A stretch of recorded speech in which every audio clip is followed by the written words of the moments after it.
Time to win.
GG, bro! Don't worry, be only with Smart Power All 99. Hindi bitin with 10 gig data to power your games plus only Facebook or only TikTok. Load now! Foul! You know your scalp can get up to 5 times more dandruff? Get triple anti-dandruff power. Supercharged with Clear. Hey, you, did you know men have 1.4 times weaker scalp? Get a shampoo that's 100% made for men. Supercharged with Clear. Enemy alert. Your scalp gets 1.5 times greasier, causing dandruff. Get triple anti-dandruff power. Supercharged with Clear. Stop and pull over. Your scalp gets 1.5 times sweatier. For cooling power. Supercharged with Clear.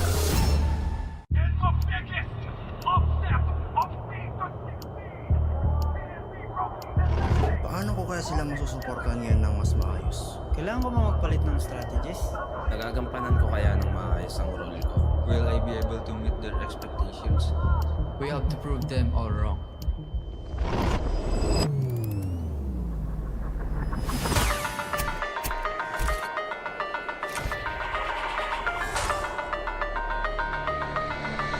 Time to win.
GG bro! Don't worry! Be only with Smart Power All 99. Hindi bitin with 10 gig data to power your games plus only Facebook or only TikTok. Load now! Foul! You know your scalp can get up to 5 times more dandruff? Get triple anti-dandruff power. Supercharged with Clear.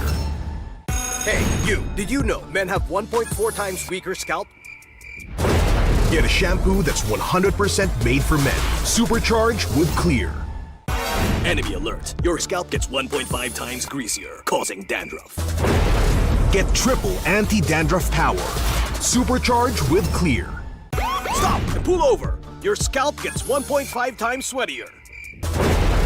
For cooling power. Supercharged with Clear.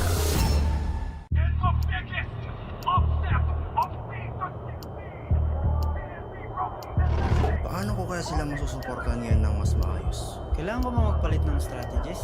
Nagagampanan ko kaya ng maayos ang role ko. Will I be able to meet their expectations? We have to prove them all wrong.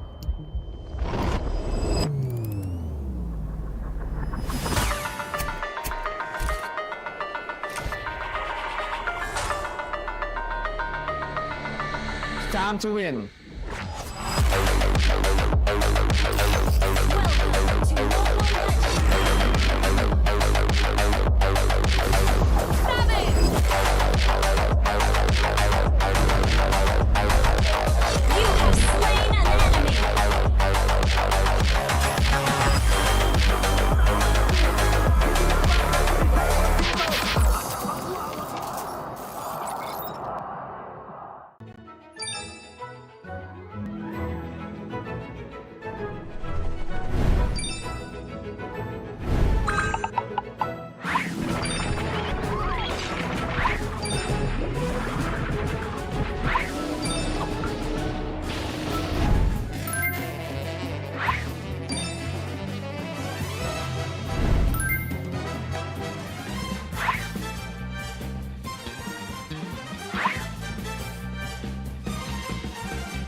Handa sa laban, sandata sa aking kamay.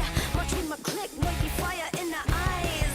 Yeah, I walk with my head held high. Ano ba yung takot kong tore ang aking gabay? Di alam if I'm young, I hold down the lane. Ako ang kabuuan, and we bring our name to the game. Eyes on the prize, be nice, cause it's our time. Palag na to, me again, you already know. Automatic ka lang na Pilipino. Work is when we steal the show.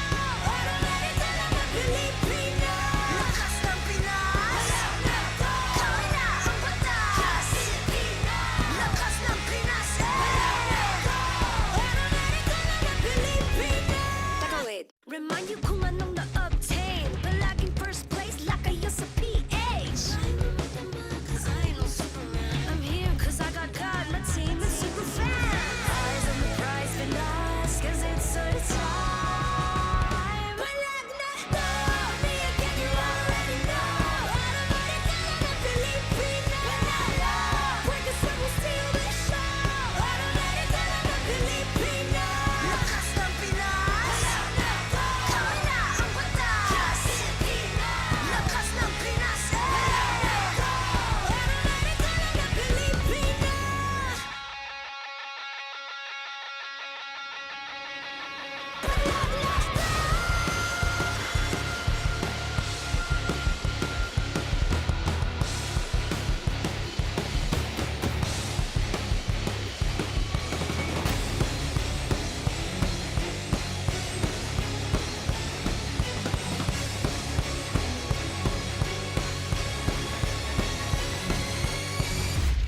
The 17th season of MPL Philippines is brought to you by the following sponsors.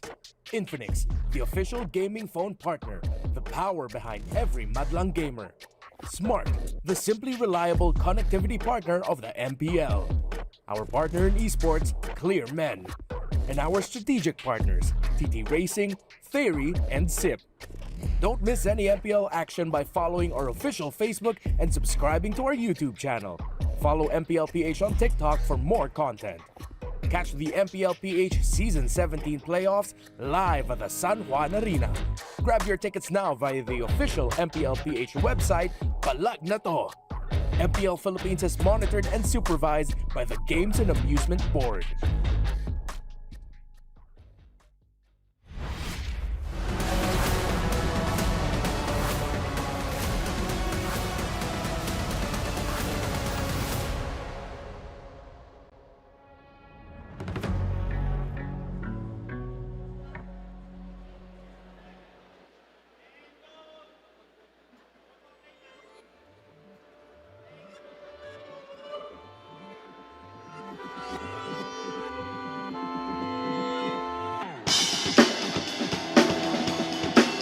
MPL, make some noise!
magtataray-tarayan, ibahala ka na dyan. Peace sign in the air! Huwag kalimutan, hindi kailangan ng magalit. Huwag kalimutan, wala ng bad trip, iparang jeep at matutunan. Yan na lang nasa paligid. Huwag kalimutan, wala ng bad trip, iparang jeep, kanya-kanyang trip.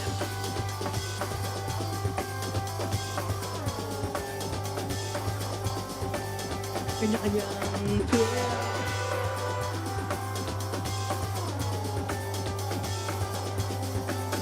Kanya-kanyang trip. Everybody make some noise!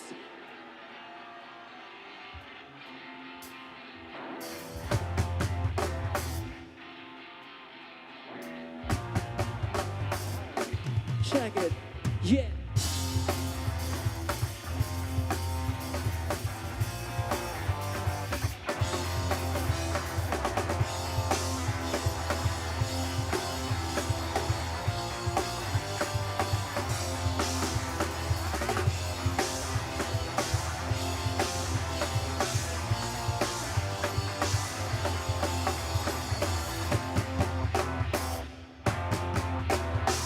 All right.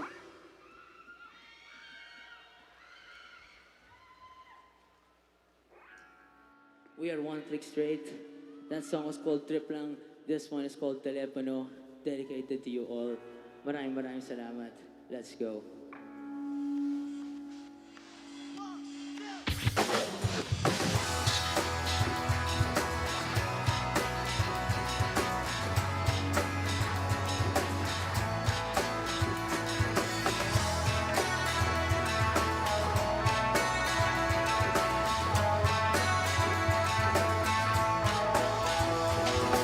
Babad sa telepono, ang boses mo ang gustong marinig.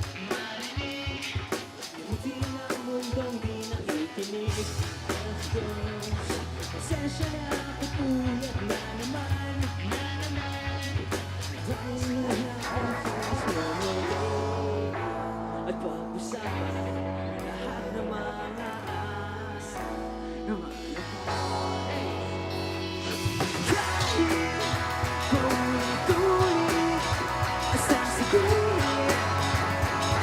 ikaw lang ang gustong kausap lagi. Kaya amin, nasasabihin na ikaw lang ang gustong kausap. Tulog pa ang mundo, sumisilip na ang araw sa dilim. Panaginip ko na kay Putin, alas 6. Di makahintay nang umuwi para marinig ng boses mo muli. At mag-usapan lahat ng mga araw at panahon. Dahil paulit-ulit nasasabihin, ikaw lang ang gustong kausap.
can we know your names and your position in the band?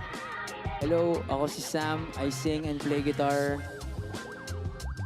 This is Tim Marquez, drummer.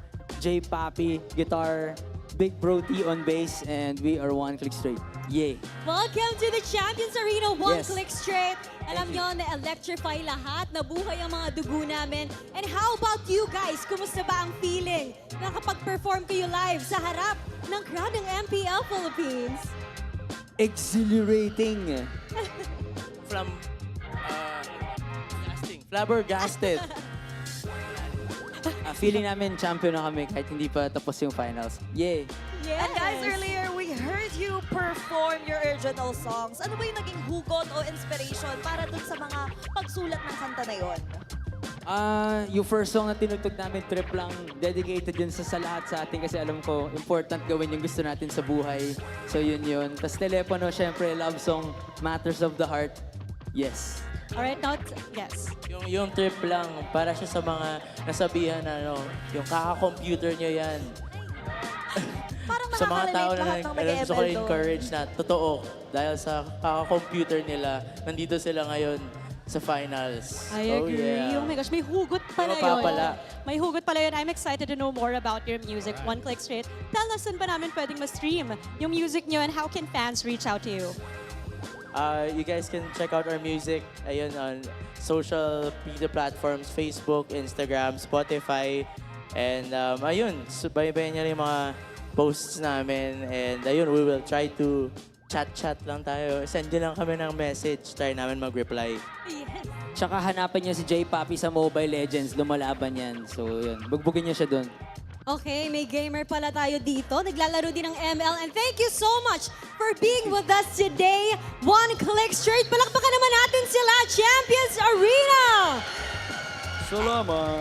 And if you enjoyed that performance by One Click Straight, get ready for more. Dahil ngayong araw, malalaman na natin kung sino nga ba ang pinakamalakas sa tahanan ng pinakamalalakas. Nandito na tayo sa best part because it's the grand finals between Team Liquid Philippines and Team Falcons. Who will claim the Immortal Cup?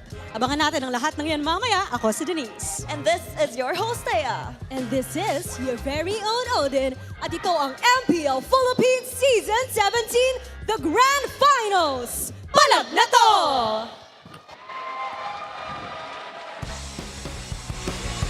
Magandang hapon sa lahat ng sumusubaybay sa MPL Philippines Season 17. Kami ang inyong makakasama para sa ating Grand Finals. Narito na po tayo sa pinakahuling araw ng ating season. Uwamimid Bonito and Midnight para sa Filipino Desk at para naman sa English. Over on the English stream, it'll be us, the Wee Bear Bros. It's me, Nice Leo, Renmar. We'll be joining you guys in just a bit. Grabe ang makikita nating bakbakan ngayong gabi dahil ito na ang pinakahuling serye between Team Liquid Philippines and Team Falcons. And of course, MPL Philippines is monitored and supervised by the Games and Amusements Board. Isang best of 7 na naman ang ating makikita at kagabi, muntikan pa tayo umabot sa 7. Oo nga eh. Kahapon ay wala ako dito. Nanonood lang ako. And kasama ang pamilya ko ay sumisigaw talaga kami sa mga nangyayari.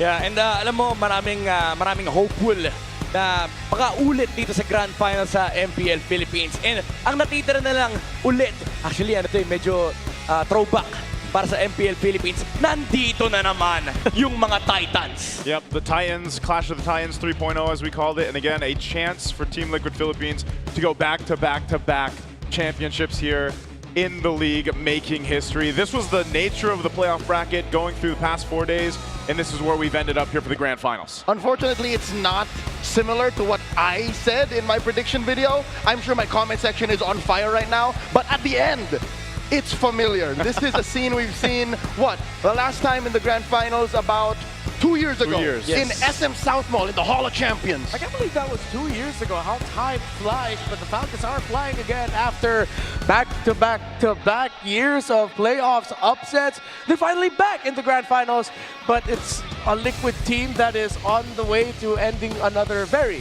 very dominant season. Yeah, the series na napanood natin mula sa Team Liquid Philippines kontra ONEC ay talagang naging dominante. And sa ngayon na makikita natin na magtatapat na naman ng dalawang Titans ay makikita naman natin ang ating tournament history kung saan ay kung titignan lang naman natin kung sino may pinakamarami ay masasabi natin Blacklist International, nandyan na yan. Pero yung Team Liquid, humahabol na pare. Yeah, isa sa mga kapansin-pansin dyan, pre, wala pang nakakagawa ng 3 beses na magkakasunod at tuloy-tuloy na kampyonato. At yun ang hinahabol ng Team Liquid Philippines eh. Yeah, and nabanggit ko ito kahapon sa English broadcast. I-correct ko lang, pero since Season 11, 2 beses lang nag-miss ang Team Liquid Philippines /Echo sa isang Grand Finals. So I'll pose a question. If Echo was to Blacklist, does that mean Falcons will be what is to Liquid? Is that a hot take or no? To be fair, It's a question. It's a question. I'm asking. I'm not proclaiming. to be fair, sa history ng TLPH, isa ang Falcons talaga sa pinaka-consistent na bumabangga sa kanila. Oo. Ay makikita natin no, all around San Juan Arena, the Champions Arena, makikita natin ang mga naging kampiyon for the past few seasons of MPL. 17 seasons of dominance, 17 seasons of history. At dito natin masisilip ng isa na kamuntikan na makapag-3-peat na harangan lamang ng RSG Philippines. Napalagitnaan niya yung potential history in the making na sana, pero ngayon ay pwede nang gawin ng Team Liquid Philippines. Man, Team Liquid Philippines has already made so much history, you know, back to back. I mean, even the individual players there, we've highlighted especially the players, the GOAT himself, Carl Tizzy, throughout the entire season. What other records could he break? And this team together, I think for Team Falcons specifically, you know, we were talking about how they kind of had an upset, of course, throughout the playoffs, getting swept by Onyx. They surpassed the expectations, I feel like, yesterday, and now I'm hoping they can ride that momentum into the finals. And I think that's what Falcons are best known for, even under the AP Brand banner. Remember, not a single team from a home country has ever won a world championship on home soil. They broke that too. Yeah, and moving forward dito sa ating susunod na matchup ay ang tatlong tao na sobra-sobrang history together. Former TZ brothers, Flap TZ, Carl TZ, at iniwan na yung TZ sa pangalan. There are so many stories to uncover mula dito. Yeah, look at that line. To be better than great, you must defeat the greatest. A callback, of course, to the time when they won world championships. We were going through our great trilogy in the M series. And of course, with Flap and Kyle dropping the TZs off of their names, even they said it yesterday when Wolf and I got to talk to them analyzing their game. It really means a lot to them. They dropped the TZs for a reason.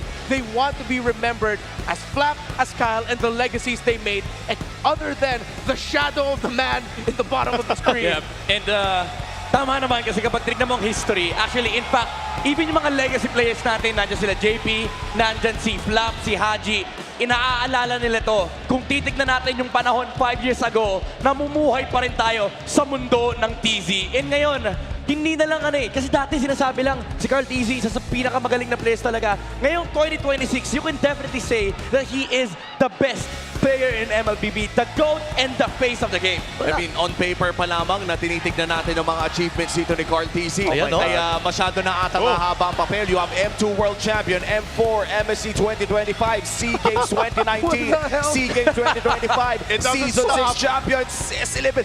Pwede bang may iba namang sumalo? Habulin mo kayo pa! M2 Finals MVP, MPL Philippines Season 6 Finals MVP, MPL Philippines Regular Season MVP, MPL Philippines Season 17 MVP.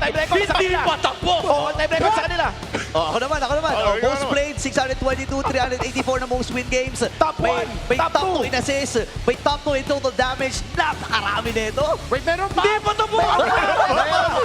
Marami pa! 673 kills total. Number 1. 15 playoff appearances. Number 1. 936 in assists. Number 1. Teka lang Number 1 in games 1, 93.57%. May iras pa! Hindi pa tayo tapos! Pero pa! Grabe! Anak ng kambing! Ay, ayan, no? Wow. Kita din dito yung pag-glow up niya, no? Oh my. That's the multiverse of Carl Tizzy, basically. That's true. And what could probably one of the longest graphics na makikita natin dito. Ganun na rin kahaba ang karera. May bagong record na naman. Longest graphic in MLB history. Lahat na lang. Grabe ka na, Carl. Ano pa bang stats sa pwedeng talunin ni Carl? And as of now, binibiro natin na tinatalo na lang ng Liquid ang kanilang mga record. But this has been the truth. For the past few seasons of MPL, sila na rin lang yung sumisira ng sarili nilang record. Yeah, masasabi ko na ganun talaga eh. And again, base nga doon sa, kung maaalala natin yung intro, no, nabanggit ni Carl TZ sa sa lugar na pinakamalalakas, ako ang pinakamalakas. So kinlaim na niya eh. Talagang inaako na niya na siya talaga ang pinakamalakas eh. Alam mo translation nun? Ano yan? So, kambing. Kung mahigitan ng Falcons, if they ever beat Liquid as hard as they tried, and they did once in the regular season, what does that make Falcons? That's true. This is a big question para sa Team Falcons, a big challenge kung saan pwede tayong makakita ng potentially one of the biggest upsets as well. Grabe na ang binibigay natin na pressure dito sa Team Falcons. Kaya naman palamigin muna natin ang mga bagay-bagay with our real cooling tactics natin ng Infinix GT50 Pro. Simulan natin yan sa Team Liquid Philippines. Early aggression is key. Alam naman natin ito ang susi sa Liquid Stampede. Kung saan kapag nakukuha nila yung early game tempo na para bang hindi na pwedeng pigilan itong team na to. Trio mid, doon nagsisimula ang lahat. Tapos dinadala nila yung pressure sa may side lanes. Sumasama sila Sanford and doon na nagsisimula yung kanilang pag-takeover ng mapa. And then also prove that they have the better goal lane. Kahapon nakita natin si Super Marco ay pinabagsak na ang the pressure. What can Teddy do here for the four horsemen of the cavalry? Kamusta naman ang ating Team Falcons, Renmar? Well, you talked about the early aggression for Team Liquid Philippines. Falcons need to take over the first turtle. That's how you stop the early aggression of Liquid. Take a page out of Onyx Philippines' book. Get those pickoffs in the center of the map. Find those pickoffs in the river. Make JP and Sanji uncomfortable. And then maybe you get a chance to take over not just Turtle 1 and then the next turtles after that. Macro-based gameplay will be the key. In the playoffs, Onyx Philippines, that's what they got over Team Falcons. Little by little, Falcons started to get their macro gameplay back. They have to continue that against Team Liquid Philippines. For the overall key to victory, it's all about the Lord Dances Midnight. That's what wins championships. Yeah, you know what? Iba't ibang legacy na ng Lord Dance na nakita na natin. Nakita na natin yung Lord Dance 101 ng Blacklist. Nakita na natin yung systematic Lord Dance ng Falcons. And nakita na natin yung Stampede Lord Dance ng Team Liquid Philippines. So, who wins it today? We don't know. Pero kailangan talaga nilang alagaan yung macro department nila. At gustong-gusto ko yon yung key to victory natin na micro wins games but macro Lord Dances in general wins championships. Yan na siguro yung aantayin natin na para sa gabing ito. Sino nga ba ang magiging mas maganda ang setup sa mga malalaking objektiba natin between Team Falcons and Team Liquid? Our top two teams of the regular season, ang dalawang upper bracket finalists din natin ang magkikita dito sa pinakahuling araw ng Season 17. At panigurado, sana naman maging sulit ang ticket ngayong gabi. 7 games, please. 7 games. Nasaan si Bri kita? Nasaan ba si Bri? She's somewhere. Ito si Oh, Bri. she's there. Ito si Bri. 7 games. 7 games. Ayun pala eh. Channel. Well, bago tayo magsimula at tumako sa mainit na Grand Finals na to, ay pumunta muna tayo sa main stage dahil meron tayong mainit na pasabog. Hello, MPL Superfans. This is Denise. I'm joined by Thea, and joining us are two very special guests on this Grand Finals Day. We have Mr. Marlon Marcelo, the Executive Director of the Philippine Esports Organization, and joining him is Dr. Oliver Evangelista, the OIC of the Professional Sports and Games Development of the Games and Amusements Board. Hello, sirs, and welcome to the Champions Arena. Now, Dr. Oliver, we now have representatives for the Asian Games, the 20th Asian Games, as well as the MSC and the MWI at the EWC 2026. Now, how important is it that we have players representing the Philippines on the global stage? Yes, it's very important, no? Because when they carry the flag abroad, they have a chance to prove not only their talent sa paglalaro, but also the discipline, yung puso nila, and of course, the national pride. At hindi nga tayo nagkukulang ng national pride because, Mr. Marlon, marami na tayong napadalang esports athletes internationally and they prove that they can dominate. Now, from Peso's perspective, what does this say about the current state of Philippine esports? I would say, ito yung validation na gumagana na yung pinagpagura natin. Peso's goal has always been to build a sustainable path from the grassroots to the global stage. So, and here we are. Excited na din kami kung sino ang huling papalag. Thank you, Mr. Marcelo and Dr. Oliver. Now here is our official Cebu jersey for the 20th Asian Games. And MPL Superfans, let us support our very own Cebu team as they head to the 20th Asian Games. And we invite you to support them as they show their performance on the global stage. Thea, Palag Na To.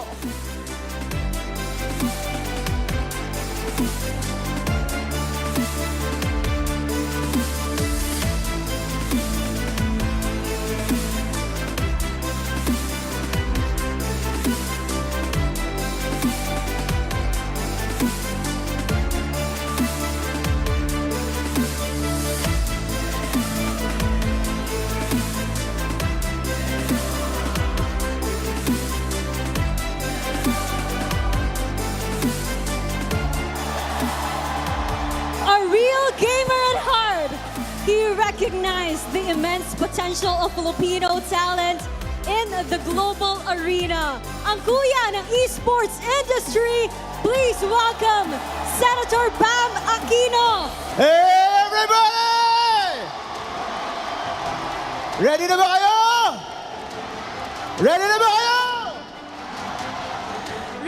Ready silang makita ka, Senator Bam. Maraming salamat sa pagdaan. Kumusta po ba ang pakiramdam na nandito kayo ngayon sa Champions Arena?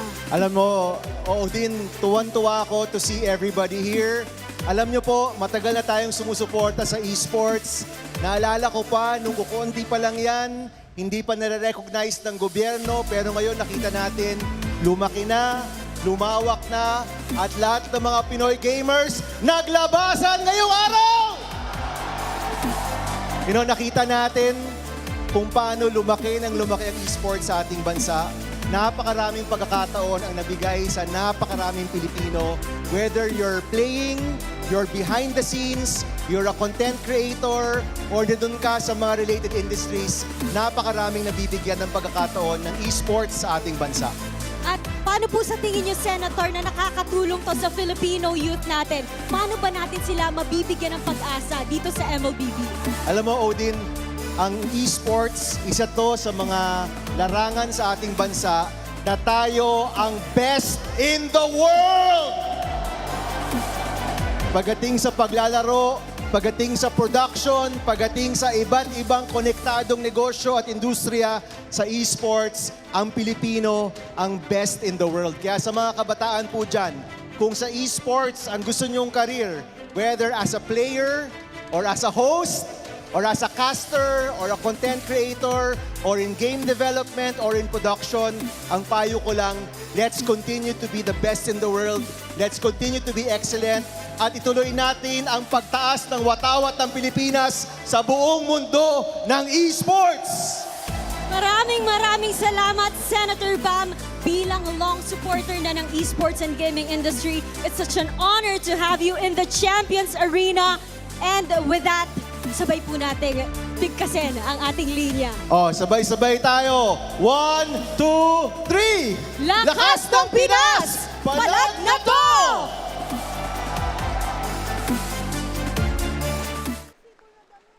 For a long time, traditional sports and esport athletes walked completely different paths. Today, those lines blur. Look around. We are witnessing a new breed of heroes who are redefining what it means to represent the flag. At the forefront is Carl TZ, the most decorated player in history, leading the charge to prove once again that the Philippines is the home of MLBB champions. Step forward onto Asia's grandest stage, Lakas ng Pinas at Palag Na To.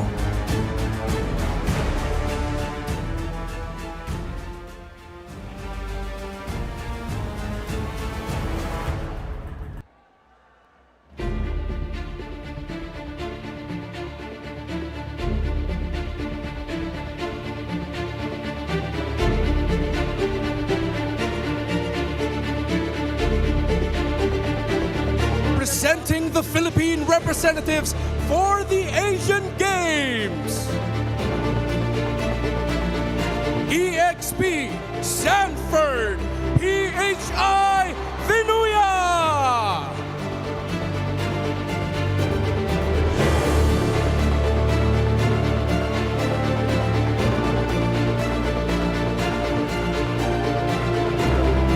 Jungle Carl TZ PHI Nepomuceno.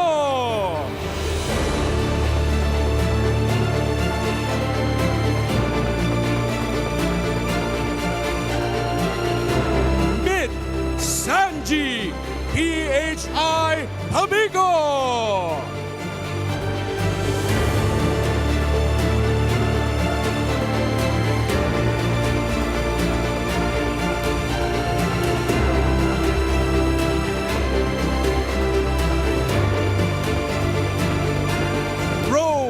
JP PHI De La Cruz.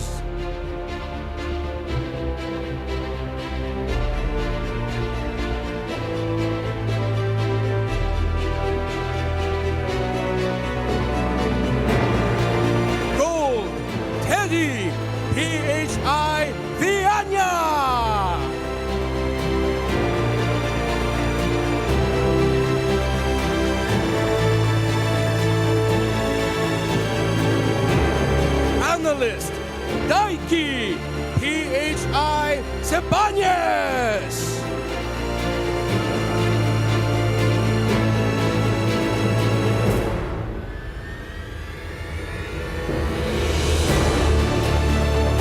And the head coach, Snap PHI Alvarado!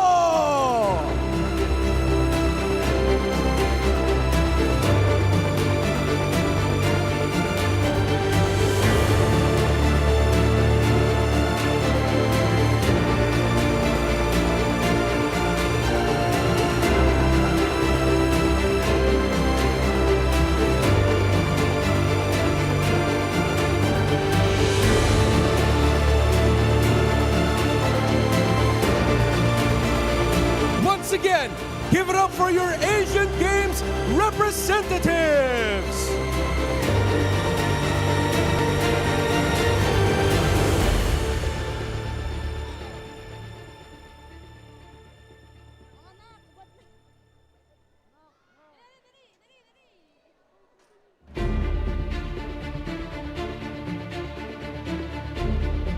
And now, may we present our representatives in the Esports World Cup, 2 champions, 1 game!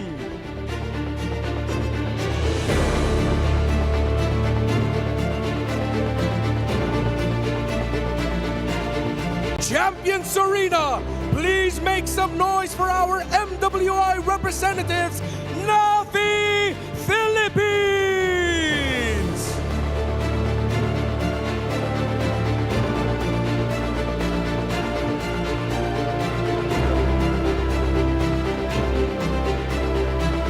Presenting our representatives for the MSC at EWC, Team Falcons!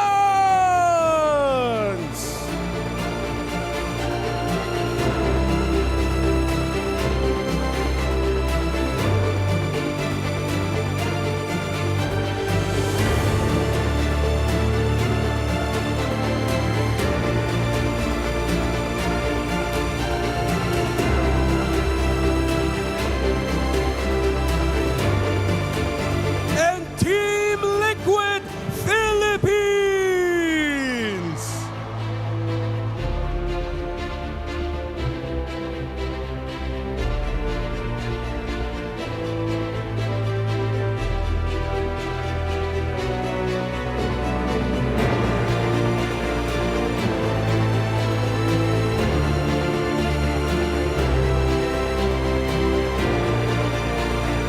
Once again, Champions Arena, make some noise for your EWC 2026 representatives. Bon voyage! Palag Na To!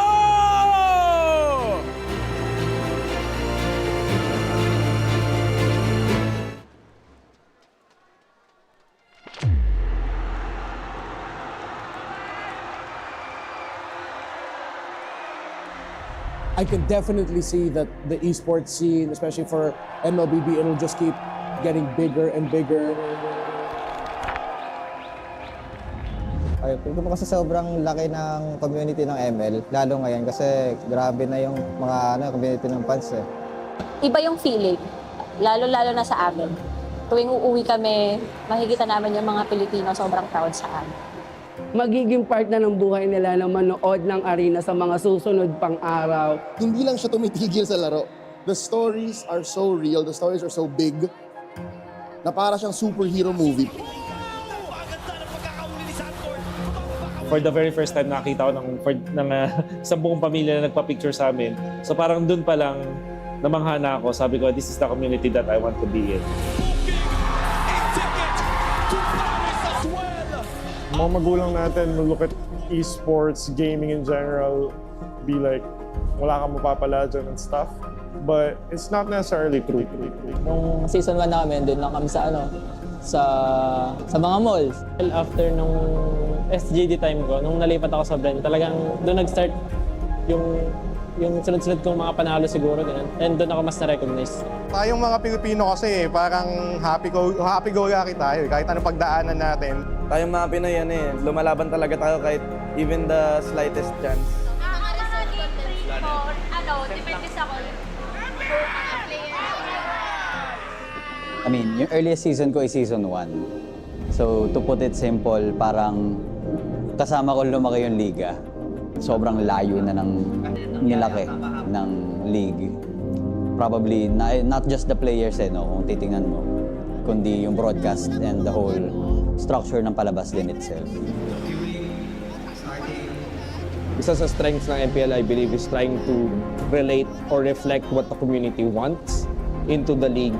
As Filipinos, we're quite known na maging very passionate about our sport, our field, especially esports, no? Ito yung na-produce natin, ito yung napapakita natin sa lahat. Storytelling nilang nagkakatalo, pero sa crowd, walang tatalo dito. Mas wild yung mga tao sa Pinas.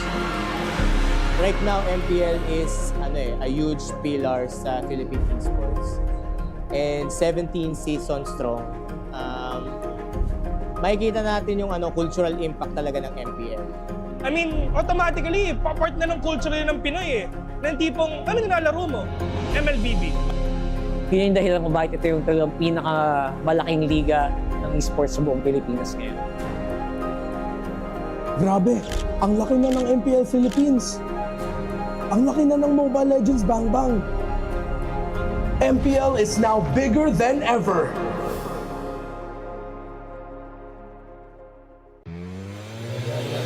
Tonight, they settle the score once and for all.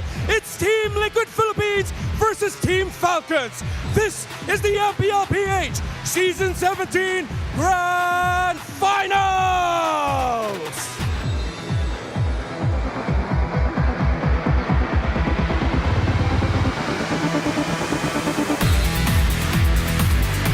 In the EXP lane, it's clear legend, Raging Sanford versus the Filipino cannon, Flap.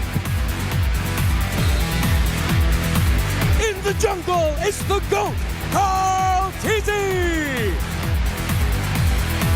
versus the young phenom, Kyle. At mid, it's the lone stallion, Sanji versus the KDA machine, Haji. At Rome, it's El Daddy JP versus Master Ogwen. Finally at Gold Lane, it's Teddy Teddy versus the bulletproof Super Marco.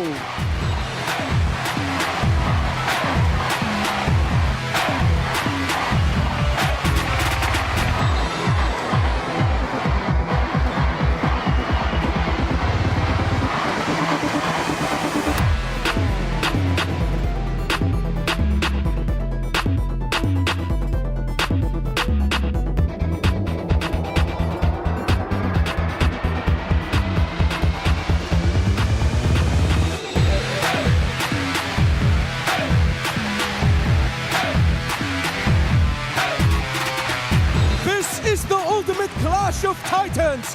Who will claim the Immortal Cup? Champions Arena, make some noise!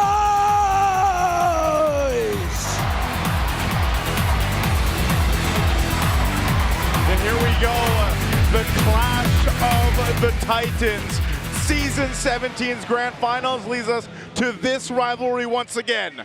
Joseph, do you know how storied this rivalry is? Do you know where the story of the Clash of Titans began? Remind me. The far-flung lands of Kazakhstan in Almaty. I was standing in the middle of a huge international event, and this guy, he could barely speak English, came up to me and said, Liquid, Falcons, they're the Titans of MLBB, and that's where it all began. That's where it all began? So it's a man from Kazakhstan? What? That's a lore drop I think our international viewers don't even know about. I wish I would be making this up, but that's how far away the influence of these two teams have. That was 2 years ago. Their reach in global MLBB is titanic. For tournament after tournament, whether it's local and international, they faced off against each other in the grand finals. It's been a while, but it's good to see them back. It's good to see them back, man. Again, this is I think this was almost faded in a way. The way we were going through the regular season, some of the struggles that we saw with Team Falcons, so to speak, but the only team to give that, you know, that taste of a loss to a team like Team Liquid is something that can be said for where they are now in the grand finals. It's poetic, Joseph. Think about this. Who can make a Titan feel human? A Falcon. Well, yes, Who's but also a Titan. There you go. There's someone who is just as big, someone as colossal. And yes, Falcons did struggle, lost one more match, again to a team that was an up-and-coming, white-hot Barangay Omega. But still, you can see how Falcons continues to redefine and reinvent macro gameplay. This is going to be a titanic task for them to take down a fellow Titan. Multiple Grand Finals appearances for the members. The very first Grand Finals appearance for Team Falcons. Remember, there was at one point Falcons AP Bren. Yep. But the Falcons org as a whole with their own legacy, this is their first. It's been way too long since we've seen Haji, of all people, in a Grand Finals, and he is back against his rival. So excited to see him as well in the international stage once again. Haji, you know, the rest of Team Falcons getting that point. But ahead of them is, of course, Team Liquid. Look at all their appearances. Again, as a team, the 6th Grand Final appearance. Carl Teasy, 7th appearance throughout this. Real quick, I don't think we put enough attention and bearing on the mental state of the man in the lower right corner of your screens. Teddy, he's literally been playing with this team for less than a quarter of a year. Yeah. About 3 months since he started to play with the team we introduced earlier to be representing us in the Asian Games. What could be going on in Teddy's mind? He's literally amongst Titans. I hope it's not what Carl Teasy said about him in an episode of the HG podcast minisode, where Carl Teasy said, I feel like he's could show off a little bit more. It's still somewhat lacking. I am also now wondering, Teddy, it's your first Grand Finals. His playoff performances, they've been all right. But if he wants to take the next step, he needs to be better than great. I'll add this as we see our first map's going to be Flying Clouds here. I will say Teddy has shown a little more grit, you know, especially towards the end of the regular season. Yes. He started to be a little more aggressive in the goal lane against his matchups. He started to show a little more spunk, you know, in the way he was approaching those fights.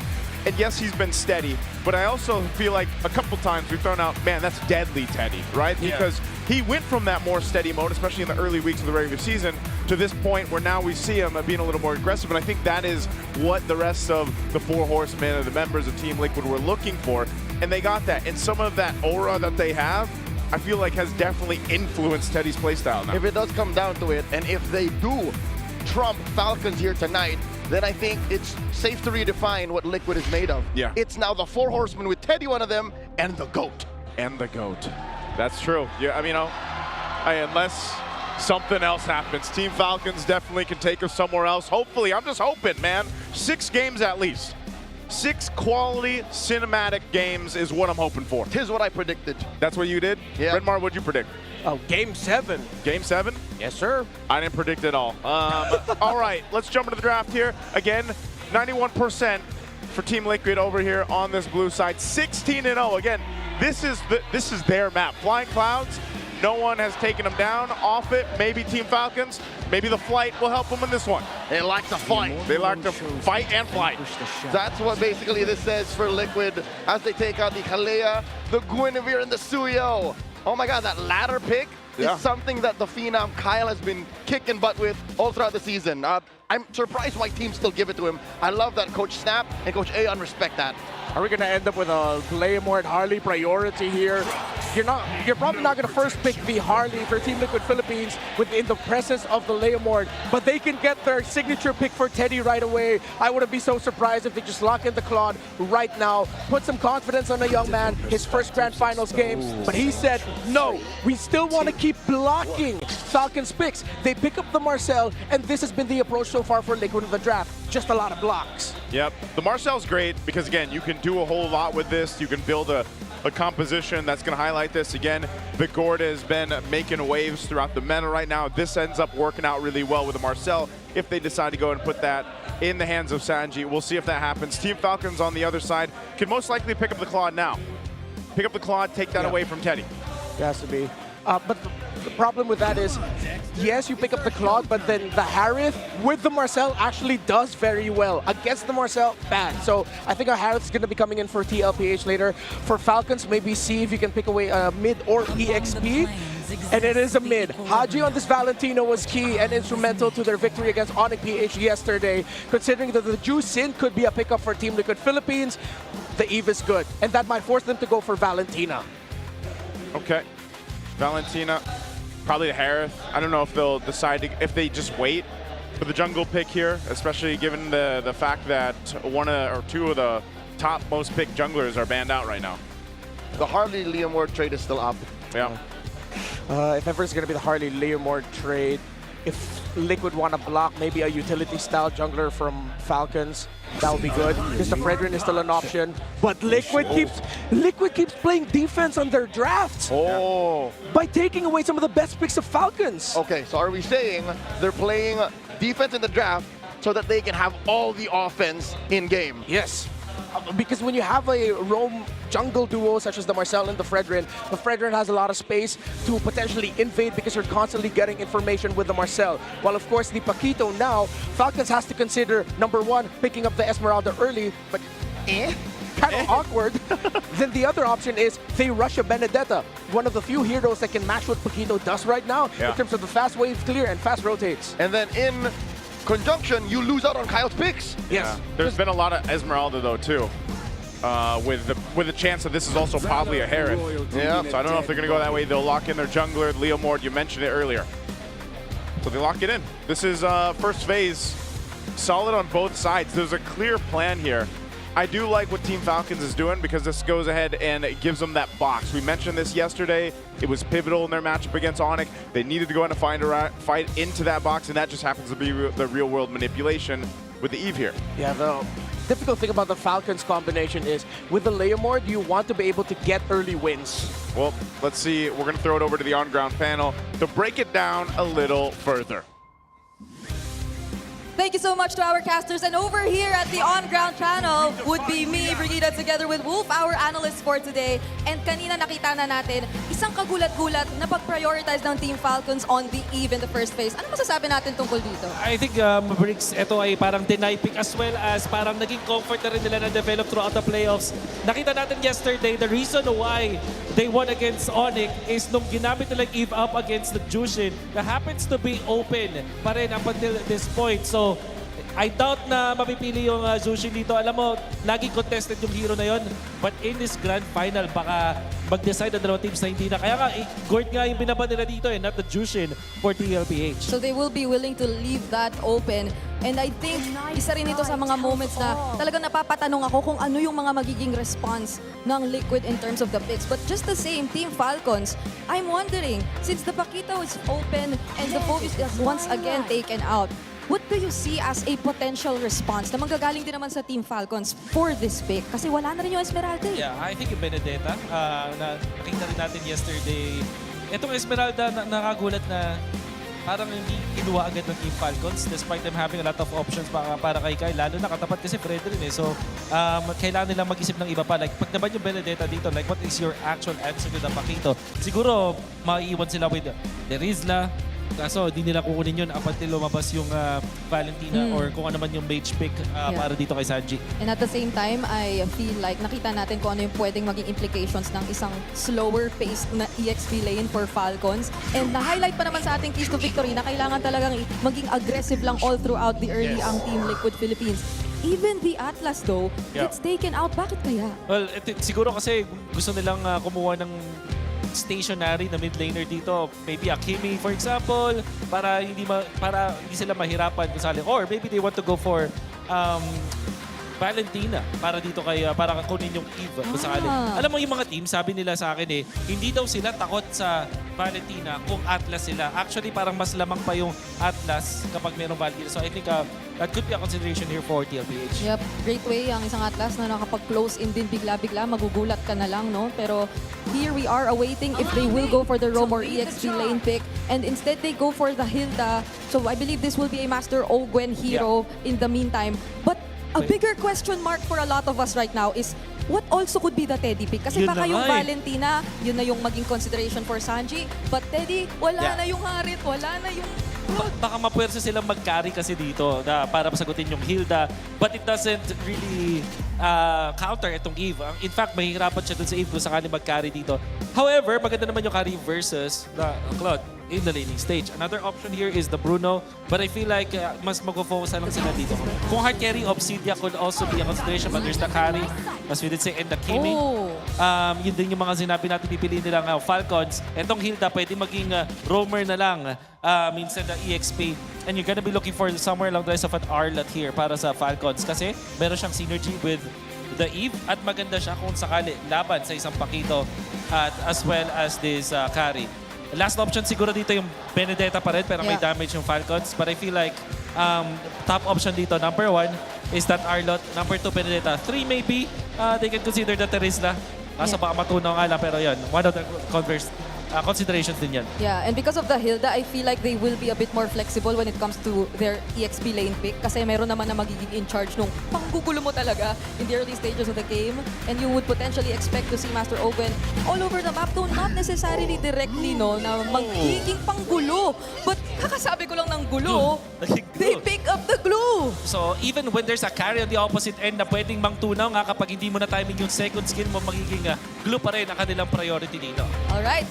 Super fans, you may scan the QR code and predict the match winner correctly for a chance to win 1,000 MLBB Diamonds. Marahaba-haba pa ang ating magiging gabi dito, Wolf. Pero so far, looking at the drafts, kanino ka ba mas papabor sa ngayon? I like the Kimi and the carry. Ito yung na-expect natin doon sa second phase. Just looking at the banning coming out from TLPH, parang ito yung sinasabi ng draft nila. So, I like this ender para sa TLPH. Alright, and there we have our drafts locked in for game number 1. San Juan Arena! Papasok na tayo sa ating game number 1. Ibato na natin sa ating mga casters. We have waited weeks, if not months, to lead up to this point in MPL Philippines Season 17. We've gone through rivalry after rivalry. Well, what matters now is the clash of the Titans. Let's jump into this best of 7 grand finals. Game 1, will it be TLPH or Falcons to get the first blood in the series? It might be a little bit easier here for TLPH to do that. Hey, flat easy! Gets a shield, forces a flicker. Out of 40. Action the opening seconds of the game. Yeah, what a good read there, actually. Knowing that he already hit level 2, he went into the bush, flat, to get just a little bit of shield. And since Sanford was still at level 1, he could not take the risk of eating up a combo. Whoa. Oh my lord, Oakland here put down about a sliver of health. What are these Titans up to? They're trying to poke. They know they have to be aggressive. Uh-oh, JP put down a 5th.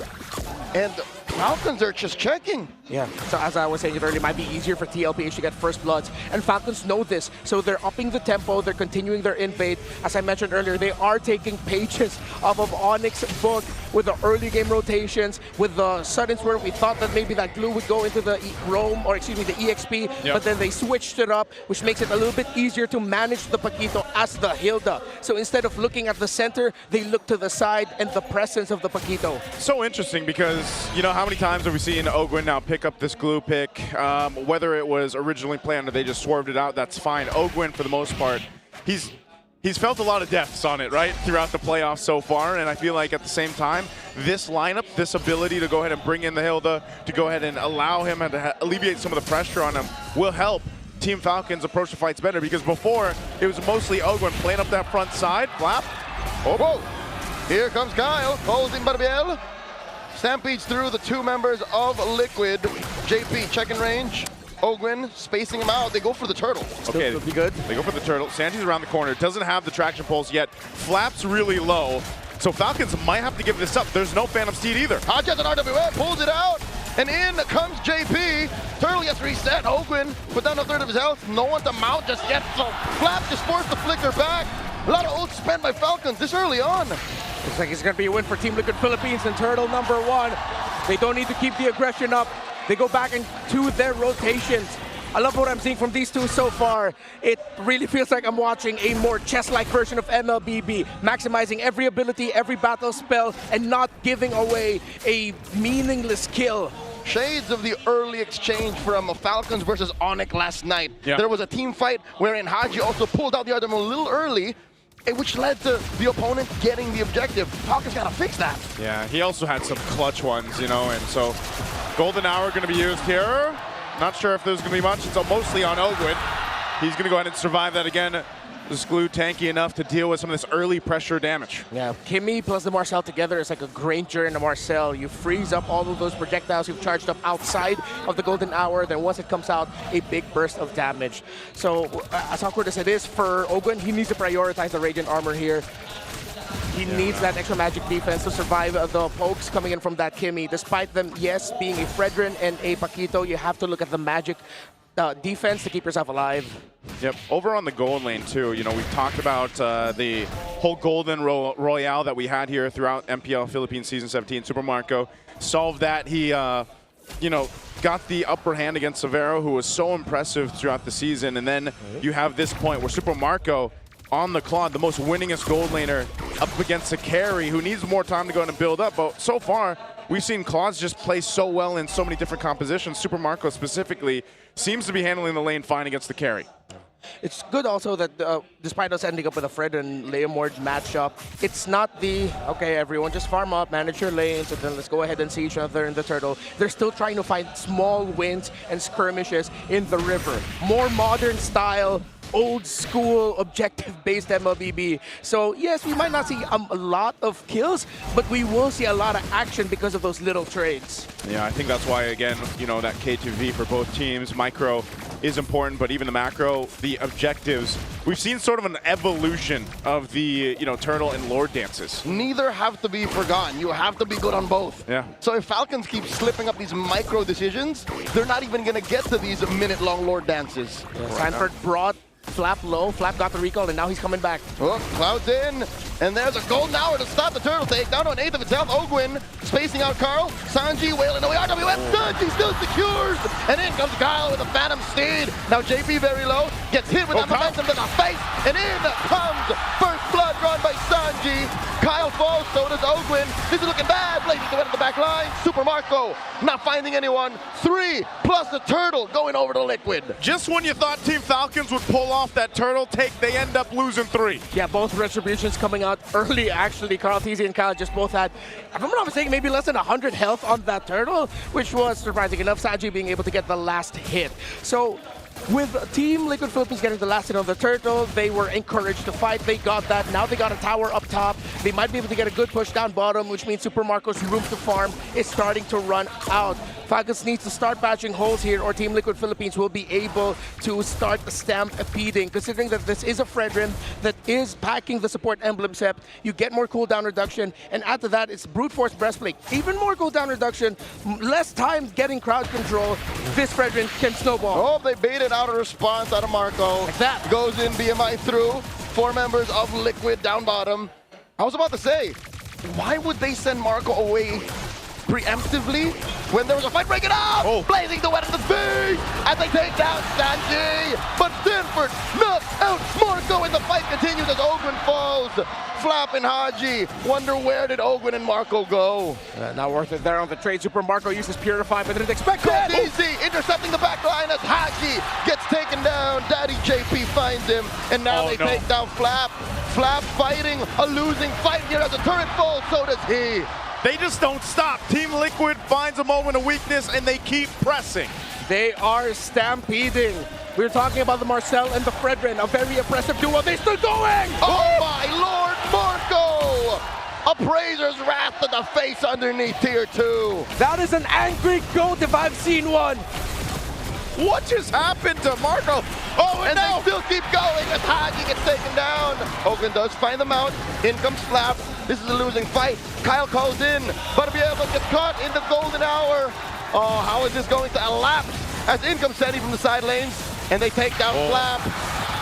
TLPH, 7.5 minutes in, are all gas, no brakes. Not what I mean. This is the Liquid Stampede we have seen all season long. And they're going to go for Kyle. Will not survive. Sanford's packing dynamite in his hands. Way too quickly. After that turtle loss, Liquid did everything perfectly with how they managed the map, with Falcons sending Marco to bot.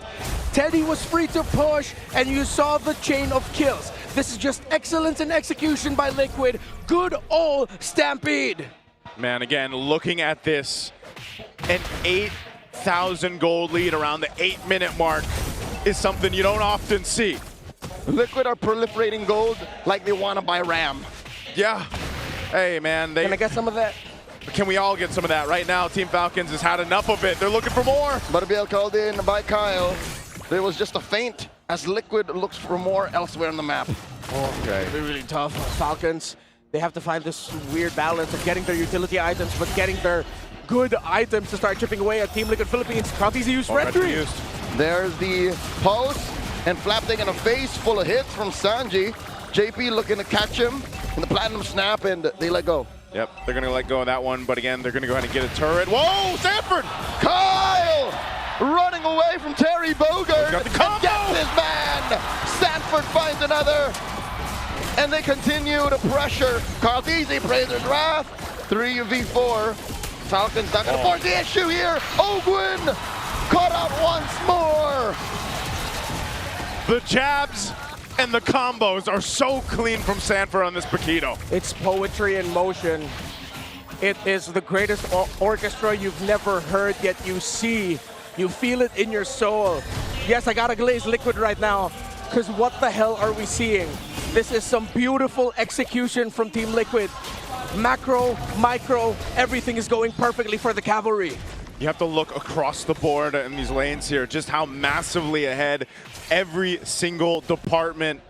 At this point, Team Liquid has game one under wraps. You know, this is so difficult for Team Falcons to keep up with because you're going through this kind of deficit, this kind of difference in economy that even if you're trying to go ahead and send your frontline guys, they're just punching bags at this point. They're sure kills for TL. Everything that follows from here is just procedure. Unless something goes very drastically wrong for Liquid, Falcons are not going to come back from this. Yeah. Haji only has a glowing wand, still on the way to his second item. Even a divine glaive would not help him out right now.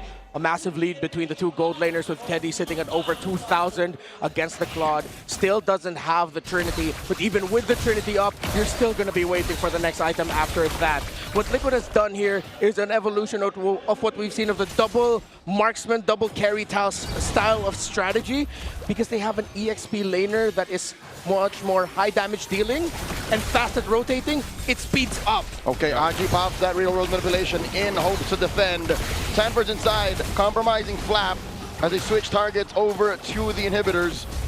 Falcons can keep their inhibitors. Liquid is taking the disciplined route. Yep, they'll keep them up. Base turrets, though, did take some damage here. TL, with this kind of lead, looks to go ahead and potentially take down a base turrets off of this, too. They know the RWM is used. We'll see if Haji gets it back. There's the mid turret going to be worked on. Kyle taking hits from Sanji. Down goes that mid lane inhibitor, and Ogwin getting annihilated. Super Marco blazing duet backwards as the golden hour is brought out by JP. Teddy takes down the bottom lane, top lane left. The only bastion for Falcons. Their base is about to get stormed. Got the wave in mid. I don't know if I can recall seeing this kind of lead in the MPL Philippines Season 17 yet. 14,000 gold under the 12-minute mark is absolutely insane for Team Liquid on this Stampede in Game 1. Team Falcons hold on to one base turret. What do they do here? Is this one of those situations where you have to start just thinking, we got to go again? Yeah, they have to turtle it out, and I wouldn't be surprised if they're already thinking, oh, go next. Yeah. See what we can do so that we don't end up with that kind of lineup again from Team Liquid PH. And, well, if you want to look back at history with gold gaps like these, Falcons is the only team in MPL PH history to make a comeback down 16,000 gold. Was that 2 seasons ago or last Against season? Aurora. Yeah, against Aurora. Do they have another DNA, but then this Liquid team is just different, man. This lineup, it's way too difficult to make a comeback through. Again, it's a double carry with a somewhat carrying the EXP. Oh, RWM trying to put down JP. Ogwin gets the mount, they pick off Daddy JP. Flap gets taken down by Teddy, and Super Marco barely survives. One for one. They just want to chase Ogwin down. At least that move right there buys Team Falcons some time in the game. There's the pulse throw now to cancel the conceal. Ogwen with the split. Oh, Just Ogwen. wasting time here. Yeah. Throws out the gluling. Krabby Patty sits, and he's already wasted more than a minute of Liquid's time. I think this is mission accomplished for Ogwen. Hey, one more! Ogwen does the impossible! A 1-for-1 trade! Where the hell did that come from? That's only the third kill. They're probably not going to get a lot of it. But holy crap, Ogwen, that was pretty cool. That was the most Patrick Star thing I've seen so far. Uh-oh, Flap. Another pulse throw now. Flap just scrambling to get into a bit of brush there. I'm still not over how he did that. Hey. There are Falcons to my right and then behind us laughing. Yes. They're probably thinking we're still probably going to lose this game, but at least we got that. At least we got to see that. Hey, maybe this is brings it to a point. Could Team Falcons go for just the Hail Mary play and try to take out the Lord and a retry steal? Hey, they shaved off 3K. They did. Small baby step. Gotta mean something. Small Patrick step in the right direction, man. Imagine what if that is the turning point of a comeback? I mean, probably not, but cool. Falcons can't even get any opening of the map because Liquid are still taking care of their map. They realize that Falcons would still want to get the tower up top, so instead of sending a 5-man around the Lord pit, you don't need it. They keep Sanford there, and Sanford was more than enough to stop Falcons from trying to even push up top. Yeah, I like this. Of course, the build that Sanford's going, because we've seen a couple different versions of the Paquito right now. So he's just got the wings, the Oracle for some defense, but he's able to go ahead and pump out enough damage too, just because of the damage items he got. In hindsight, most Paquitos just build the same way at the end. Yeah. It's just what you prioritize first. And here, Sanford said, you know, I'm going for knockouts. He starts to build damage first now. Liquid looking to siege that tier 3 up top. Count Easy very low. Flap Easy looking for it. And comes Barbiel. Blazing the wet by Marco. Compromising one and Cold Easy falls. Golden Hour able to save him. RWM finds no one as Kyle falls before anything else could happen for Falcons. Okay, so Falcons keep going on the Fredrin. Wait, hold that thought, sorry. Conceal use. JP going for the back. Going for it. There's a tracking shot. Lord still standing. Super Marco and Flap use everything to try and take care of this wave. The Lord wailing away. Sanji blasting the members of the Falcons, and that's it. Liquid are first to the board. Take it, game 1. Dominant. Almost a bit of a stumble there, but they started galloping away.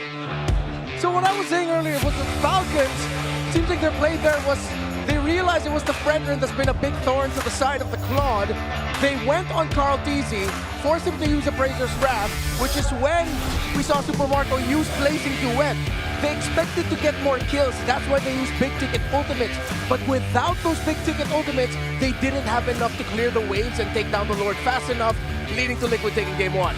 Yeah, again, this was a dominant game for Team Liquid. Yes, there was about one play that we saw from Team Falcons there from Ogwen to be able to convert a kill, but it just wasn't enough. You're too far behind. You know, we're talking about 10,000+ gold deficit at this point. TLPH controlled the entire game from start to finish. And for Team Falcons, they're going to want to go back to the drawing board going into game 2 because, man, Sanford started things off right from the get-go. That first wave, that cut that he went for with Flap, you know, trying to make things happen. It's this Paquito that turned that early aggression in favor of Team Liquid. 7-0-5. This guy had something in his gloves, man, I swear. That's what I call a PSP, Peak Sanford Performance. PSP. Yeah, Oh. he was locked in. No deaths, 71% plus kill participation. I thought it was peak Sanford Paquito. No, that's better. That too. That's better. Let's go with that. Cool. Hey, you know, I got you, right? 7-0-5, man. But the Paquito was great. I think, just like Leo mentioned, you know, when you had that kind of start, you go Hunter Strike first, you go the damage first, and then you go with some defensive items. And you saw this, man. His combos alone, the champ stance utilization, the mobility that comes in the kit of Paquito was showcased here perfectly. And that's why, again, this Paquito pick has popped up time and time again, especially towards the playoffs here. and it's working for a lot of teams. The Hilda isn't bad or anything. It's like, it's just one of those cases where this composition that Team Falcons brought to the table was slowed down so quickly because of this. How do you breathe when you're getting pushed in on your turrets? You mentioned the very key word, Joseph, slow down. I think Falcons forgot how to slow down because that's what this lineup needed to do. Sure, they were winning a good chunk of the early game trade in the gold lane, and then, you know, they were forcing Sanford to act weird and flicker early, but I think they took those small wins as a clear sign that maybe we can fight. But Liquid just said, no, you don't do that. Not against this kind of lineup. Yeah. Aggression is good if you get to check out things from your checklist. If you just start forgetting to check out some key waves, key areas, not getting vision in certain bushes, not marking the Paquito, which is weird to me because Falcons, when they drafted against Onyx yesterday, where they showed up with the Kufra and Esmeralda to deal with Kirk's Paquito, clearly they know how to deal with it and they respect it. But in this game, I feel like it was a little bit more also just Sanford being way too hard to read. He was getting crafty with where he was coming from. His combinations would be coming off of weird angles that maybe Falcons just didn't expect that he'd actually be there because they checked it prior. Which is only made possible because of the sudden surge in gold lead, right? It's because of these, how do you say, cascading effects. If the early game, I don't want to say mistakes, but if Falcons didn't die so much in the first like 7-8 minutes, 40 wouldn't be able to do those weird flanking assassinations. I think that's the main problem. We've seen Falcons suffer this kind of loss throughout Season 17 already. That's why that, you know, with certain compositions like this, you're able to go ahead and just keep pressing on the gas. And Team Liquid does that. There's a reason why they went the way they did to the grand final. If they find that weak point where you're just down and out, they'll keep pressing it. It makes so much sense. It's literally nature. You ever see a falcon fly backwards? No. No, but stallions can gallop back, you know? That's true. Can they? Like when people play polo, you know what I mean? Yeah, polo. Back up. Oh, that's true. They reverse. Exactly. But a falcon, how does a falcon reverse? Exactly. Flap his wing, reverse? No, it can't. He can't. Yeah, it has to like do a complete turnaround. Yeah. Yeah, stallions can do a little like, it's called equestrian. There you go. Where So it does he a bit knows of the term. Yeah, where it does a bit of a sea walk. You know why he knows this? Because he polos on Saturdays. Yep. Oh, Sir, man. it's on Sundays. Sorry, my bad. Golf is on Saturdays. My bad. It's after yacht mornings on Sunday. I'm feeling pretty poor over here on the right side of the desk right now. No, but, I'm not allowed in the yacht club anymore. Hey, you know, Team Falcons, that's right, though. They couldn't backtrack from this. They had this composition that was just stopped in its tracks. They were choked down everywhere. Again, Team Liquid does this, man. We've been watching this all season long, even before this season. This is what they do. So hopefully they can take a breather right now with the Infinix GT Watch 5 Pro on your wrist, his wrist right there. GT5 buds in your ears and the GT50 Pro in your hands. You can now unleash the liquid cooling beast. Powered by the Hydro Flow liquid cooling and 144 FPS MLBB certified performance. No lag, no heat, pure cool, pure speed. Every game. As a gift for MPL superfans, Infinix is launching an exclusive payday sale from the 27th of May to the 31st. So today's the last day with up to 30% off. Scan the QR code now and grab these sulit deals. The GT50 Pro pre-order with 11,999 pesos worth of freebies and discounts has also started. Just go to any Infinix stores nationwide to avail. Wag magpahuli, go get your Infinix today. I got mine. I got mine yesterday. Did you get yours? Yeah. Oh wait, is this one? Yeah. I want one. Leo, get it. We got to get Leo one, right? This is also, maybe you can use this, Leo, to dominate the land of Dawn if you want to. With that Infinix, you can get the connections that you need from scouting the rotations to tracking the pros, stay online, and in that zone. Yep, you do it with Smart Power All 99. Get 10 gigs of data from MLBB and your favorite apps, plus unlimited FB calls and texts. Share every GG moment with Smart, the simply reliable partner of the MPL. There we go. So hopefully you get your Infinix GT50 Pro. They are amazing. But, you know, I'm wondering what the players here, especially for Team Liquid, did to prep for that match to have that kind of game one. Let's go ahead and listen in on our Smart 5G ping test to see exactly how they prepped for it. Okay, let's go, bro. All right. Bring it on, bro. This is the first time actually we've met. Yes. And then now we're going head to head, and I just told you that I've played this game quite a few times, so a bit of an unfair matchup, I believe, you know? I'll figure it out. No, I'm sure you got this. Was it you that killed me? Yeah, yeah. Message namin sa Liquid, good luck sa atin. Bigyan natin ng magandang laban yung fans. Tapos huwag nyo kaming i-4-0. Mag-enjoy lang tayo kasi tayo na naman yung nagkatapat. Sobrang saya ko. Tsaka na-miss namin kayo kalaban sa mga international. Mga unstoppable na sila, guys. Carl, pengi ako isa sa trophy mo, Carl. Para dalawa na sa akin. Message ko sa Falcons, galingan nila kasi nag-ready din kami and bigyan natin ng magandang laban yung mga fans, mga tol. Ako sabi ko sa mga fans, sobrang salamat kasi sobrang sarap paglaro dahil sa inyo. See you sa MSC! Paris, sumanda na kayo! See you sa Paris! See you at MSC! Paris, sumanda na kayo! Carl, gusto ko sa Paris, picture tayo pre sa Eiffel Tower. 5 sa tip. Ako din. City of Love. Sabi nga, ikaw nga sa Picture Paris. kayo ni Dol, sa Eiffel Tower. Picture daw sila ni Dol, guys, sa Eiffel Tower. Pre, daming fans oh. Welcome back, MPL Superfans. This is Denise. I'm with Thea, and let me introduce an iconic player in the MMA fighting scene. We have Mr. Mark Mugen Striegel. Thank you. Happy to be here. Thanks for having me, everybody. Hi, Mark, and welcome to the Champions Arena. I think you're very overwhelmed right now with what's happening.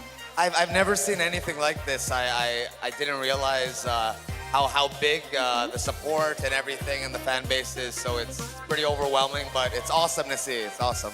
I think you have a lot of fans here also. And we're very happy to have you here. Earlier, you carried on the torch, you walked the red carpet, you went here, and you flamed that light. How big or how are you feeling that you were able to take part of that very special moment for the esports scene? I've never done a torch bearing before, so that was a really cool experience. And yeah, it was. I feel honored to be here and send off these guys to their next competition. And Mark, you mentioned that it was a very big crowd. And you know, gaming was known as just a hobby, but now it's part of the Asian Games, along with traditional sports. Now, can you summarize what does this mean for the entire sports world? Oh, this is huge. This is groundbreaking that esports are included in the Asian Games. So it's really exciting moving forward, and I'm just happy that our Filipino athletes and champions get more outlets to show their caliber and how good they are. And I'm sure they're going to do well in the Asian Games. You know, Mark, we know you're a pro in this scene and you've had so much experience already as a sports guy, you know. So to those, our players who's going to be in the 20th Asian Games and the global stage, what message can you give to them? Go all out, fight hard, and, you know, just leave it all out there and go for the gold, you know. Fight with pride and, yeah, represent. And of course, Mark, we can't let you go without talking about your recent stint in Netflix, Physical Asia. Now, when you reflect about your journey over there, what was the most challenging part? Honestly, everything on that show was challenging. It was a grueling, wild experience, and I can't say specifically what was the most challenging, but maybe the death match with Sunny, the over the ball in the mud pit, just because he's such a big guy. But everything was hard. Korea was a crazy experience. Korea, and you know, we also heard earlier in the Smart Ping test that you were able to play a bit of MLBB, so you're also an MLBB player, that's right? Yes, I play Mobile Legends. I love it.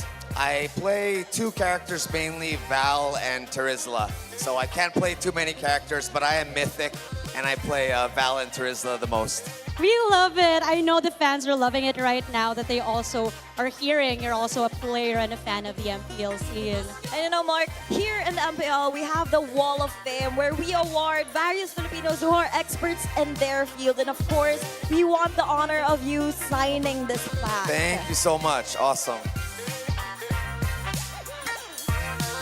Oh my gosh, I think Mr. Mark Mugen Striegel is the final one, at least for this season, to sign the Wall of Fame. We've had so much athletes already signing, and it's such a special moment to have Mr. Mark Mugen Striegel here in the Champions Arena. MPL Superfans, show him some love, come on. Thank you, everyone. Happy to be here. Looking forward to the rest of these matchups. Super exciting. Thank you, guys. And you know, Mark, your experience here wouldn't be complete if you don't say the iconic line, Palag Na To. So when we say Lakas ng Pinas, you say Palag Na To, okay? All right. Lakas ng Pinas, Palag Na To! Grabe talaga yung mga kasama natin ngayon sa Champions Arena. Thank you so much to our host. At nagbabalik tayo this time, Brigida and Wolf, na nasa side ng Cavalry!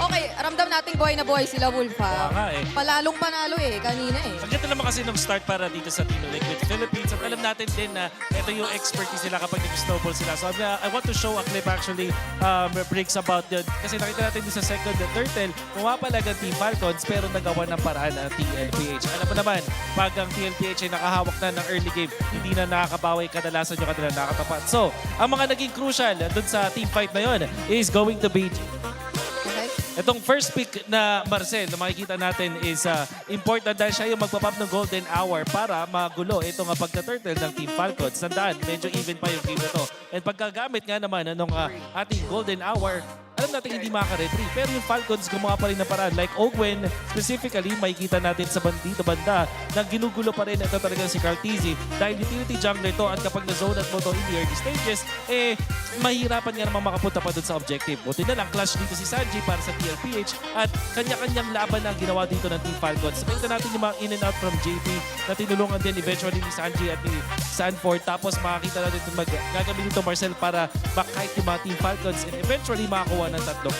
Wala dito sa clash na to, Briggs, nakuha na ng TLPH yung momentum sa laban at hindi na nakapalagpa yung Team Falcons. I agree. Overall, honestly, maski mula pa kahapon, parang nailatag na sa atin ni Master Ogun kung ano nga ba yung ideya dito sa glue pick na to. Even with the first 2 item builds na ginagawa niya, grabe talaga yung mga cavalry natin, Wolf. No, may mga pinapakita sila dito. But going back, ito yung kanina katabi ko si Hans Galleria. Kilala mo ba yun? Oo naman, si Idol. Isa siya sa mga pinakamalupit na glue users dyan at naging masaya siya na itong build na ito ay katanggap-tanggap na. Oo nga, ginagamit At habang sinusubukan ni Brigida na mag-stay on topic habang Okay. siya. Okay, tapos na. Lapit Dapat ganun, okay. Dapat meron tayo nung camera yung pagdidikitin yung ganun. Pwede ba? Okay lang ba sa'yo yun? Ba't wala na yung camera Kidding aside, papunta na tayo sa ating game number 2, Briggs. At ang importanteng malaman dito is meron bang nakahanda ang team of Falcons with this kind of composition para sa Team Liquid, yung mga utility junglers. Like, the Fredrin was picked up and we know for sure that Team Liquid really likes and can really utilize itong Fredrin in a masterful way. Marami na silang championship na naipanalo with this Fredrin. So, paano nga ba sasagutin ng Falcons to? Hindi ako satisfied Briggs dun sa Leomord. Kay third pick na Leomord, I don't think it was the answer. Lalo na hindi rin napigilan yung Pakito. So, this has to be different para sa side ng Team Falcons. Kung hindi ako nagkakamali, meron kang isang suggestion for that third pick kanina na mas prefer mo sana maging priority na lang nila. But then they still went for the Leomord. At ngayon naman, tingnan natin kung meron nga ba magiging significant changes because Team Falcons, I believe they chose red side. Tama ba ako? Okay, so kung sakaling red side ang kanilang pinili, hindi natin for sure. Pero kung sakaling red side, it means na yung third pick yung kailangan nilang ayusin ulit. Kung sakaling Fredrin ulit ang second pick nila ng team ng Team Liquid Philippines, kailangan nilang sagutin ng ibang hero yon like Esmeralda for example. At syempre, not just Teddy. Ito si Teddy. Tingnan mo naman, number 1 pala siya sa overall ranking at lane ranking ng KDA. So, natalo na niya si Cartesi sa overall ranking ng KDA natin across all the players. Tapos, yung sa mismong lane, sa lahat ng gold laners, number 1 din siya. Oo, kung hindi ako nagkakamali, actually, nung first few weeks talaga ni Teddy ay parang halos hindi pa siya nabahiran ng ilang deaths at all. And up until the end of the regular season or even now na we are currently already in the playoffs, ay nandun siya sa top 3 na least deaths pagdating sa ating mga gold laners. Although granted na, of course, ay hindi naman siya nakapaglaro ng week 1. But then, that already shows a lot. Dahil nga sa naging run ng Team Liquid Philippines so far. And in that game, I would say, nagulat ako sa kung gaano natin nakitang active agad si Teddy, especially when it came to the team fights. There are times na mapapaisip ko kung bakit yung performance si Teddy and the Team Liquid themselves have assured us na kaya ang dahilan kung ba't sila ganun ka-aggressive with Teddy is because of the 4 people that nandito naman sa Team Liquid.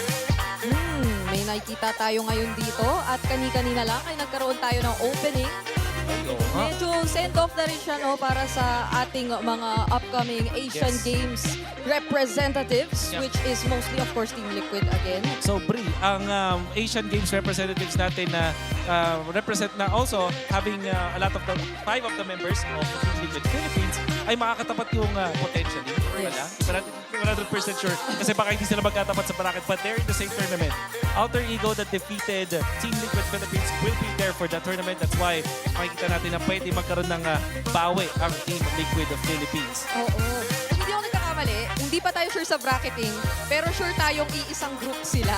Kasi meron lang mga piling regions na na-separate sa Group B, pero for majority of the regions, that includes Malaysia, Indonesia, the Philippines, sama-sama sila sa Group A. So, alamin natin kung magkakaroon sila ng eksaktong pagkikita agad-agad. This coming June na, I believe, ang unang hakbang. Oo, isipin mo, kakatapos mo lang ng compete dito sa MPL Philippines. Yes. Nandito ka sa Grand Finals. In just a few days, meron ka na namang tournament na sasalihan. So, exciting stuff.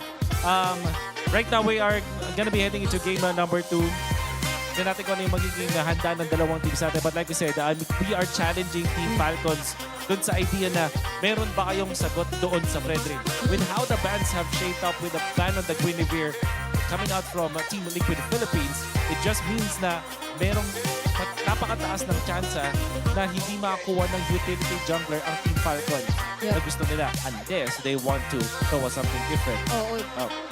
Grabe yung pakiramdam mo na nandito na tayo sa Clash of Titans 3.0 pero Fredrin pa rin. Fredrin pa rin.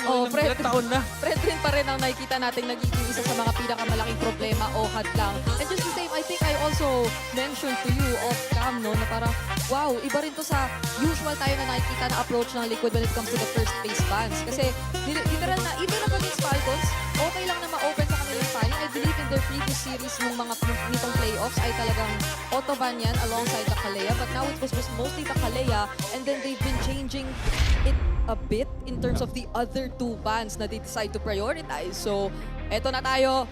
Papasok na sa pangalawang game draft for this series. Kinakailangan pang ibawi ng Falcons at ipantay ito. But Liquid so far have shown great momentum in the start.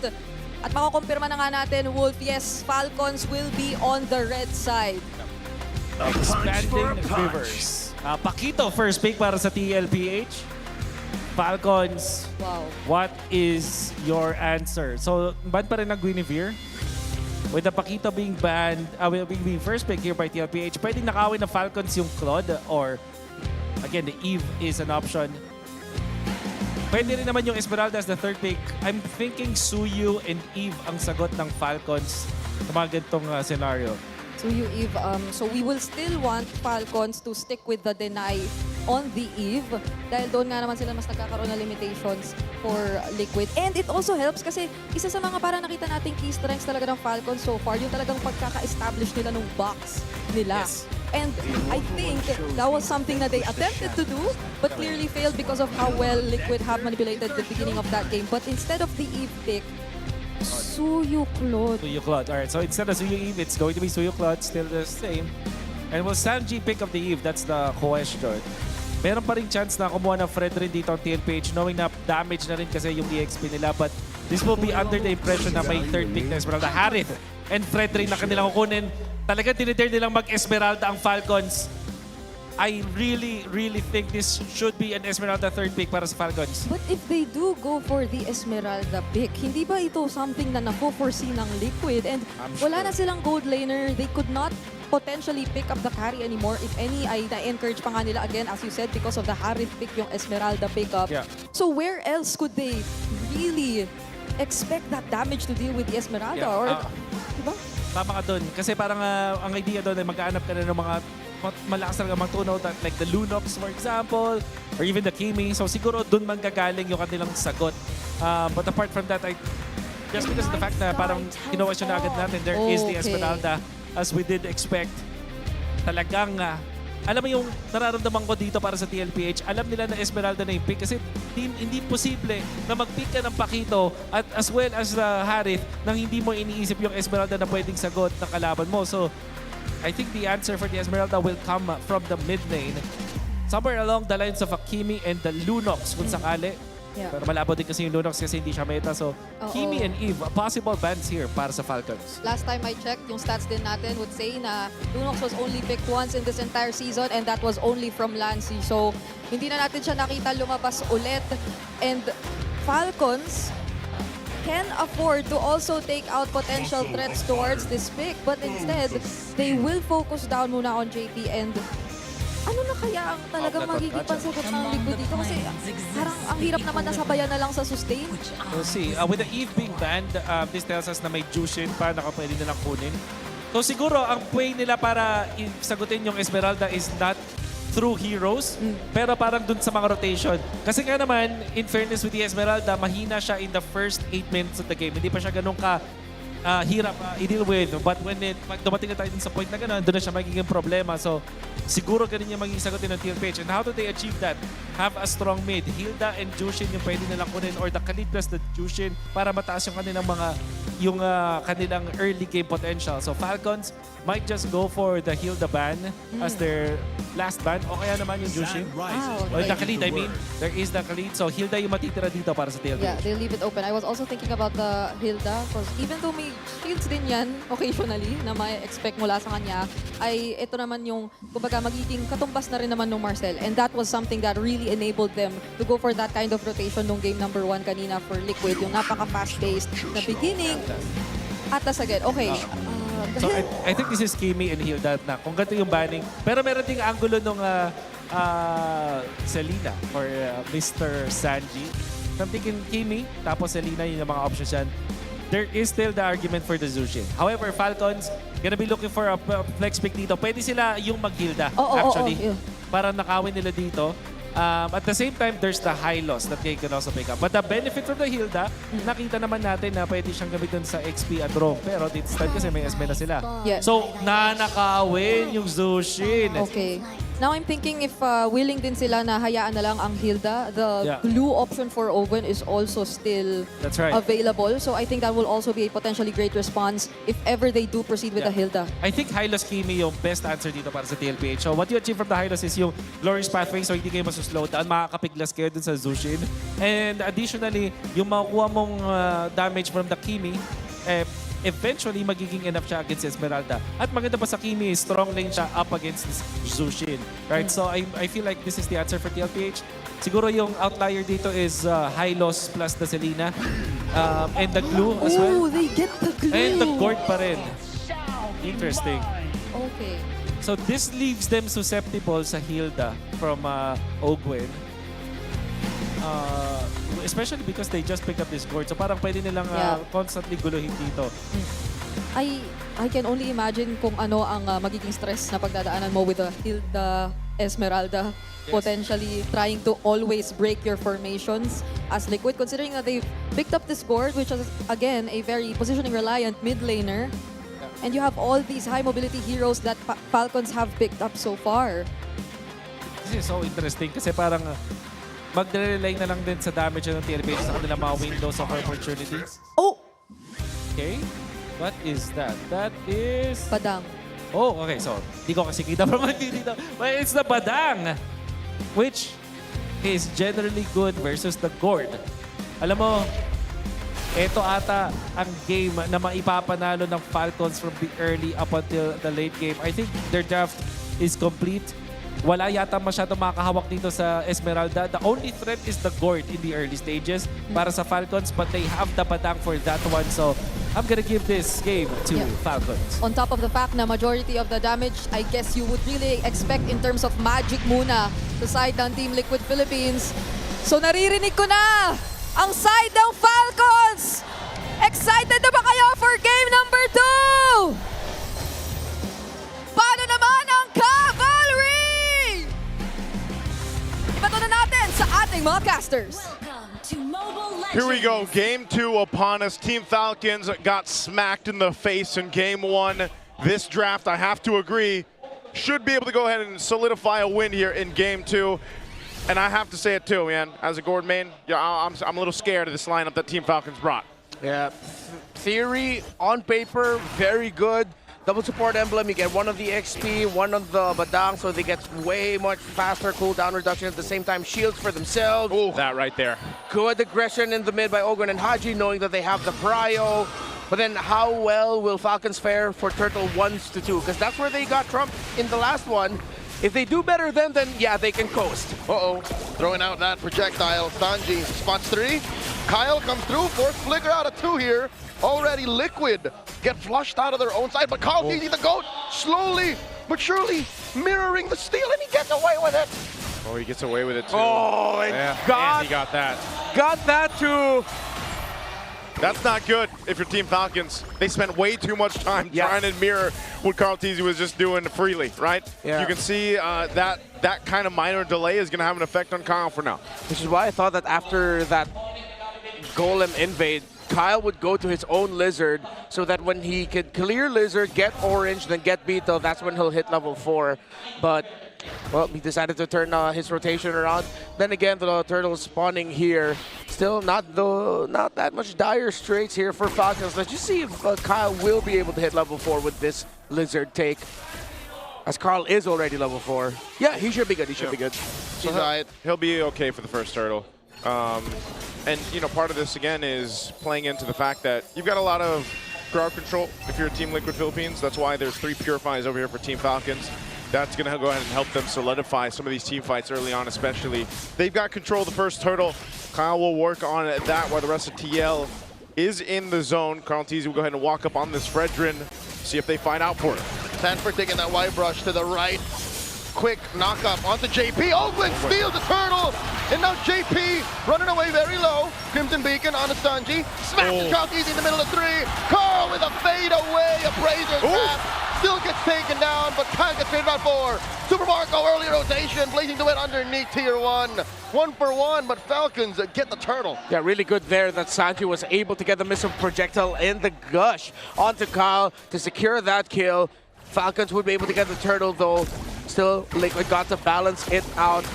The EXP lane Flap had to rush the Dreadnought armor because he is back in the support emblem. It's good, but the bad thing is you're not as tanky. You're very squishy.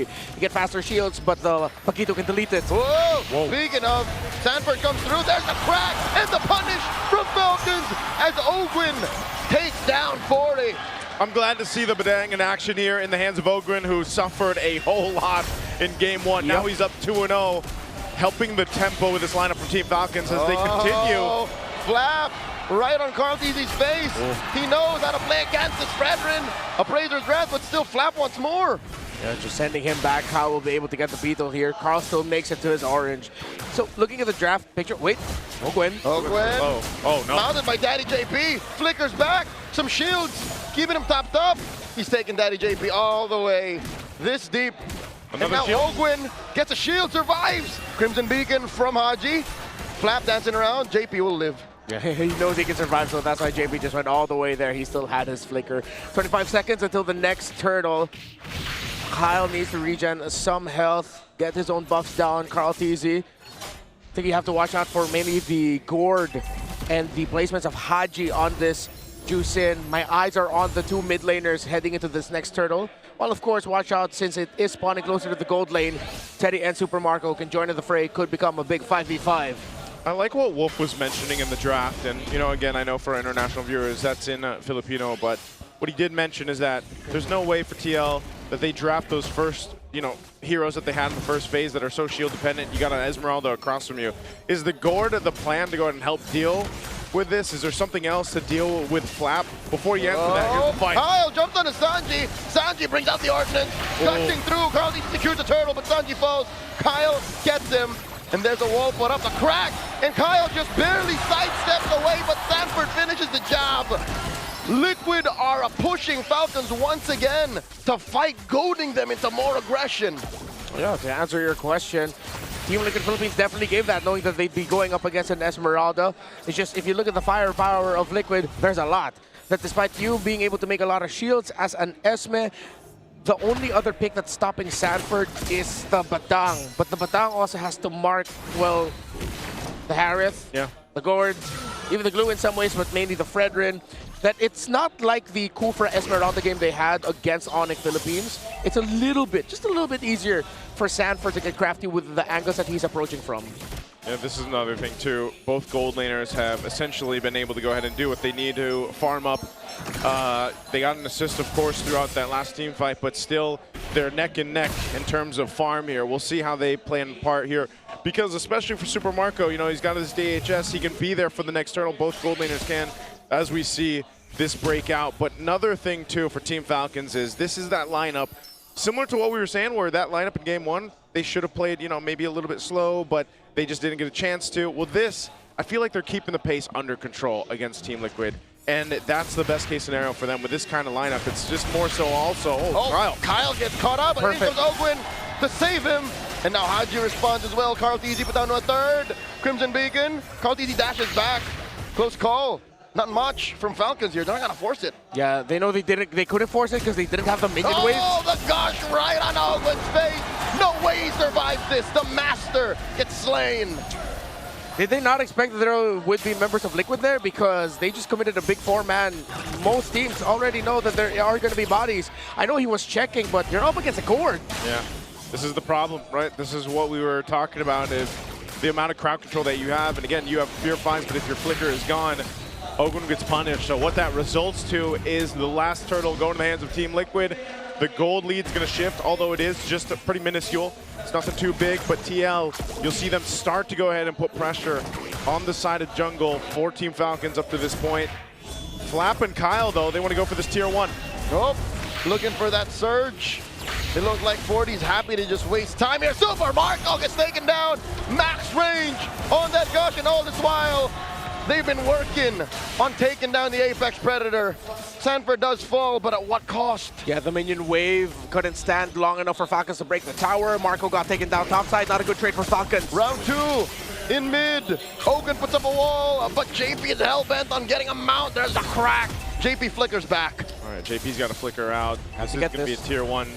Kyle will go ahead and knock that down, man. They spent a lot of time at trying to get that objective. They will end up opening up the map a little bit, but also top side, look what happened. Right, their tier 2 took some damage. They pretty much mirror what TL is doing is mirroring what Team Falcons wants to do. And so it puts them in the situation of where do we put our guys? Where do we put our rotations more? And where's more important for Team Falcons? Yeah, what's annoying right now for Falcons is if we actually have numbers here with total damage dealt, damage taken, very even in the gold, close enough. It's the total control time. 45 seconds for Team Liquid so far, just 23 for Falcons. So that extra amount of control that Liquid has is what's giving a lot of difficulty for Falcons in the fights. Yeah. It still could be brought closer, not that far off in terms of the gold, but they need to see if they can start getting more gold on this Juicin specifically, because Sanji is starting to run away with the lead. Oh, point blank gush without any warning. A volley right in Marco's face. They catch Ogwin, force a flicker out of him. And now he answers with a crack. Haji looking to choke him up, but Sanji will finish the job. JP goes up, and there's a trade 1-for-1. Good trade. They deal with that at least, but this is going to be a problem trying to work against all these amount of crowd controls and stuns that TL has. Whoop! Flap here, caught in the crowd control, and there it is, another gush plus a Salmon Force. Might have been overkill. That's not what Falcons was looking for. After all of that, Liquid still has almost double the total crowd control time. 53 seconds to Falcons 27. Oh, look at that damage. They force Haji back. Another Crimson Beacon wasted. Liquid are looking to secure the Lord here. Down to an 1/8 of its health. Kyle looking to steal. Go through the back, and Carl Teasy gets that Lord to wear a Liquid jersey. This is the problem. Oh, Ogwin in trouble again. He's caught between the walls. Salmon Force plus Gush. The GOAT secures the kill, and now they go for Kyle's purple. Oh man, those projectiles just stopping them in their tracks. Purple's still there for Kyle to take. They pulled off of it. Sanji, quite low, has to get out. Couldn't finish the job, but Sanji will live, staying here, hiding in the Y brush. A Brazer's Rat knocks out Flap. Talking about knockouts. Sanford looking for more, forcing a defensive surge, but Sanford will find a Marco with a brrrr. Blazing duet, taking down 40. There's the shutdown. Yeah, Falcons needed to get something there because this is getting completely out of hand already. We talked about Turtle 2 and Turtle 3. That has extended up to Lord 1, with which Liquid was able to get freely, as we saw. Falcons will be able to stop this from getting any charges. Still somewhat close, but they're putting all of their eggs now on Super Marco at this point. Yep. Haji does have a Sky Piercer. Don't believe the graphic. That's only supposed to be one Sky Piercer. We're okay here. Don't worry. That's not two. There's not a new build you don't know about. But it seems like the drafting philosophy of Liquid for this series is just pack a lot of crowd control against a team that has a really good team fight. They've respected Falcons' ability to fight, what they showed off against Onyx, and they realized we can just bring back an old favorite. Spam Fredrin, pair it up with even more crowd control, damage EXP, old school favorite in a Paquito, and which is why this was an important match for Falcons to, a game for Falcons to win. Because if they want this, then they're thinking already, okay, we still have an answer to Paquito. If even after the Esmeralda, even after the Badang, they still cannot take out the Paquito, then they have to start committing bans to take it away from Sanford. Yeah, they won't want to take that away. They're trying to hold on to what they can in their base here. But this is the thing. Now you got a Divine Glaive. Another projection plus gush combo puts Flap at half. Yeah, that Divine Glaive last pickup is enough. You know, it's been the Glowing Wand and the Lightning Tranchant, and Sanji's already capped up 5 kills. So what more now? And it's so surprising to see, again, you know, Carl Teasy picking up the Fredrin back-to-back after what we saw even in the last games. We saw, Another gush comes through, taking down Ogwin, just like that. Kyle Teasy can't even sniff his purple. And Ogwin knew that he didn't need to commit his ultimate there to try and salvage that. It would have been too difficult for Falcons to take that fight. Marco, ouch. All right, shield's gonna pop here. Down on the bottom side, again, TL now, it's 4,000 ahead for them. And it seems like Team Falcons is in that same situation that they were in Game 1, where it's like they just have to respond to TL, you know, putting the pressure wherever they decide to. How do you get around these projectiles? How do you get around those little mini crowd controls that this lineup that TL has? Oh, it's even tough to say because you already have the Purifies. But then even if you Purify, there's already a good chance Sanji is blasting you. It's a cop-out, but play better. Out-execute them. Liquid are just really executing. Falcons, theoretically, we said it, have all the tools that they need. It's just how do you execute that when the other team is just so good at it? Kyle is so far off. I don't think he can make it back in time. They've already picked a fight with Flap and Haji. Flap here, gonna get taken down very, very quickly. Crimson Beacon by Haji. 40 versus 2. Kyle and Ogwin. There's no way. There's no way. Sanford flickers back. Sanford buys enough time in the 1v2 while TL took out Flap. Oh my lord, another gush. Crimson Beacon. Teddy helps Sanji finish the job. And just like that, another message sent and received. This lord belongs to Liquid. Go next, Sanford, perfect placement. Put himself in right bush mid. Waited for Ogwin and Kyle. Liquid read their rotations. This is the Liquid that just knows everything that's going on. They expect what you're gonna do next, and they already put themselves in the perfect place to answer it. Rennie, I'm gonna have to agree with you, man. And I'm pretty sure some of the chat's saying it too. You know, ban the Paquito or take the Paquito away from Sanford. Yep. The amount of value and efficiency that he's having on this pick is too much for TL right now. And maybe even again, you know, considering how do you get through all this? You have Purifies, you have to outplay them, but every single time they approach a fight that's started up by that stun, you lose someone. Just like that, in a snap, Flap Teasy gets erased off the map. And he's supposed to be a tanky hero here with this, but when you're just burnt through like that by the Mystic Gush. Diamond Force, Ogwin flickers back. Just to save himself, Lord still standing, more than half health. Carl Teasy catches Haji. Crimson Beacon flicker back. Super Marco wailing away, taking care of the Lord. But Liquid will continue to push in, demolishing that mid lane inhibitor. All right, base turrets still one stands for Team Falcons. They'll hold on to it. But TL. Oh, another gush. Kyle Teasy surges back. Another stun. And Ogwin gets picked up once more. Teddy is on a rampage. Boom! Blazing duet from Marco plus the freeze. JP here flickers back. Easy! With an Appraiser's Wrath of all Appraiser's Wrath. Taking down Marco. Kyle looking for more double kill for him. Kyle Teasy shot down. Kyle goes down. Knockout strike in Haji versus 2. And there's the wipeout. The KDA machine gets 3 stacks. The machine says, not in my house. We're not going down with a fight. I thought Carl Teasy delivered the dagger with that taunt, with the Appraiser's Wrath, perfect to delete Marco in an instant. But then Falcons swing back with Kyle through Haji. Signs of life for the Falcons. A messy fight there for Team Liquid, potentially trying to end the game off this push. Look at the replay here, how this planned out. Winter Crown blazing duet. When he gets out, the taunt is perfect. And with all the damage Carl Teasy took, it is an instant delete on the Claude. But Kyle went in perfectly. Since Teddy already committed the Zaman Force, when they went for that initial push, he didn't have it. And then Falcons just countered through their juice in, which now has 3 stacks on the Skypiercer. A millisecond of hesitation would have led to this ending right then and there.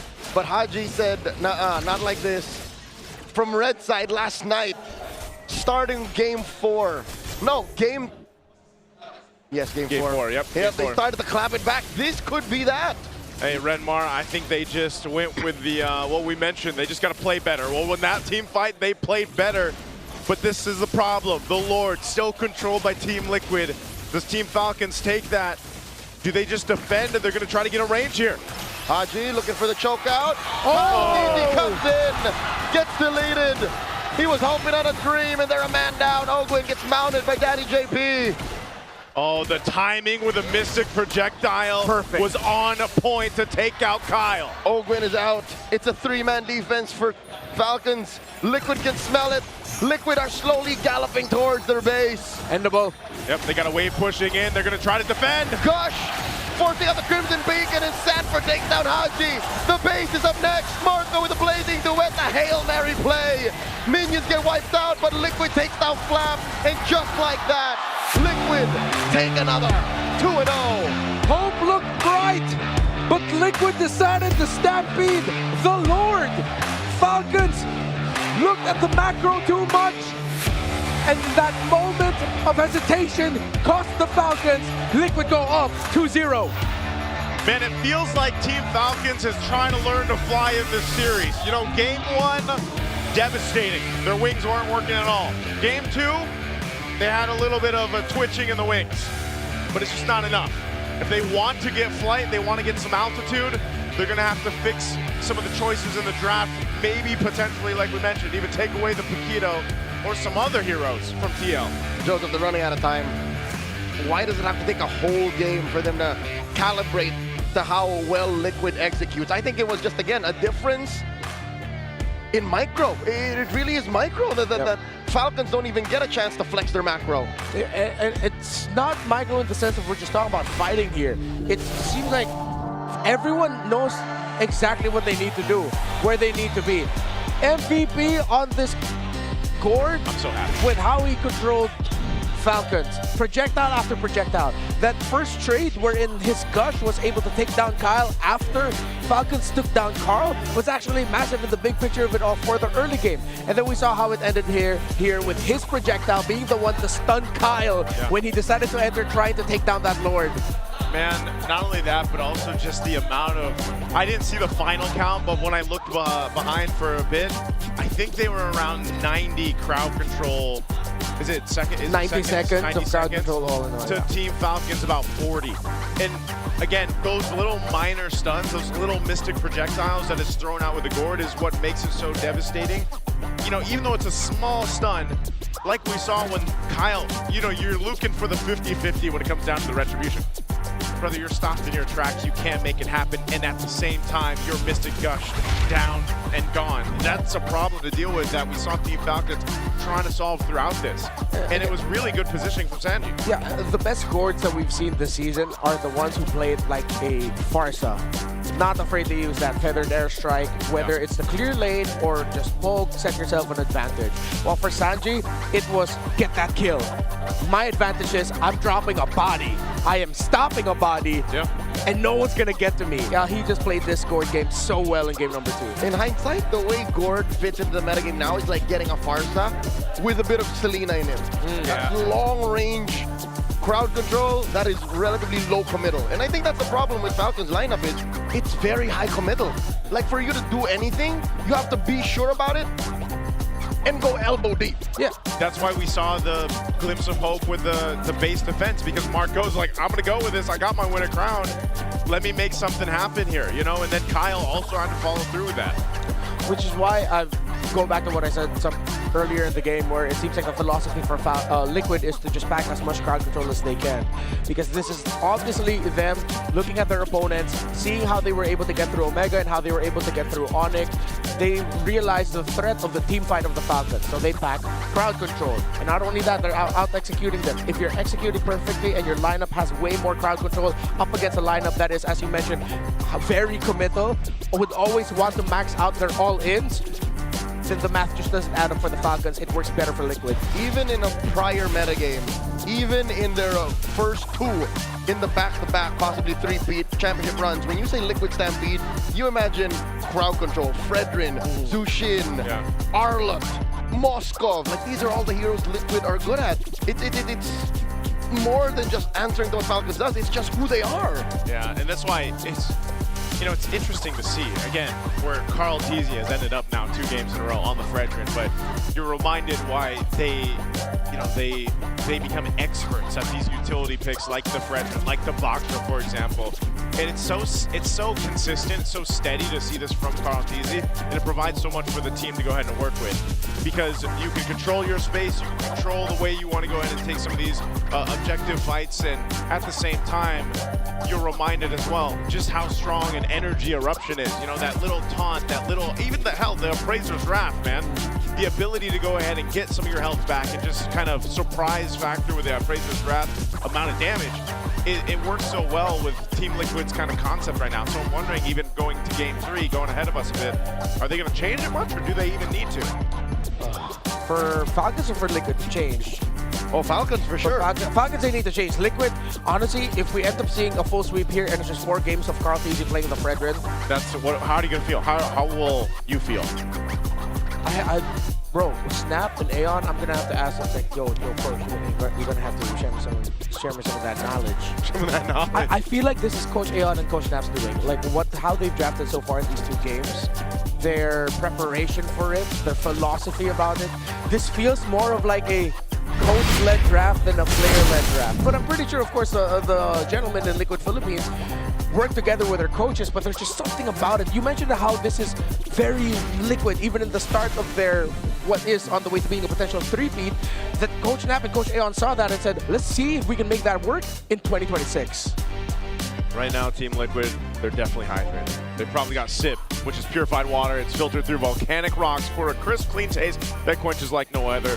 Quench that thirst, take a sip, because I don't know what they're sipping on in Team Liquid, man. It's SIP. It's SIP. It's SIP. There's something else. You know, they're sitting on. What are they sitting on? They're sitting on the Max 5D on stage. There it is, Max 5D on stage. That's not what we're sitting on, wish we were, but we've also got some TT Racing chairs here. That's clever engineering, keeping these teams locked in. And grab that code while you can to get a discount. I know there's tons of TT Racing out there available because it's brought to you by TT Racing Philippines. We have your back. There it is. Max 5D. I've yet to sit on one. Maybe I sat on one once all season long. Hey, you know what? History's also in the making here right now, not just with this match, but also the first ever MCGG Crew Clash has officially kicked off, and the competition is heating up. That's right. Your favorite KOLs are locking in their crews right now and clashing head-on for the ultimate bragging rights. You too can get in on all the action. There's a QR code on your screen. Scan that to support your favorite KOLs and get a chance to score massive rewards. Let's go. If you guys haven't joined in on MCGG yet, you're falling behind. You Magic Chess, Go-Go. Magic Chess, Go-Go. It's so fun. And you can also play it on your PC. I've been telling that too to people because they didn't know that they don't have to emulate it anymore. Like, you know, you've got its own software there. And now also the Smart Power Pose. We got Sanji here, the MVP on the gourd. Go ahead, bring your game face on for your Smart Power Pose. You know what I noticed too in the audience? There is a lot of people that bought the Liquid jackets. They have to be sold out. It's a racing jacket. It's a racing jacket? Yep, it's cloth. I thought it was a windbreaker. Oh man, I thought it was a windbreaker too. It's not. So is it kind of light in the, no. You know, the hot air, or no? It's heavy. It's heavy? Yeah. Well, they were thinking ahead. They were. Even before Paris was announced. Yeah. They knew. They had an inkling. Those jackets will be so ice cold. Like, you know that saying, ice cold in Paris? Like, they're gonna look clean. It is. They will. Ice cold. You know what else, super fans? Did you know men are 5 times more prone to dandruff? Don't let your flakes ruin your focus. Power up with Clear Man. It's triple cooling power. Gives you 100% dandruff-free hair for that ultimate fresh feeling. Supercharged with Clear. Look at this dashing gentleman in that quarter zip. I thought he would actually start shampooing his hair. I would have given him all the clear in the world to do that. He's got 2 bottles out, man. That's the best, by the way. Hey, that's the best Clear Men we've had on stage, showcasing us how to use it. Give that guy some extra Clear. He's got double bottles too. Yeah, he doubled that. He double bottled. Please put some heroes on that, by the way, Clear. You know, if you're with us next season, hopefully you are. And also, of course, I think there's a whole lot of action happening out there. I missed some of it because we've got the super fan Sate outside. Did you guys get a chance to see? I went out once. Yeah? Maybe twice. Did you guys, what was the coolest thing you saw out there? Merch, food stalls. Food stalls? Yeah. What kind of food do they have? Dude, there's like 3 food stalls that are just competing shawarma stalls. Like they're all, they're all shawarma? Yeah. No, but each one of them have variations of what other extra stuff they sell. But it's clearly shawarma. You know what? I'm going to have to go check that out. But right now, we're going to check this out. Let's go ahead and take a watch at this video with Infinix. Hello? Ay, sorry po. Nandito po ako sa Superfan City. Opo. Pupunta po ako agad dyan pagkatapos. Ayan. Nandito tayo ngayon sa MPL Festival Superfan City sa Infinix booth at tingnan natin kung ano bang pwede nating ma-enjoy dito. Hello, sir! Hello! Ano bang name nyo? I'm Maynard from Infinix po. Sir Maynard, ano ba ang mga pwedeng gawin dito ng ating mga superfans? Ayun, para po sa ating superfans, meron po kayong 3 activities na pwede pong gawin sa aming booth. And for every activity po, magkakaroon kayo ng reward for each of them. So first activity po natin ay kailangan nyo lang po magsagot ng survey. Pag natapos nito po yung first task nyo, meron po kayong agad na pamaypay. For our second task po, meron po tayong free photo booth. Pero bago po yan, kailangan nyo muna pong mag-follow sa aming Infinix page and mag-join po sa aming official group page sa Facebook and mag-invite po kayo ng 10 friends. Then pwede po tayo mag-proceed sa ating photo booth. After nyo po mag-take ng picture sa aming booth, pwede nyo po siyang i-upload sa Facebook and put hashtag which is Infinix GT50 Pro and another hashtag Experience the Beast. And after that po, pwede po kayo mag-claim ng ating tumblers, mini tumblers. Makakuha ng mini tumblers, syempre may laman ba yan? Meron po, magkakaroon din po kayo ng free drinks from our booth. Yay! So, hindi talaga kayo mainitan sa Infinix booth. Talagang meron silang cooling technology dito. Aside from that, meron din po kaming pre-order sa aming booth. Lahat po na gustong mag-pre-order ay available po sa aming booth. At sa mga mag-pre-order po, magkakaroon po kayo ng free jacket na exclusive lamang po na makukuha pag nag-pre-order po kayo ngayon. And another po ay free ticket for tomorrow's finals po. Sa everyone na gusto bumisita dito sa MPL Festival Superfan City, libreng-libre po ang entrance. Visit Infinix booth and get all the freebies that you can.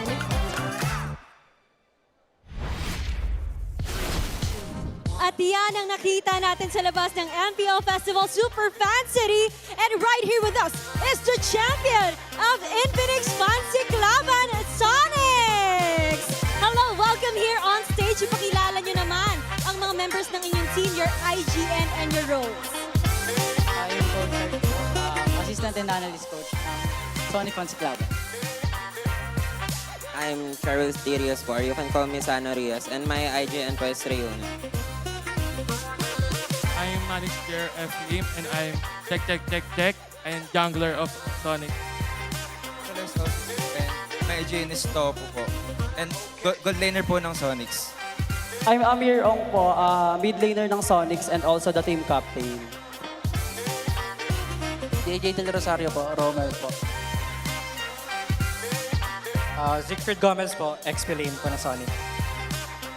Iverson Ginagaspi, Evia, and head coach po ng Sonics. Wow, congratulations to Sonics Natalo nila ang defending champion ng Infinix Fancy Cluban.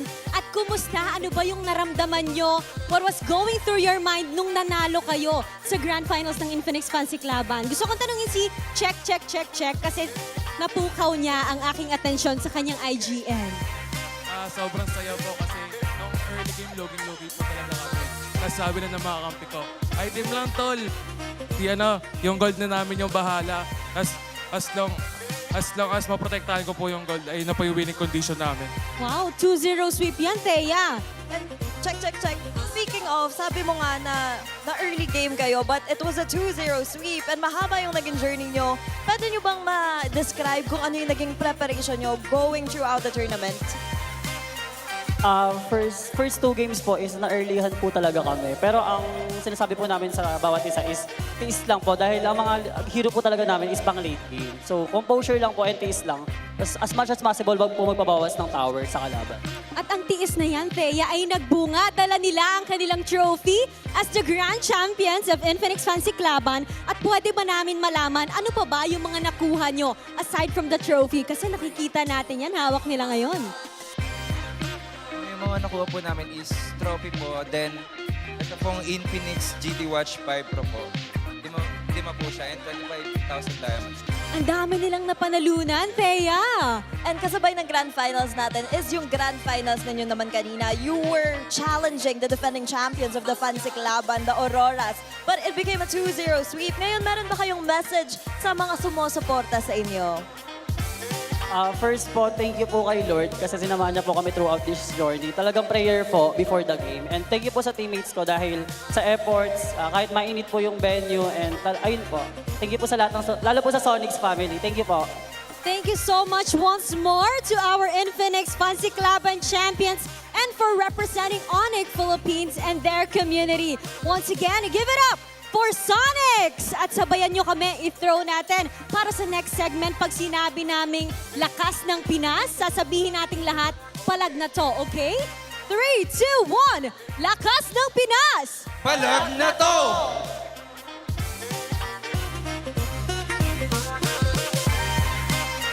Palag na talaga kami dito at meron tayong makakasama bago tayo tumalon sa ating game number 3 together with us. Wolf? Pwede ka bang magpakilala para sa mga hindi nakakakilala? Ako nga po pala si Dian, dating player ng Echo noong season 11. Season 11. So, Coach Wolf, mga ilang taon na po ang nakaraan? Oy, 4. 4. Na taon. Tama, 4 years na. 4, pero tingnan nyo. 4 na taon na nakalipas, andito pa rin siya. Todo bigay suporta para sa Cavalry. And ngayon, ano bang pinagkakaabalahan mo recently? Matagal-tagal ka na namin hindi nakita eh. Wala naman, nag-aaral lang ako. Nag-aaral. Bumalik lang ako sa school. Bumalik sa school. Alam mo, Bri, engineering student. Wala tong CG yan. So, matalino talaga to. So, ano naman yung parang na bumalik ka sa pag-aaral after ng isang malupit na career sa esports? Actually, na-stop ako nung season 11. Season 11. Tapos, nag-delay ako ng almost 2 years. Pero yun, masaya naman. Nakapag-aaral ako rin. Oo. Pakiramdam ko yung transition talagang medyo nakapaninibago kapag bumalik ka. Pero, I believe sumusubaybay ka pa din sa eksena. Tama ba? Para lagi kita nakikita sa Facebook, nakakapag-share ka pa ng mga memes at yung mga jokes ay relate na relate ka pa. Tama ba? Tama. So, ngayon, nakita mo rin ang mga kaganapan sa playoffs natin so far. Nagulat ka ba o medyo expected mo ang mga nangyari? Medyo expected, pero magaling kasi silang dalawa yung TL tsaka yung Falcon. So parang palitan na lang sila ng hero tsaka sa pindutan na lang.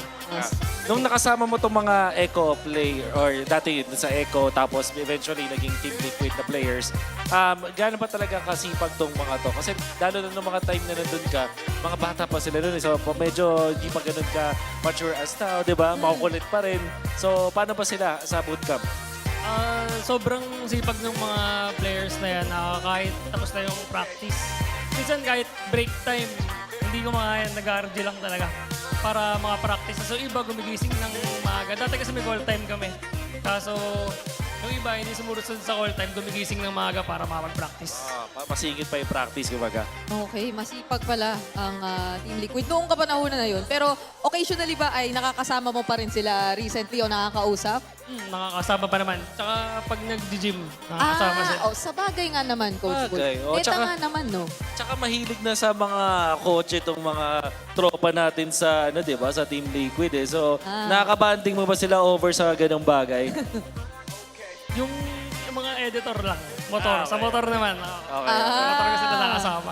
Ano kasi, no? Parang isang malaking pamilya din ng mga basketball ng bawat team naman. Kaya masaya talagang makita magkakasama. Alrighty. Pero papasok na tayo You guys sa got draft us now for the for draft here. game We're gonna help number 3. translate Ganun lang our pala own kabilis sa thoughts mga in English. pangyayari. Yeah, At masasaksihan we're not doing natin any in just translating. a It's literally bit. just us.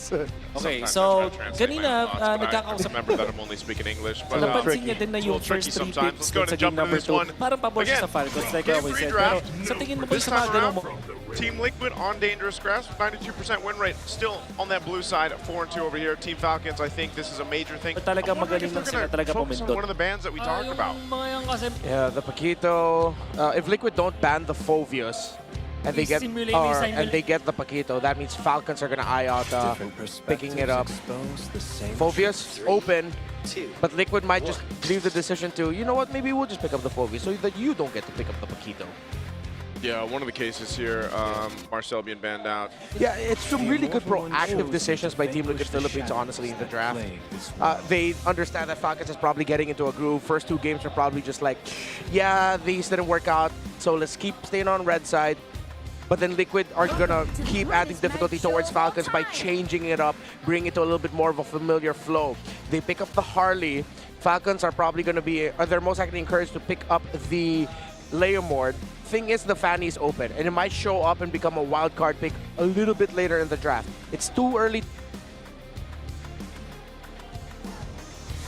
It's too early. Oh, there we go. It's too early to pick up the Fanny at this point. Yeah, in that's not a the Falcons metagame. thing to do. Yeah, not a Falcons thing to do. That's an Omega thing. Yep. Because of all the heroes that could counter it, the Hilda, the Badangs also there. The Chos. All those pickoffs. But at least this makes sense for Falcons' position in the draft, the red side. So Yeah. they can keep up the bit all the way till red 5. They can hide that Fanny till it matters. But they won't. They're gonna go the Fred. They steal away Carl TZ's Fredrin. It's So, their turn to you do gotta it. play something else, Carl. That's what they're saying. Still Phobius. Yep, as expected, Liquid are just going to go ahead and rush that favorite pick for them. And they've gone up against lineups like these. So it's not going to be the Harley Leomord trade. Still, it seems like Falcons are going to be playing... And you know what? No, they don't need to play the slower game. They can still play that faster game. Just execute it a little bit better because, hey, Liquid were able to do it in the first 2 games where their Fredrin was the one dictating the tempo. Yeah. Just make sure it's paired up with a really good roamer that can match its aggression, maybe even its damage. Introducing my buddy. Okay. The problem is they get clawed. Claude, Phobius, Harley right now for Team Liquid Philippines. And This has to be Harith. that Phobius, I know everyone remembers what happened, right? Just a few nights ago. 5-man Dark Wave that Sanford was able to do on the Phobius here. Definitely something to think or consider if you're Team Falcons on not getting that set up. But also, the Harley's been kind of slept on, man. The past couple games, even yesterday's matches, Harley wasn't picked up as much. And so now you have that. This is going to be a very different tempo also for Carl Tizzi playing with the Harley, which will then just give space to Teddy, which is the Claude's one of his heroes that he likes to go ahead and be that steady Teddy that we've seen throughout the season. Give him time to farm up and get to where he needs to be. They either have to get the Harith or pick it up later. Yes, much better pick this time. Team Liquid can just ban out the Harith because you still have a good option in the hero. I'm trying to remember it. It's almost there. Carry, excuse me. Carry can still be picked up here by Super Marco. Now, if both get banned out, that might actually hurt Liquid because there's a good chance Flappage is going to end up with a really good hero that can mess up Liquid's lineup. Yeah. I think the Falcons needs to ban the Valentina and then ban the Gord also, which would leave probably something like a Kimmy for Sanji. Yeah, Kimmy. What else did Sanji end up playing here? If it's not, yeah, you said Valentina being banned out too would help, but a couple other options. at least for Sanji, you know, I don't know if he'd want to play the Louis or there's the Gord ban you talked about, so Gord will come through. Flap still has a deep pool of EXP leaders that he could go for. If they want to really be aggressive and zone aggressively for the early objectives, I think a Yu Zhong is going to be warranted. So Liquid might want to eye banning that out. If they're okay with dealing with it, then if Falcons does ban the Valentina, Asura might show up.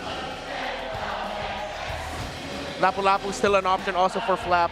You need that strong burst damage to send the Claude and the Harley back. Heroes that are squishy and love to dive don't want to go up against heroes with really strong burst.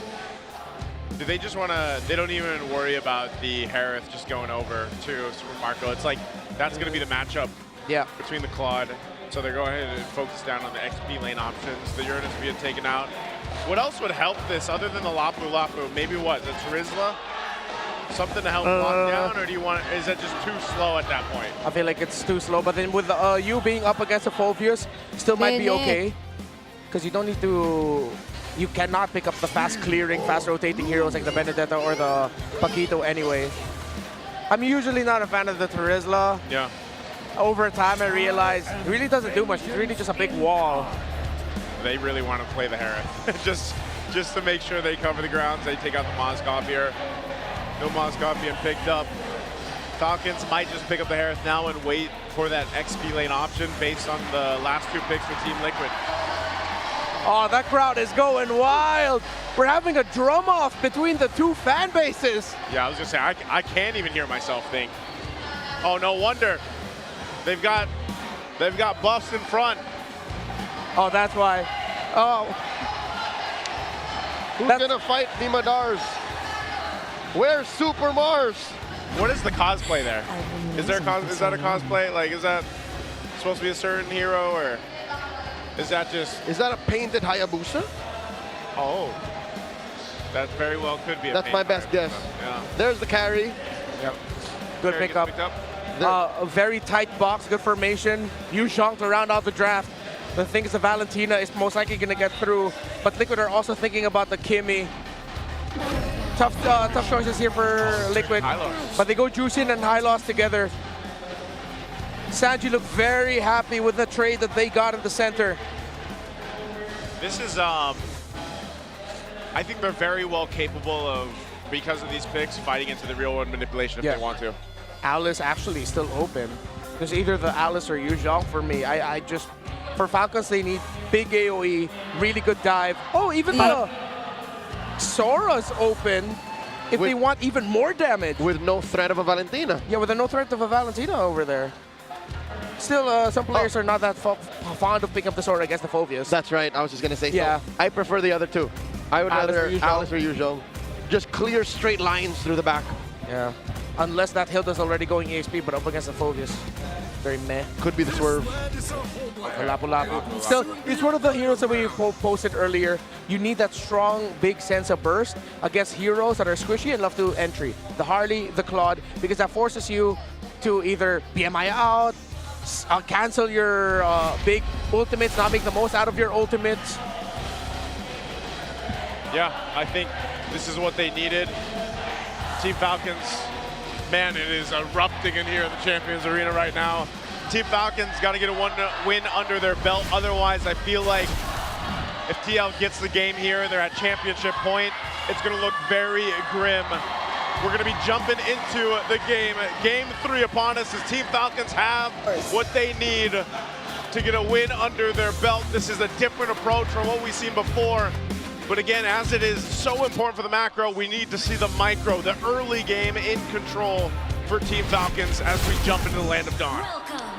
This is the time for Falcons to take a game. Seems like the draft has evolved and it has gotten to the point where now even Liquid acknowledged that they could have just go ahead and pick up the Paquito again because Falcons would have been ready for that. So they had to be proactive in changing things up. But you saw Liquid a little bit slower with their decisions in the draft here. A lot more thinking. This is the best shot for the Falcons to turn it around. Yeah, Falcons can make this happen again with this kind of pressure that they have with Ogrun on the hill, like we've seen before. You know, you should be able to go ahead and get a good early game starting. Not only that, but allowing Super Marco to, wow, they're already duking it out. This is what we've seen actually between the gold laners in the current meta, just doing their own thing, fighting each other, potentially going for the 1v1 plays like we've seen early on. That's not going to happen here. Flap, like you mentioned with the Lapu Lapu, going to be pretty big here. It does get the XP.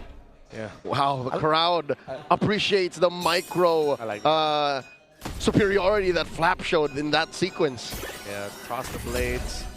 On the backswing is when he got it. Yeah. There is that second proc damage going back. Little underrated thing about the Lapu Lapu. I also like the little micro capability showing from Sanji. The fact that he got the lift on the Hilda but decided not to bring it closer to them because it would have messed up the Juice and the high loss together. Yep. Just kept it up there, you know?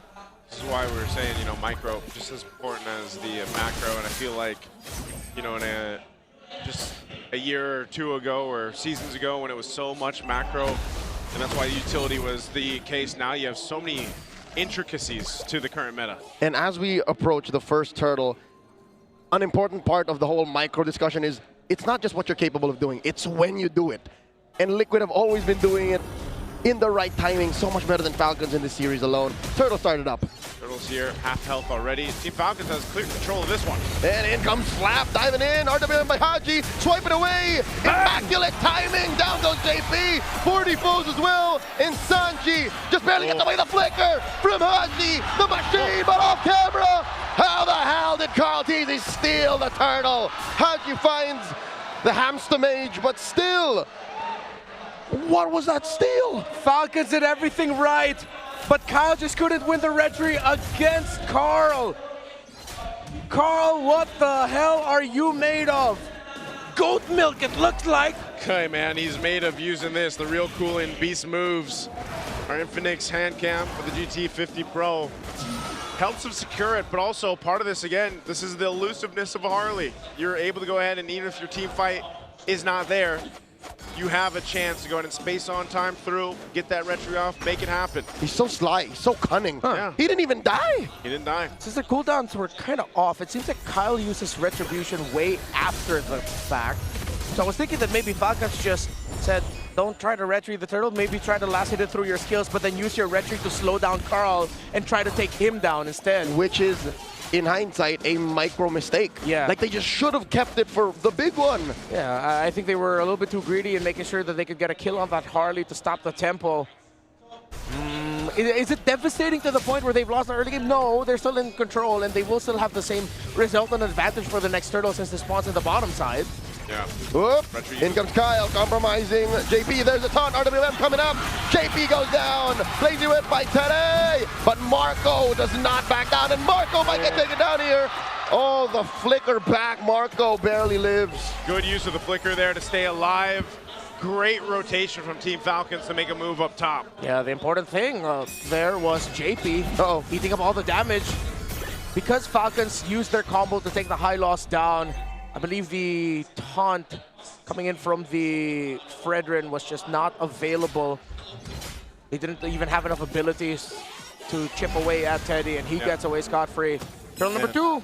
Yeah, just again with this Haji on the eve, so on point so far. Second turtle gonna be up. Oh, Flap round 2, dives in with the Bravest Spider. Looking for one, already used a Crimson Beacon on Sanji, and finally the retribution is good for Falcons. We'll secure the objective, looking for a fight here.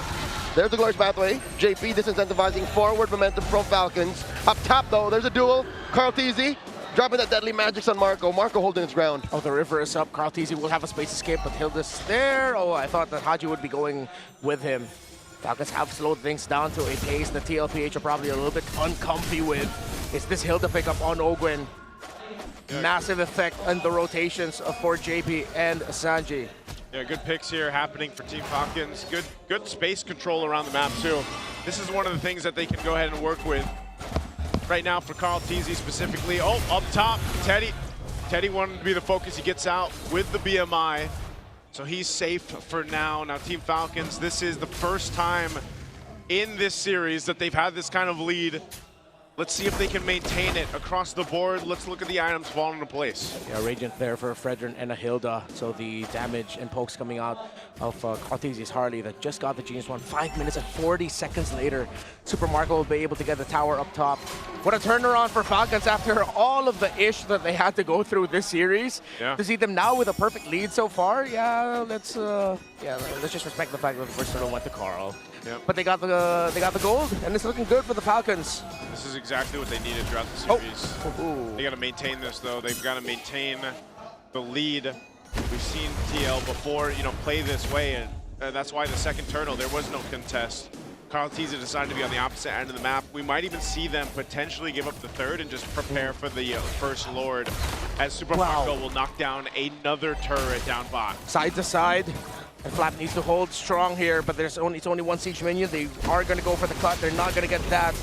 Turtle 3 will be very determinant for the result of the series. The entry there by Flap. Kyle with the toss. He's immune. He jumped forward. JP able to get away with the glorious pathway with the real world manipulation. Takes down the high loss. Kyle and Flap now trying to go after Sanford while he's trying to hold on. He jumps up in the air. Dark Wave. He's buying time. He's dealing damage, but it's just too much. And this is the case that we're talking about with the lineup that Team Falcons have. They're able to go ahead and set up around the box of Haji, the real-world manipulation, and just come out swinging. And there's no way for Team Liquid to fight against it currently. They're too far behind up to this point. The last turtle goes in the hands of Team Falcons. Kyle, Haji, and Ogwen have controlled the center perfectly, Naisu and Leo. How they've been able to just stop the aggressive maneuvers. JP and Sanji were happy with this juice into the high loss pick, but they were probably thinking about it also from a sense of a counter perspective. How do we counter this Hilda, the aggressive rotations? There's just so much peel right now for Haji's Eve and for Super Marco's carry. It's a strong front by Falcons. Which is allowing them to make smarter decisions in the times that it matters. Because in the first couple of games, by this point, they were already down 5K. Now it's the other way around. So I think Falcons just need a little bit of space, a little bit of time to out-mechanic and out-maneuver Liquid. And now look, they're threatening the purple. In comes Kyle. Ogwen up to the front, and the retribution is good. Kyle takes it. Taking resources away. Continue to put pressure like TL has done against Team Falcons in the previous 2 games. This is exactly how they have to play it. Team Falcons, with this kind of advantage, you should be able to go ahead and secure that first Lord. You should be able to go ahead and start marching towards the base of Team Liquid here. Now for TL, they try to make things happen in the mid.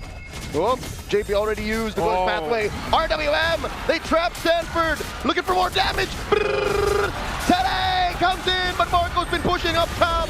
And Sanji with the Crimson Beacon takes down Flap. That's 1 down, 4 Falcons, and Liquid 1 more. Kyle dashing back, Carl-Easy wants him, and Stanford finds him. Make that a 2 for 1, a 2 for 2. And today takes down Marco. Haji will not survive this. 3 for 4, a bloodbath as Haji takes down Tede. How does Team Falcons lose 4 in that fight? Well, it was 5v4. They didn't have their gold laner as Super Marco was playing the Super Macro instead. Still, Falcons was able to walk away with it with some kills. It was crucial that Haji was able to take down Teddy, because if that Claude stood standing, then they would have been able to break the tower in mid. Still, I like that we're seeing fight from Team Liquid Philippines. It was awkward, but they realized the carry isn't here. Without them, they're lacking damage, and they decided to be aggro. Carl and Teddy, perfect. Look, onto Kyle. Sanford, also, great entry with the flicker forward. Yeah, and Super Marco just not being there for that fight, getting that little bit of advantage in the timing for TL to win that. So Lord is up. Team Falcons, despite losing some 3,000 gold, they'll fight for it. Majority of them have no flickers. So this is very weird for Falcons to take. They are flipping the coin right now. Lord at a 5th of its health gets reset. Carl-Easy is 1 level ahead of Kyle. His threshold just a little bit better. Nope. And there's the IWM answered by a glorious pathway. Sanji, Crimson Beacon back, and Flap is just doing his darndest. As Super Marco wails away at 40, he gets them massive. Appraiser's Rat sends Carl-Easy and Teddy back. That keeps them in check. Lord is gonna reset. Team Falcons did lose Flap in the exchange, but it's both XP laners that go down. So now we go for the reset. It's gonna be a 4v4 for this Lord. It's sitting at half health here with Kyle in control. Down to an 8.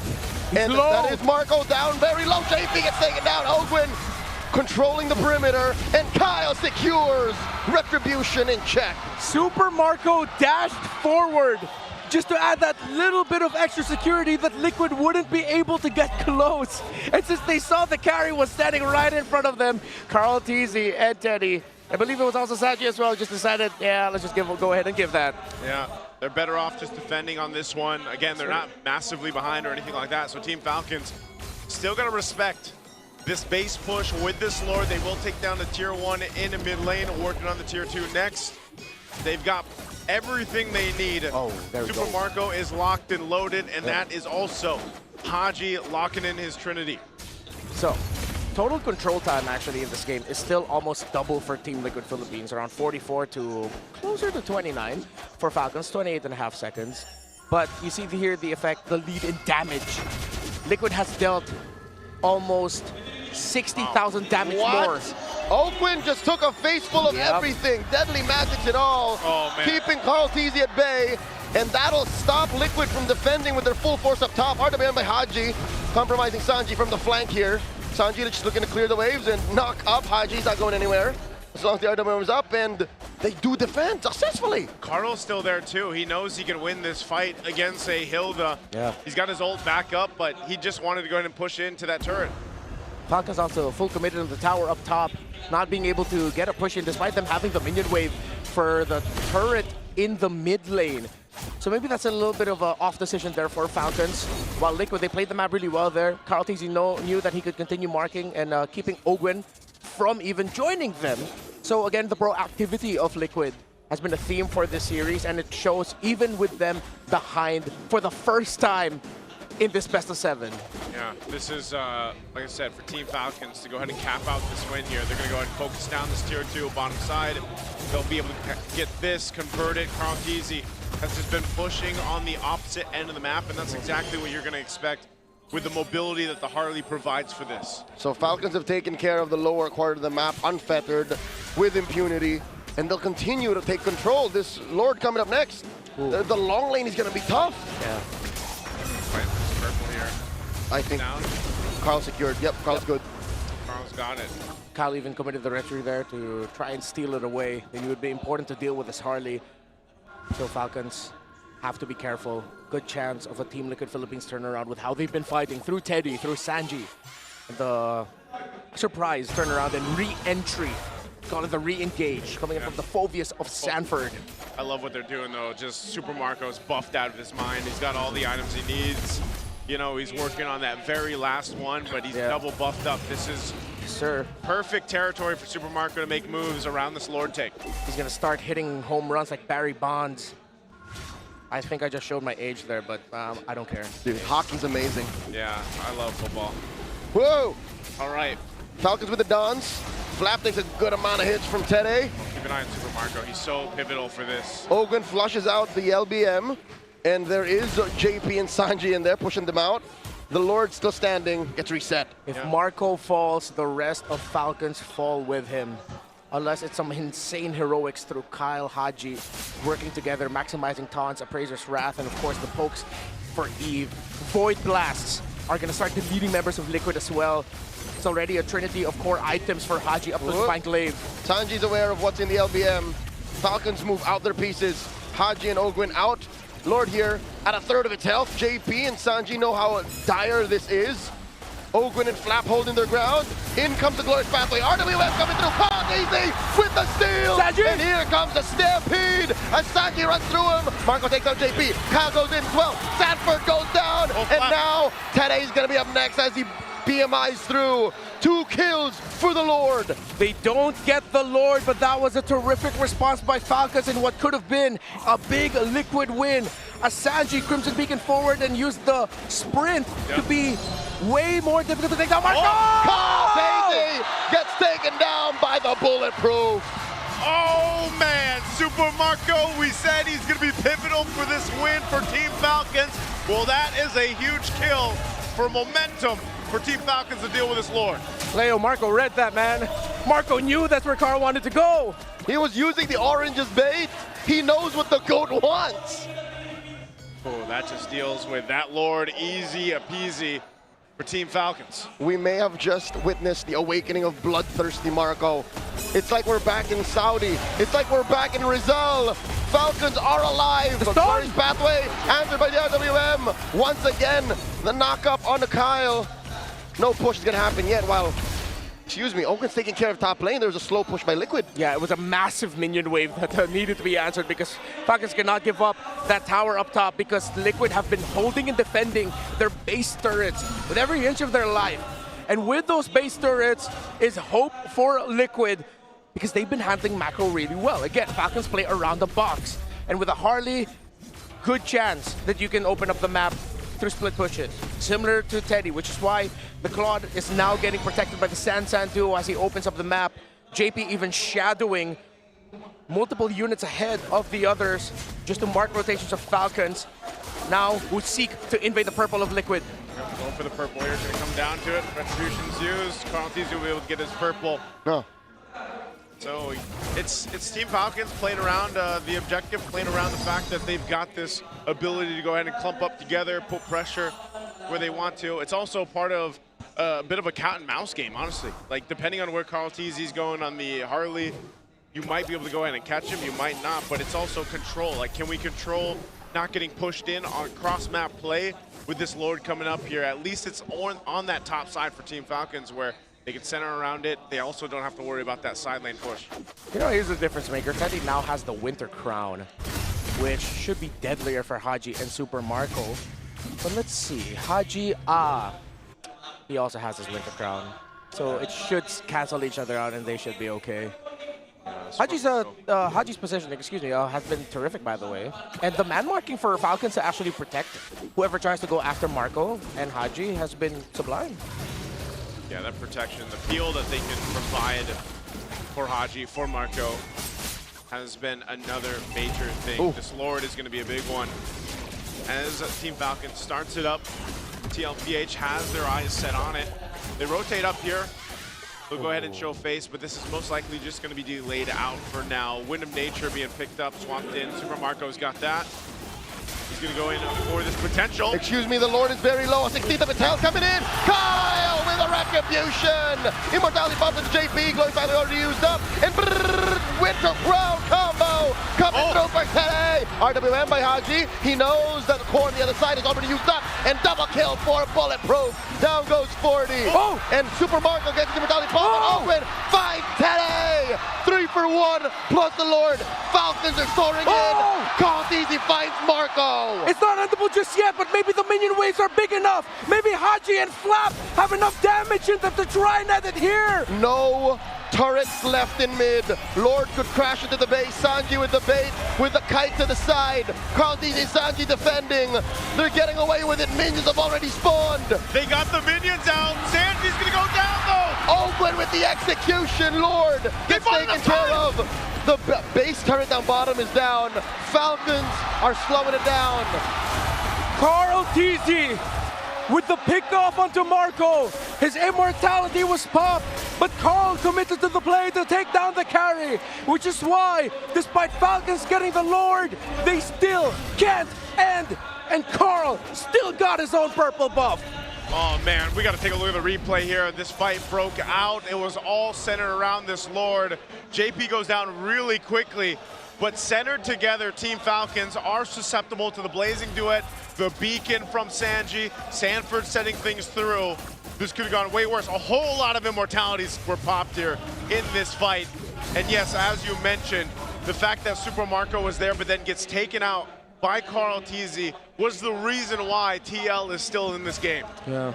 Ogwen, also massive pick onto Teddy. Deathless is the Hilda. It's the roamer that hasn't gone down yet for Falcons.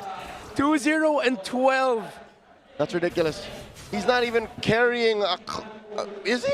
No, there's no casual Fury Hammer. Nope. It's a full tank Hilda. Full tank. He knows he has it in his kit already to be a big nuisance to Teddy. With Teddy committing a Winter Crown, I think Ogwen's just man-marking the Claude over and over again, while Flap, Kyle, and Ogwen are like... Flap and Kyle are the main tanks for Haji and Marco, the main source of peel for the two backliners. Haji's timings of the real world manipulation have been great.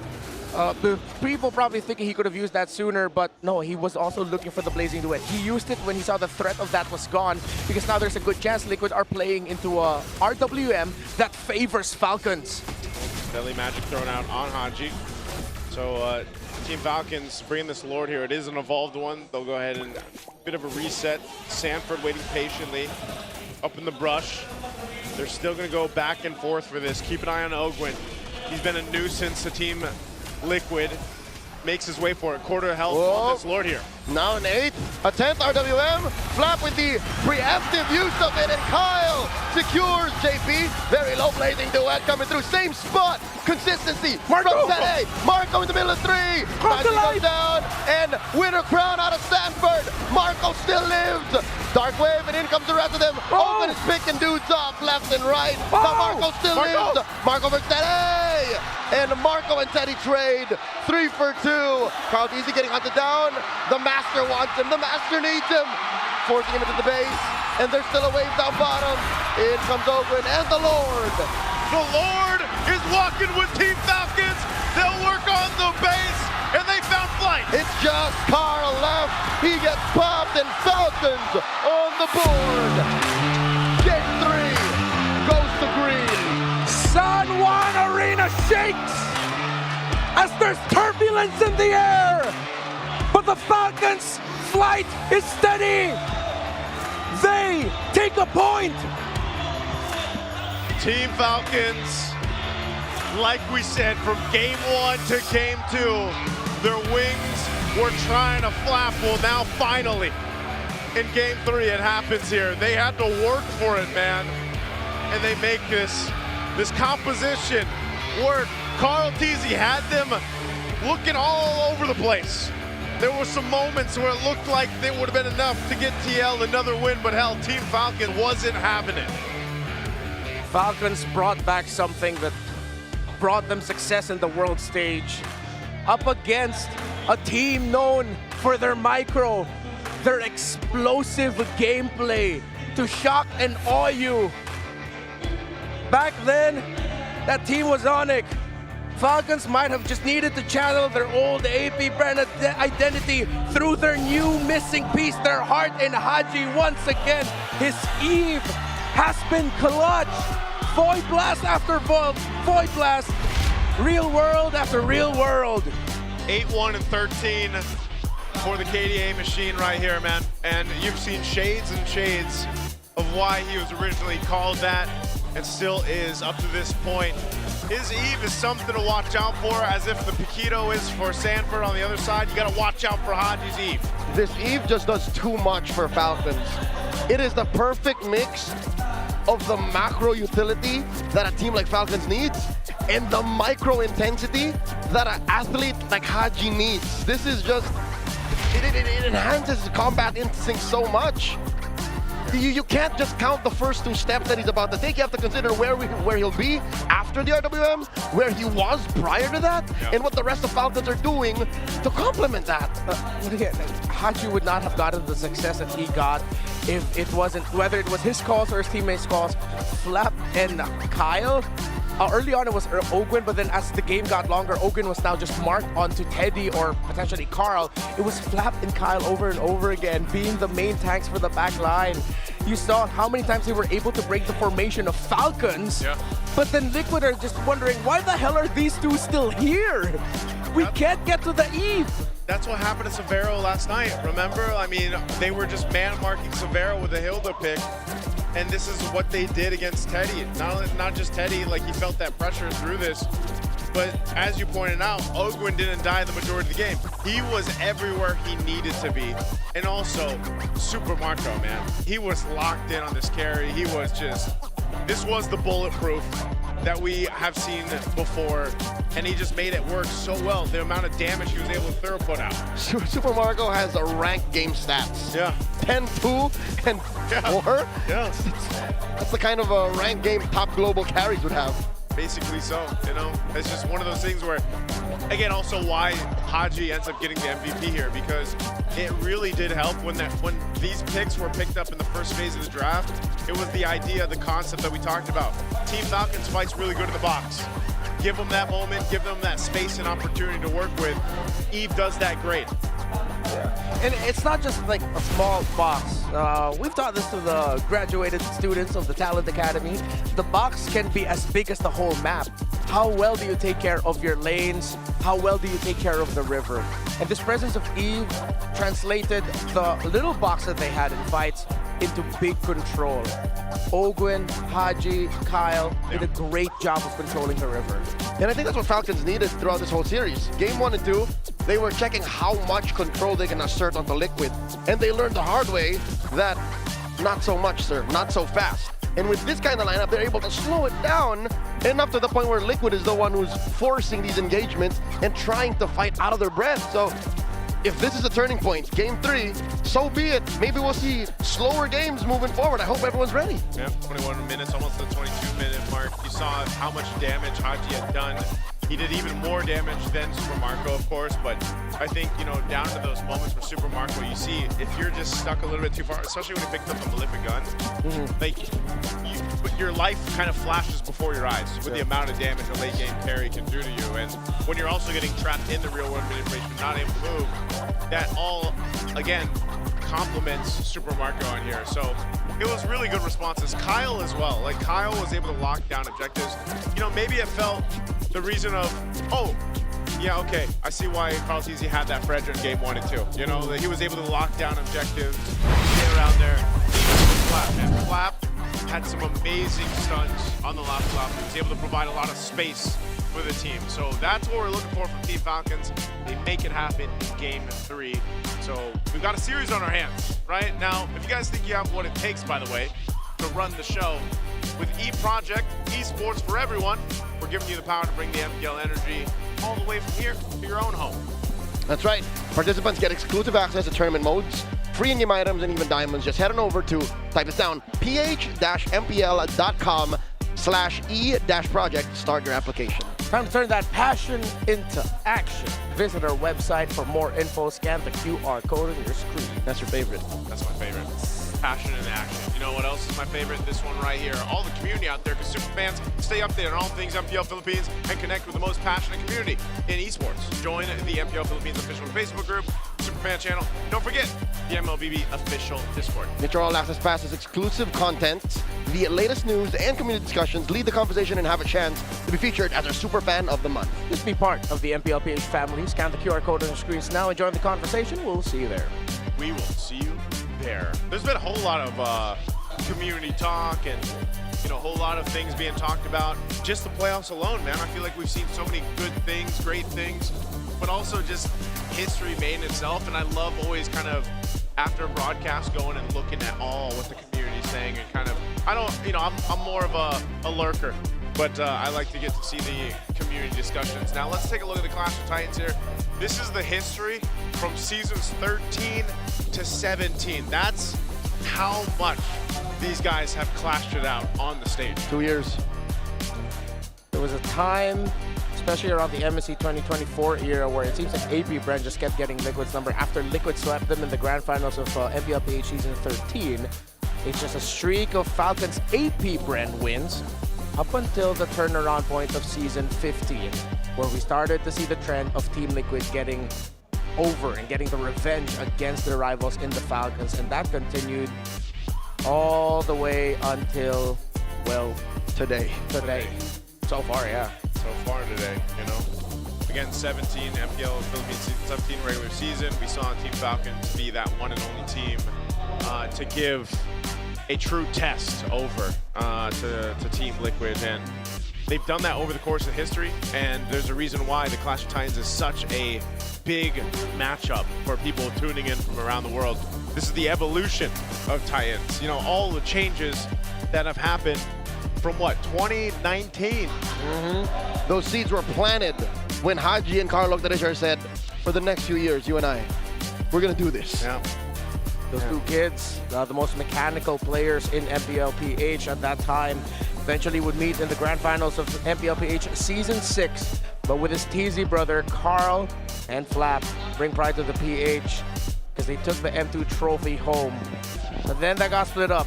The move that has, up to this day, still affects MLBB history. Carl TZ joins Echo. Bren needed to rebuild.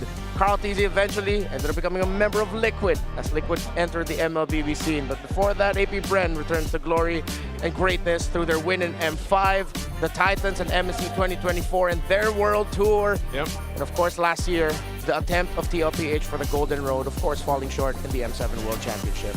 Yeah, and now that leads us to this year. Titans in Paris. We're pushing this a little further out. We are, man. Even past where this all started, even past East Asia and a little bit of the ECA in Kazakhstan, we're going to take it all the way to Europe. I'm excited to see that, man. I'm excited to see that. Titans in Paris. Good luck to all the teams that are right now currently, qualifying, of course, for either the wild card stage or the main stage. Sounds like a warning, Joseph. Hey, I'm not warning anybody, right? Just can't wait to see you guys out there. But before we move on to our next match, we're going to have to go throw it over to the host. We've got an interview with, I believe it's Coach Zen. Getting wild inside the land of Dawn. That's 1 point for Team Falcons against TLPH with 2 points in the match. And just a proof that they're not going to give up the title of being the champions. And right here with us is also a champion of ML Master Series Season 1 all the way from India, the coach of True Rippers, Coach Zen. Welcome to the Philippines. Thank you po. Hello. Welcome. Maligayang pagbabalik sa Pilipinas. Kumusta ba ang experience mo dito sa Champions Arena? Napakaraming tao. First time ko po ngayon manood ng live. Ng live? Opo. After a long time? Or Opo. first time talaga? First time talaga. Na MPL Philippines. So, para sa kaalaman ng lahat, Pinoy coach po si Coach Zen at dumiretso ka talaga ng international. Tell us about your background. Saan ka ba nag-coach? Para alam lang din ng ating mga super fans. Nag-coach po ako sa MPL Cambodia for 3 seasons. And SEA Games 2023, national coach ng Cambodia and MSL Myanmar noong 2025. At nakakatuwa lang din na first season sa India na nagkaroon ng ML Master Series and you are the coach of a whole Indian team. How is the experience coaching there? Ano ba yung difference ng playstyle here in the Philippines and there in India?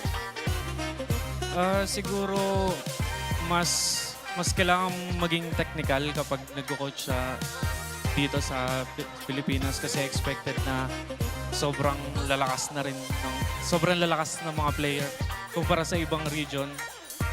And ayun, medyo malayo pa yung kailangan tahakin ng ibang regions para makapalag sa Pilipinas. And even so, champion pa rin naman kayo sa India. And you are qualified already for MSC at EWC. You got a slot there. Hindi kayo wild card, right? So ano ba yung nilook forward mo coming into MSC at EWC?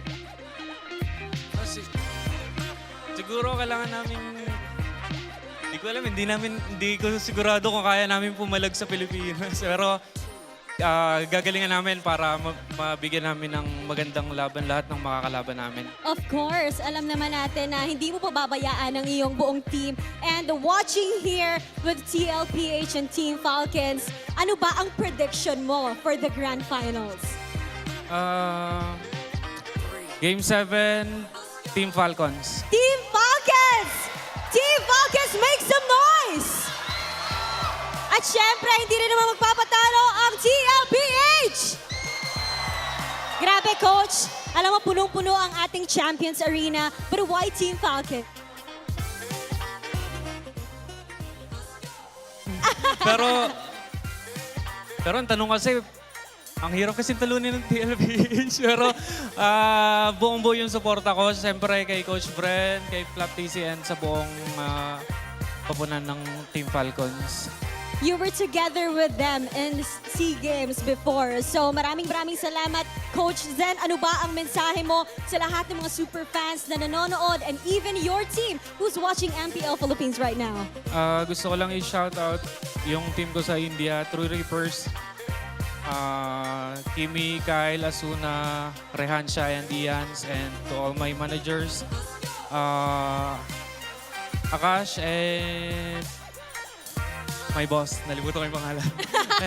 Okay lang yan. Maraming salamat, Coach Zen. Once again, sabayan nyo ako pag sinabi kong lakas ng Pinas, sabay tayo. Sabihin natin palag na to, okay?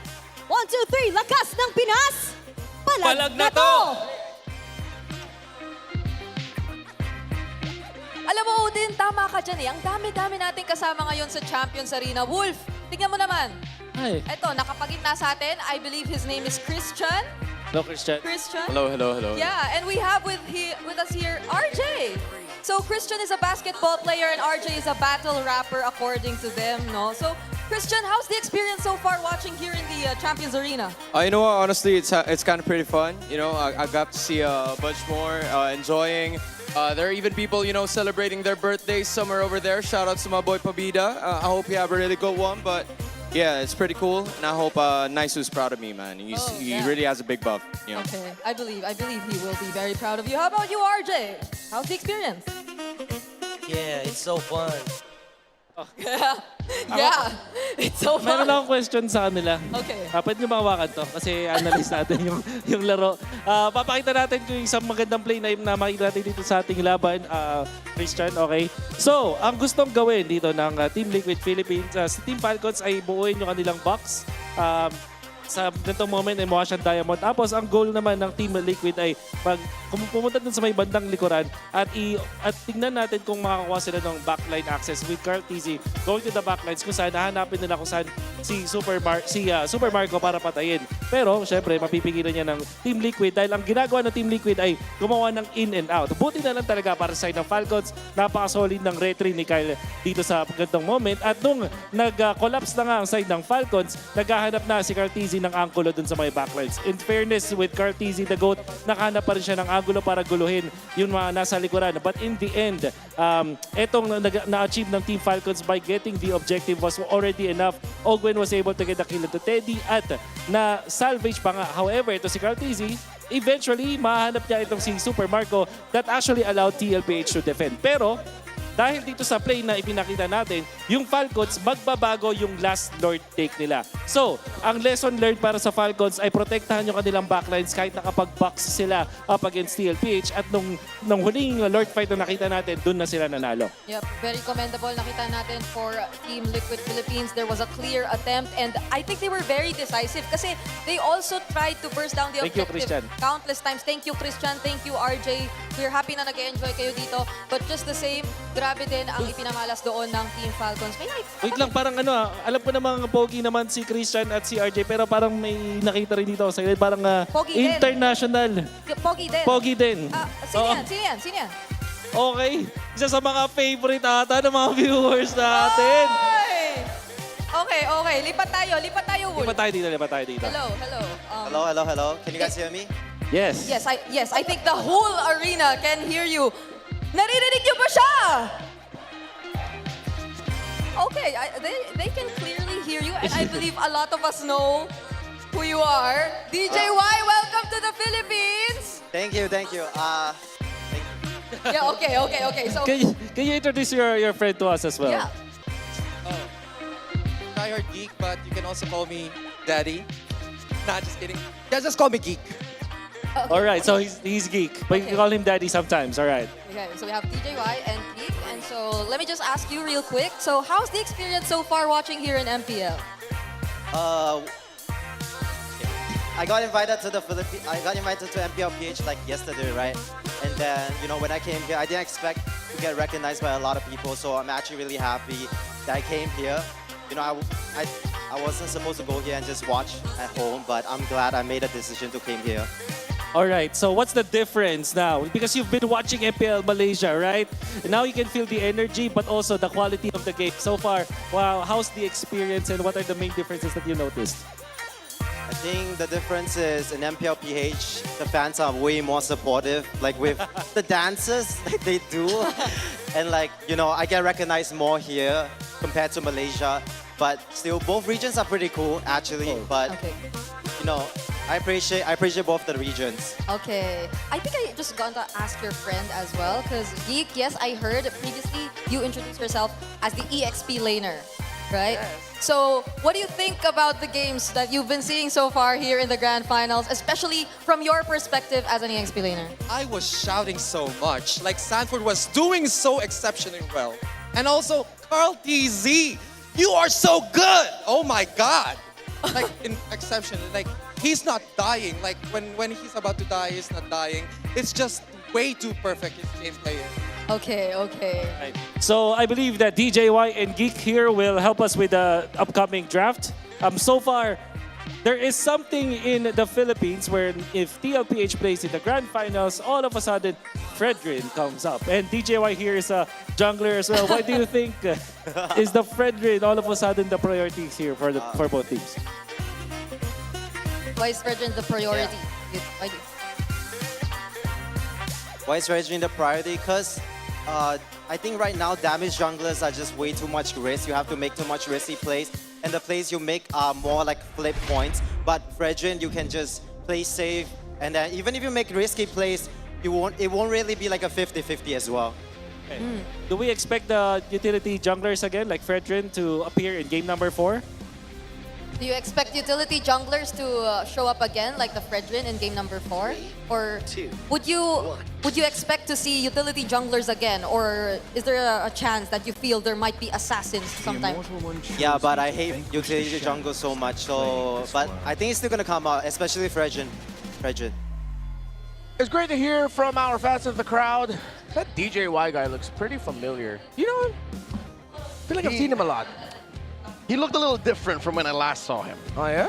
That's the uncanny bit. Oh. He looks stronger now. Ah. He looks like 100 stars strong now. Oh, of course. Always great to see DJY around here. Welcome back. We're now in the draft for game number 4. Ooh. You tend to lose track in yeah, epic like this. Yeah, it was a 20-plus minute game in the last one, too. I feel like we went through 2 games when it was just one really long one. All right, Falcons. They open up the Phobius now with the draft, which means Paquito is probably out of the picture. Eve getting taken away by the Falcons instead of giving it to Sanji. Jushin and Claude are open. Detective Frederick on the Whoa. case 24/7. Oh. I was just about to ask, before this Fredrin first pick comes up, given their success in Game 3 with the slowing down of the gameplay and just having a little bit more macro-centric tempo, are we gonna go? Are we returning to that world? It seems like it, but again, it's perplexing to me because the Freya was also open and they didn't pick it up. The Juicin, they prioritized the Fredrin out of all heroes. Falcons need to cook up a crazy draft here or they're gonna get flamed, man. Yeah, because still, say what you will and consider everything that's happened in series so far. Yep. Absolute truths. You gotta mention, Freya is still nuts. Yeah. Freya is still pretty brizzity broken. Yeah. And Brizzity broken. Brizzity broken. And without the Eve here too, you're sort of out of answers for the Freya to try and manage it. You have to go for something like Burst or just get Haji on a Kimi now. But the Valentina is still going to be open, but you don't see enough picks to pick it up. Yeah. Are they going to save their mid lane pick for later? It's going to be a big question. They get the carry. They get the carry, they get the Phobius. Is this enough to deal with the Brizzity broken Freya? Oh, wait, no, yeah. That's what I forgot. Something that completely goes over my head from time to time is the Phobius is one of the best lane counterparts you can back against the Freya. She doesn't really dominate. Whoa. Most Phobius can manage it really well. Liquid, surprise, Yi Sun Shin. They're going deep. Yeah. Not a Leomore, not a Harley. When have we seen this? When was the last time we saw a jungle YSS? But here's the thing. We don't know. If this is a jungle or a gold decent Shin, because even the Freya, you're not sure where that's going. Yeah, that's true. It's true. The Mountain Shocker. I think it would benefit Liquid if they want to stay to their idea of speed, playing really quickly. Yeah. You put YSS in the jungle. You still consider putting that carry, or excuse me, that Freya in the gold lane for Teddy, because the Freya against the Phobius, you sort of nerf what Sanford wants to do. Yeah. Okay. TLPH banned the Valentina. They could be trying to bait a Sora ban out of Falcons right now. Because again, we don't know where things are landing yet. Yeah. There's also a chance that Liquid might shock with a Leomord pick, so then you put that YSS in the gold, you put that EXP Freya, Yeah. but then it's the Freya that's going to be the sort of pick that you need to help out a little bit more. So the Juicin in the mid, that pretty much secures your jungle. You can back any roamer with that, like no matter who the hell it is. With Gato, the Juicin, yeah. Lahailo, you're going to be fine. That's why I think almost you have the Gatakacha available, since the Hylos is going to be one that they take out. Team Falcons will ban that out. Because I think even a Revitalize would really help them if it's going to be a Revitalize roamer for JP. Unless they end up bringing out just something else other than the Hylos, other than the Gatakacha. I'm expecting him to just pick up the Gatakacha here. I don't know, could a Cho work in this lineup though too? Against Falcons? Yeah. No. Not Even at all, worse. no? Yeah, with the Phobius around and even just generally how Falcons have been playing, I think the Cho might actually hurt them. But let's see, Liquid, who the heck is that? That looks like Aaron. Is that, oh, is that Burrito? That's Aaron Paul Gaddy. That's Burrito. Oh, that's Burrito? Oh my god, that's APG. Burrito. Oh no, they've started it. And he can't even fight back. He's literally right here. Yeah, I'm looking at him right now. He has no idea. All right, last ban here. Are they still going to hone in on the roams for JP? Again, he could just end up with the Gatakacha. Yeah. If they take it away, then there's no more healing trifecta. If they don't take away, Liquid most likely ends up with just the only revitalized roamer. Because even Box is gone. What about just Khalid? Khalid, then yeah, they go damage. But they're all dive. Yeah. Yeah, it looks like it's going to be a Gatot ban. Oh no, Terizla. I thought I read the lips of Coach Moody as saying Gatot Kacha. Turns out it was Terizla.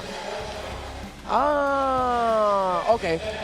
Seeing the gaps of the hero in the mid and the fact that a Terizla going into the EXP lane would have meant that they have a really good option. Liquid are still kind of soft stuck into the fact that this Freya might end up in the EXP with it being uncomfortable. Still, Sora's open if they want to, but then again, with the Phovis around. Yep. Whoa, did Falcons just solve Liquid after 2 games? I mean, they still have a lot of good options. So far, it seems like they solved them in the draft. Gameplay-wise, it's still a 50-50. Yeah, for sure. But that was a big part of the problem for them, those first 2 games, was solving the draft first. There it is. TL will go ahead and grab Sanford's Yu Zhong. So now you have an idea, right? Where things are falling into place. Yep, obviously, that paints the picture for us. Ain't no more tricks. Yeah. Red 4, suddenly they're honest. Yeah. Still, oh, that bodes really badly for Falcons. They have a very aggressive lineup that they're up against. All this dive, just consider picking up the Zetian now. All that crowd control should be able to temper them, but then you need a strong roam mid so that the Zetian doesn't fall behind quickly. With all of the dives, with no Valentina on the board, consider an Atlas for Ogwin. Atlas Valentina. Not the easiest combo to pull off, but you could make it work. Oh, Lilia. Oh, Lilia, okay. This is not what I was expecting. They needed to speed up a bit. They needed a little bit more reliable damage output to make sense of what they're doing on the map. Does the matchup with this, I mean, at least against the Jushin, play a similar part, or it can keep up? The glue is going to be the answer, by the way, with TLPH in the last pick. Yeah, should be able to keep up the most iconic Lilia game that we've seen where Jushin was given a difficult time. If I'm not mistaken, might have been Super Prince on that Lilia. Yep, he was the pioneer in Season 17. Yeah, and he placed those glooms aggressively on the ground to make sure that the Jushin wouldn't be able to control the mid as comfortably. Okay, solid look up here for both compositions. Bunch of Purifies. Bunch of Purifies. This is going to be a slaughter fest here, I think, for both to get through to this point. There was a sticking point for Team Falcons at one point. They've managed to get through it by a little bit. Now can they equalize the series? The Champions Arena looks like there's life now on Team Falcons' side here. Hopefully they can get another game under their belt and bring us closer to that full series. All All right, here we go. It's really going to be very determinant on how the Atlas and the Glue play against each other. Super Marco, again, going to be a very demanding game for him, honestly. A lot of the picks that you have, you forgo crowd control for damage, meaning that makes it harder for your mid laner, or excuse me, your gold laner to operate during team fights. Up against a lineup that has a lot of dive. So Haji and Ogwin need to slow down JP and Sanji as much as they can, similar to what they did in the previous game. Whoop! Already a little bit of a skirmish in mid. Haji put down a third of his health. But this will send Sanji home. Unless, oh no, he's just Brave Smiting his way to staying. Yeah, one of the advantages there, having the Brave Smite, especially with the Jushin. You know, you're constantly keeping the Lantern over someone anyway, whether that's the minions, whether that's the heroes here. JP making his way through. They have control, but this is one of the things too. Lilia, like we saw earlier in the season with Super Prince, you know, you're able to go at least kind of duel it out a little bit better from more of a safety vantage point.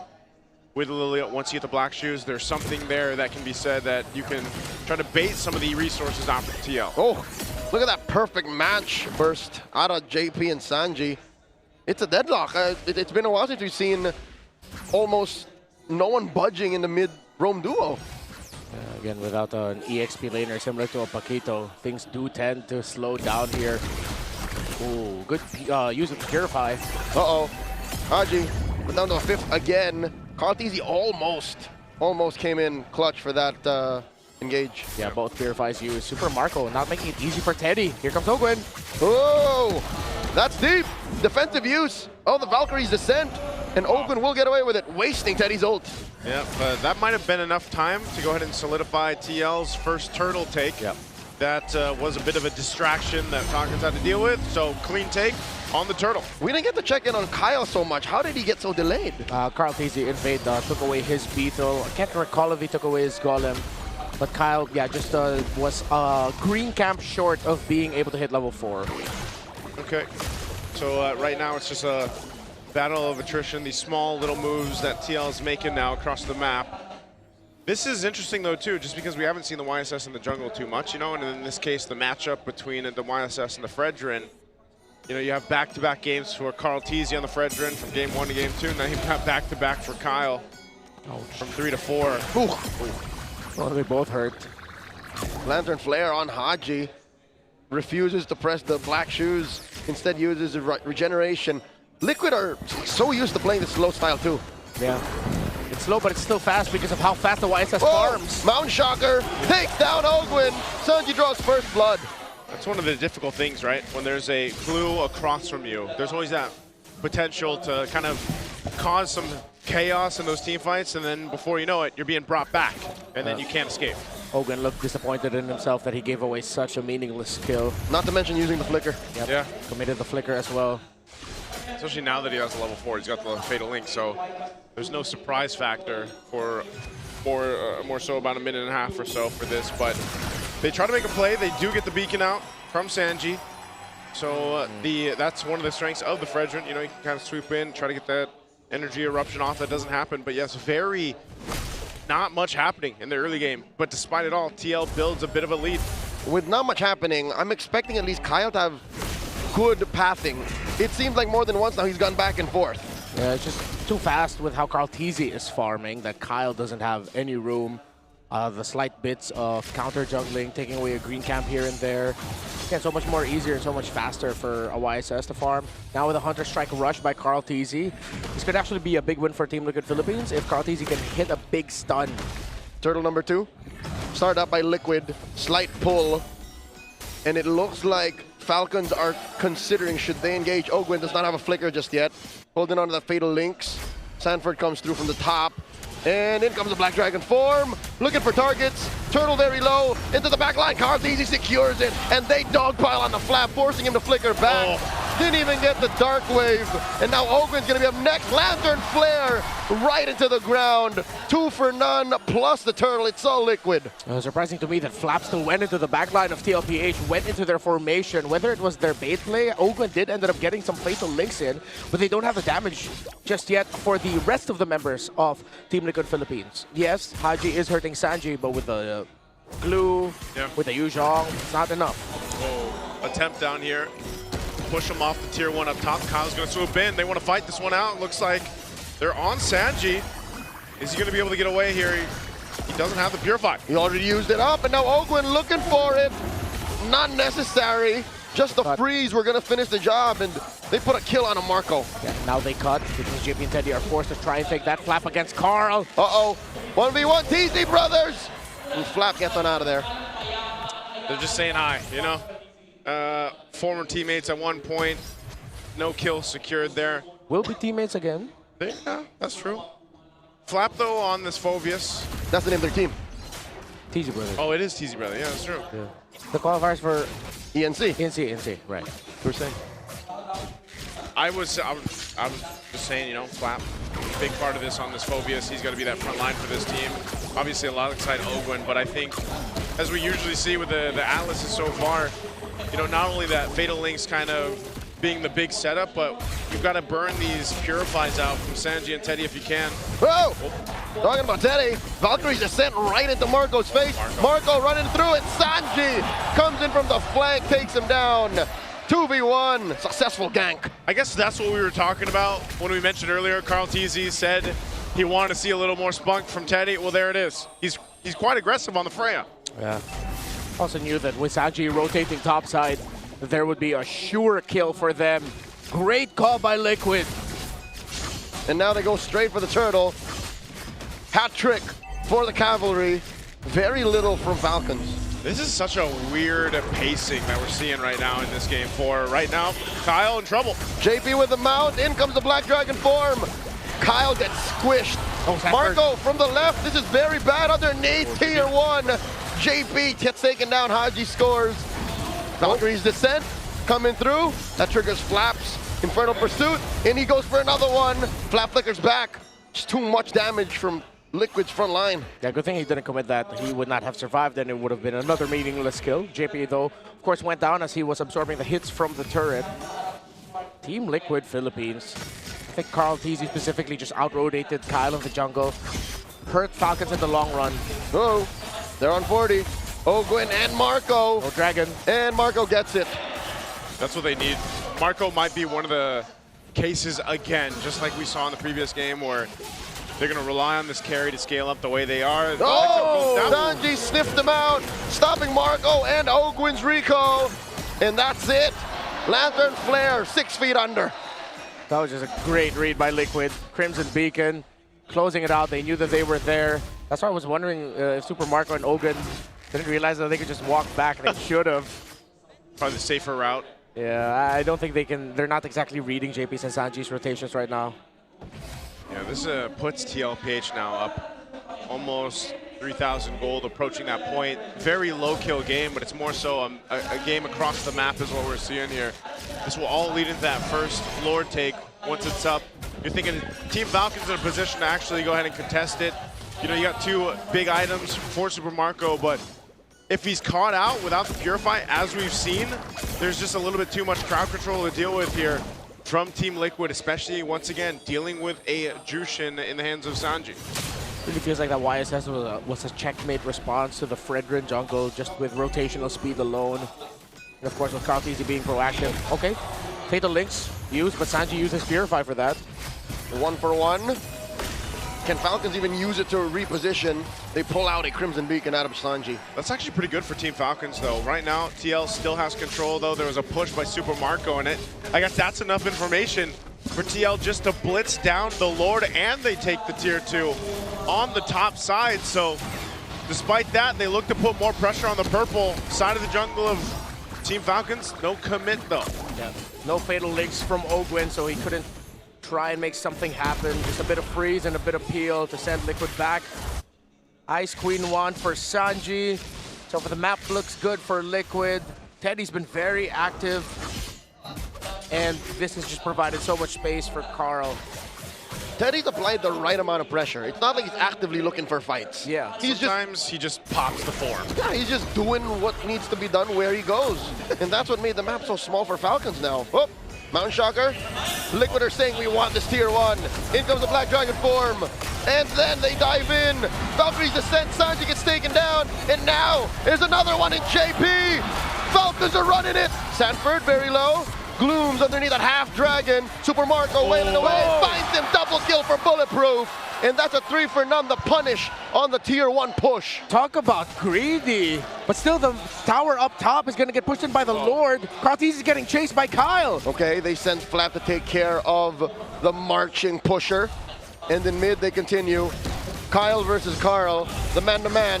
In comes Teddy with a Valkyrie's Ascent, Mount Shucker. Teddy, defensive use of it, and Carl gets taken down between 3 members of Falcons. Might have been too much even for the GOAT. The plan was there, but it was stopped in its tracks by Ogwin and the rest of Team Falcons. Super Marco popped his Purify so that when he would get hit by the turtle boat, and it did, he would not get stunned. He'd take the damage, but at least he still got the free hit. And of course, a momentary taunt as well coming out from Kyle was perfect.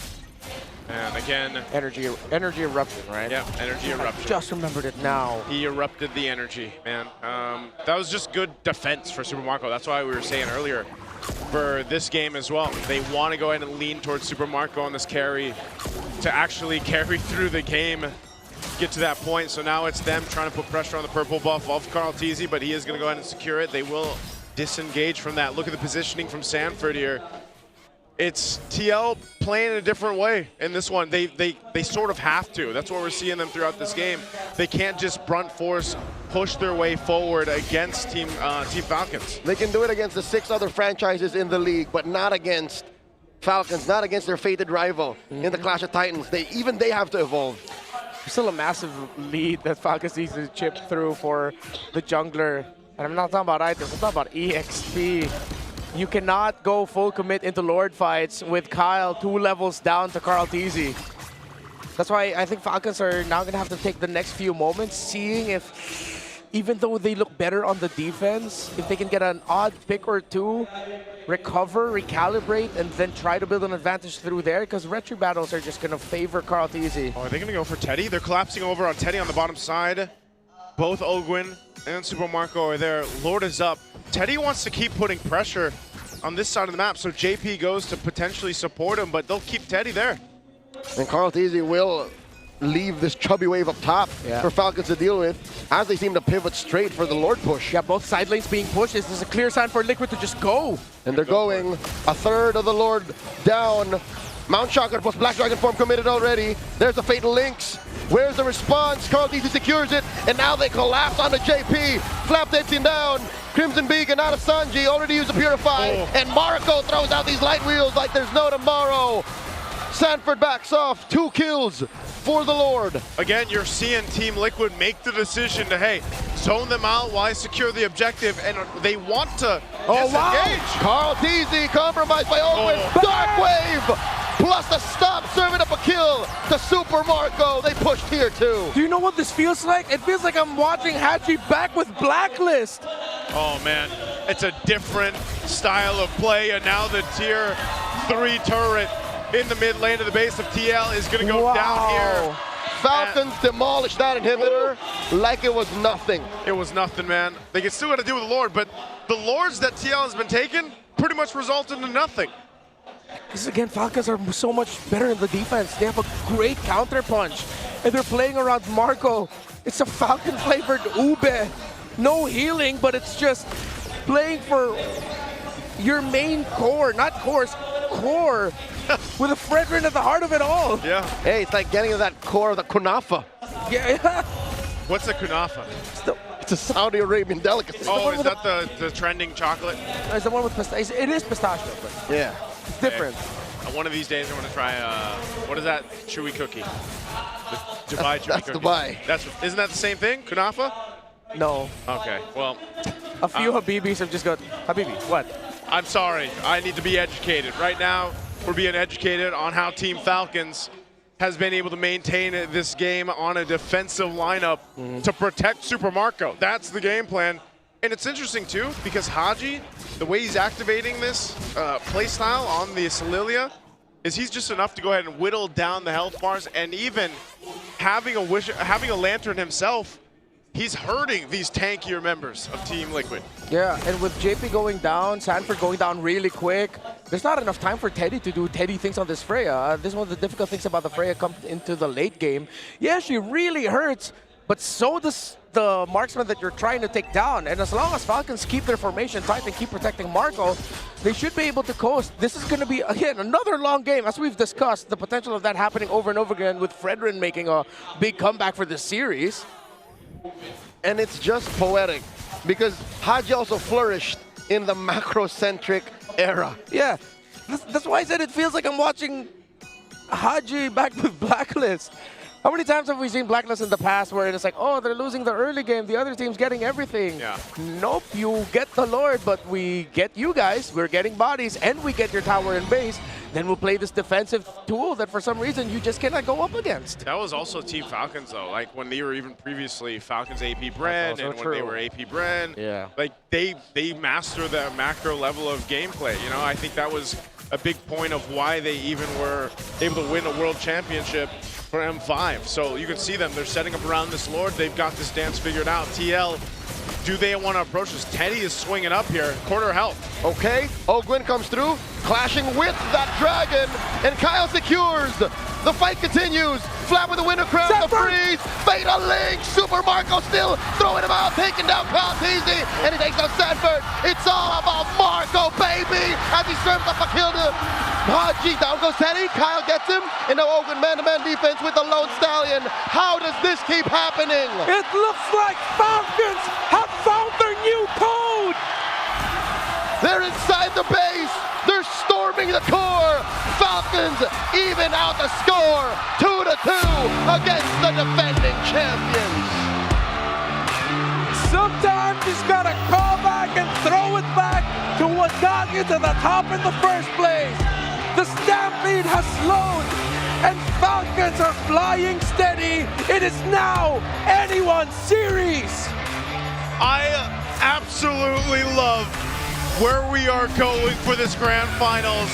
Team Falcons is taking us for a flight, and now it comes down to what? The next 3 games across this. You got to think, what happened? What changed? And what stopped Team Liquid Stampede? Again, it really feels like for Liquid, you could liken them to what Onyx ID was in the M5 World Championship during that era. But then Falcons just called back to what took down a team that moves fast, that plays guerrilla-style tactics around the map. All right, we slowed them down, forced them to play our game.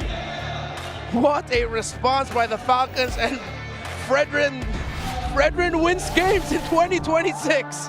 Oh man, Super Marco, of course. There's the light wheels. And a little bit of a smile from Super Marco.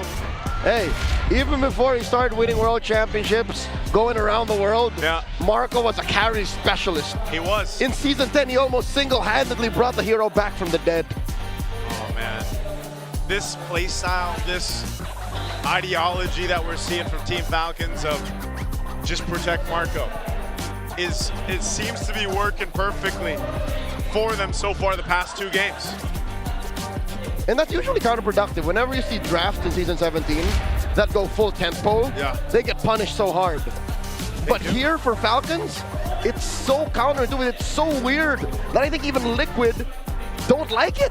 Yeah, I think Liquid are just going up against a very annoying composition over and over again. And definitely, I can't believe there's a good chance we might just see started getting banned. Fredrin getting banned out in the first phase. In 2026. Because what the hell? He's so busted. That's why I was saying through that game, it's like, it's weird because it felt weird the way that the game pace was going. He's so busted for what he can do. Yeah. Not for what he does alone, but what he does to enable whatever the hell Falcons are onto right now. And then you back that up also with the Atlas that we saw coming. It's a tempo breaker, which is why we saw Falcons also attempted with their Batang takeout. Didn't work out so well. And we have to give this to Team Liquid Philippines. The first 2 games, we also did say, with them holding on to the Fredrin, the Paquito they had, that was their flavor of controlling you while also being able to play the Stampede. Yeah. While Falcons just doubled down into controlling you. Defensive, counter punch, or we're the ones setting the tempo because we just have a lot of crowd control and it's too awkward to fight into us that you're just forced to lose the map. And then what I like about this is you have 2 contrasted styles of play and approach to the game so far that we've seen throughout the series. The very aggressive, fast-paced, offensive lineups that we saw from TL the first couple games. And then you have, okay, how do we answer that? We get a better defense. We get more defensive stats locked in on our composition. And that's what it gives Team Falcons, especially that Fredrin pick. Again, which is why I have to say, and this will be the last time I say it, it really feels like I'm seeing Onyx ID versus AP Brand in Rizal Memorial Coliseum late 2023. And remember that time. Here's the thing, it's not for everyone. It's not for everyone. If ever this is what prevails tonight, it's what's bringing us to Paris, then everybody be prepared to watch 20-minute games again. This is literally what is showcased through the last 4 games is the evolution of the Titans themselves. Like this was a story within the story that's true. of what we're seeing. Because we've seen them go through like multiple eras of their gameplay as well. That's how they've been good through the years. Through the years. They have to, and that's why, you know, when you see the best teams at this point, at this stage, they're able to make these drastic changes from playstyle to playstyle throughout a series. And now that, you know, it's evened out, like you guys mentioned, it's almost anyone's game. This one didn't reach the 20-minute mark. I almost thought it would, but that just a very strong, decisive fight there towards the end and the way that they were able to go ahead and capitalize on the right targets, keep Marco alive, is what kept them from getting it stretched out too long. You know, you didn't get to that 20-minute mark. Team Liquid might have been able to do better if they got to that point, but it just never happened. And Team Falcons really, they worked on getting to that point throughout the series. Allow me to present this, gentlemen. Did Liquid overcook in this draft? Did they enjoy the benefits of Flex in red a little too much? Okay, for me personally, I don't think they overcooked because it makes sense, but I think they just weren't ready with how sharp the formation of Falcons would be to hold on. And how hard they pivoted from there. Yeah, and how hard they pivoted from there. Yeah, this is, you know, all the more why we're talking about how Team Falcons have adjusted against a lineup like this, a team like this, from doubt to domination, going into MPL Philippines Season 17. A lot of people share their thoughts on what potentially could happen to Team Liquid, and I think these stats alone throughout the season show you what we're talking about. Might be the most dominant run a team has ever gone through in a regular season, going straight to the grand finals. But I'm not washing my hands here. You can check out the clips, look back at history. I wasn't one of the doubters. Yeah. Even with Cheeky, especially with Cheeky. Yeah. I think there was just a lot of people that wanted to share their insights, not just with Team Liquid, but even like the likes of Onyx Philippines. Like that, there was a whole lot of talk about that too, you know, and right now, number 6 in early exit last season, the soaring higher is the Team Falcons after a struggle of last season. This, on the other hand, falls on the other side of the spectrum. I think all of the super fans, the whole MPL universe, we're looking at Falcons saying this might be their championship season. We put them as up there as like one of the top 2 teams.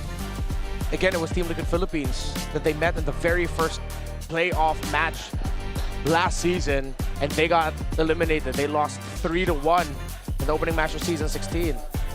And if Haji ends up winning a championship with Falcons with this, he's not escaping the missing piece allegations. He's the perfect piece, but you just got to find the perfect team for him to complete that picture. Whew. The three-peat MPL Philippine champs never has been done. We had the back-to-back back in Season 4 and Season 5 with Sunsparks. At that point, I was just a viewer. I was a fan, and I saw throughout that. And then, of course, you have Season 7, Season 8, Blacklist International. I remember these as well, the back-to-back. So it hasn't been done yet. There's a potential that if Team Liquid wins tonight, this championship, their 3rd one, history is made. Do you remember where you were, Enmar, on these fated days? Season 7, I was in the panel with Momi. Season 8, we were on the desk with Rockhard. Season 4, I was on desk with Rockhard. Yeah. And Season 5, I think I was online panel during the pandemic. That was pandemic, right? Because that's the first time that I watched an online... An all online production. All online production. Because before that, I had stumbled upon it in the mall in Season 1. And that was amazing. But let's go ahead and, before we head on to our next game, we have an interview with our host and a KOL out there. What's going on? Tabla na ngayon ang ng Team Liquid Philippines and Team Falcons. Kaya naman, buhay na buhay pa rin ang San Juan Arena! And also, right here with us ay ang mga bumubuhay din sa community ng MLBB. Welcome to the Champions Arena, our MLBB Philippines KOLs. Pakilala nyo naman ang inyong mga sarili. Sino ba? Sino muna? Ikaw muna. Ako nga pala, nag-iisang mabait sa larangan ng MLBB. Ako po yun, si Pabida. Daw po. Ay, huwag ka naman kunwari. Hindi ka mabait. May basher sa gilid. Okay, next. Kala ko binabash ako eh.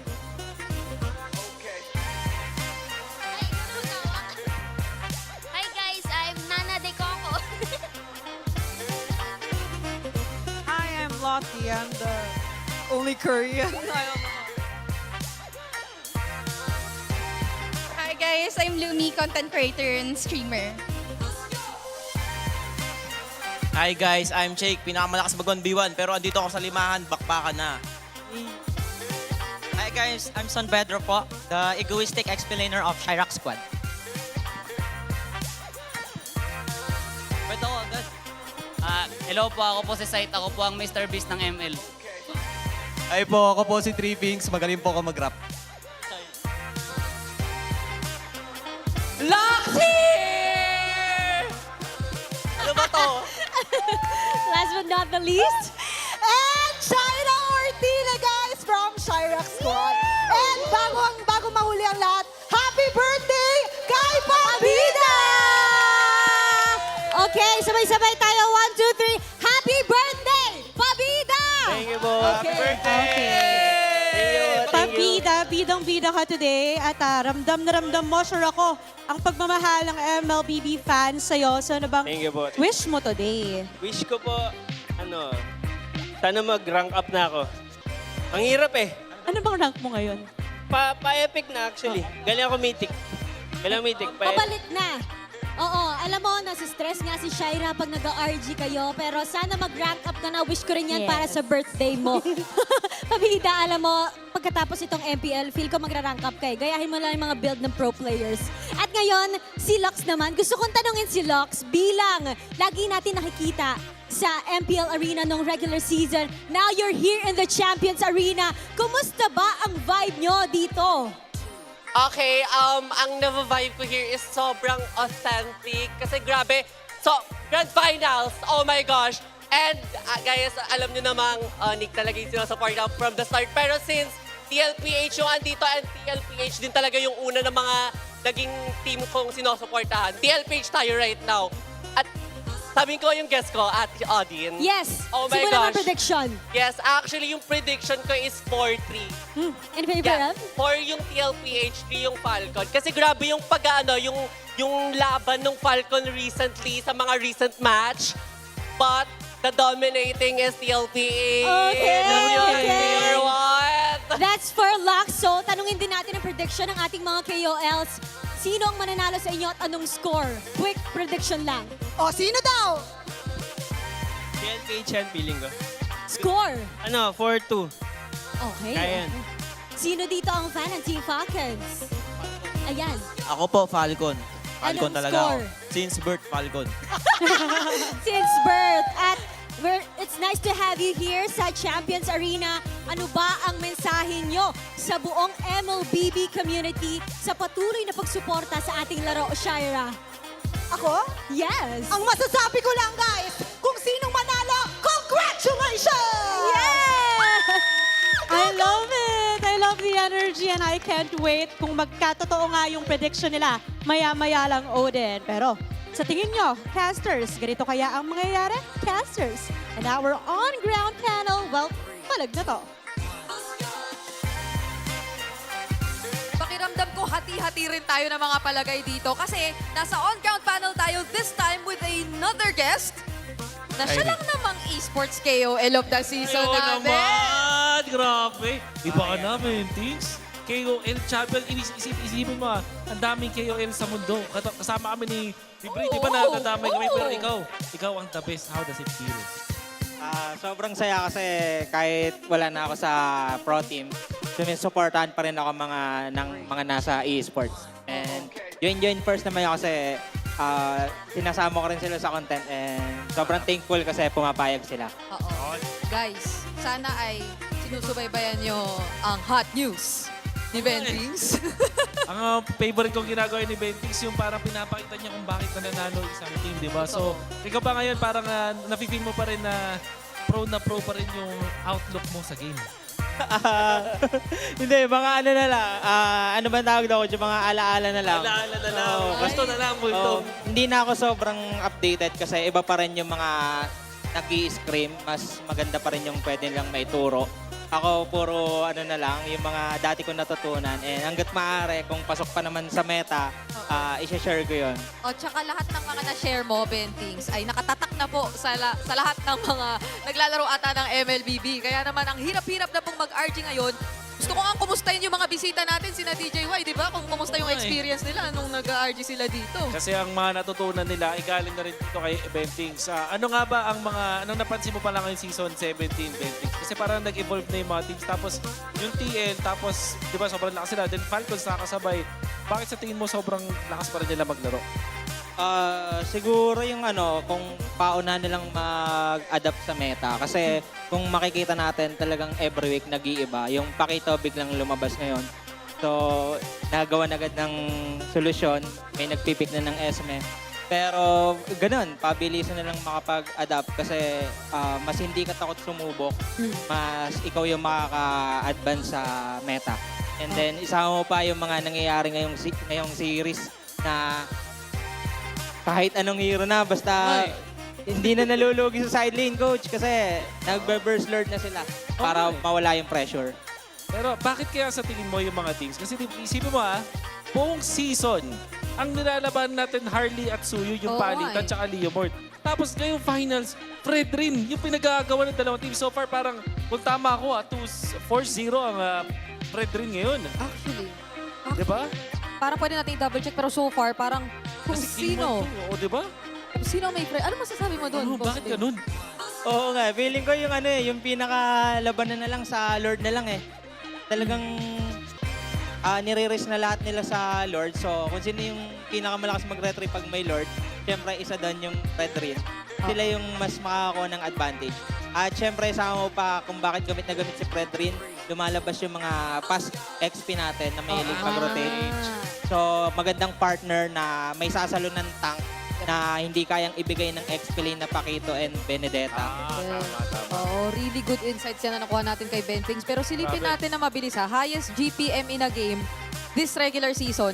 Sa 5 beses na nakita natin siya, isang tao lang. Isang Totoo ba tao to? sa 5. Nung ginagawa niya yung unang record, tinalo niya yung kasunod na record. Tapos, hinikita niya ng sobra. Pati yung rank 1 sa kanya. Grabe naman to. 1,043 GPM. Para kay Cartesi. Eto, pwede mo bang gawa ng video to, Bentix? Explain mo sa amin paano niya naabot yan. Kasi hirap kasi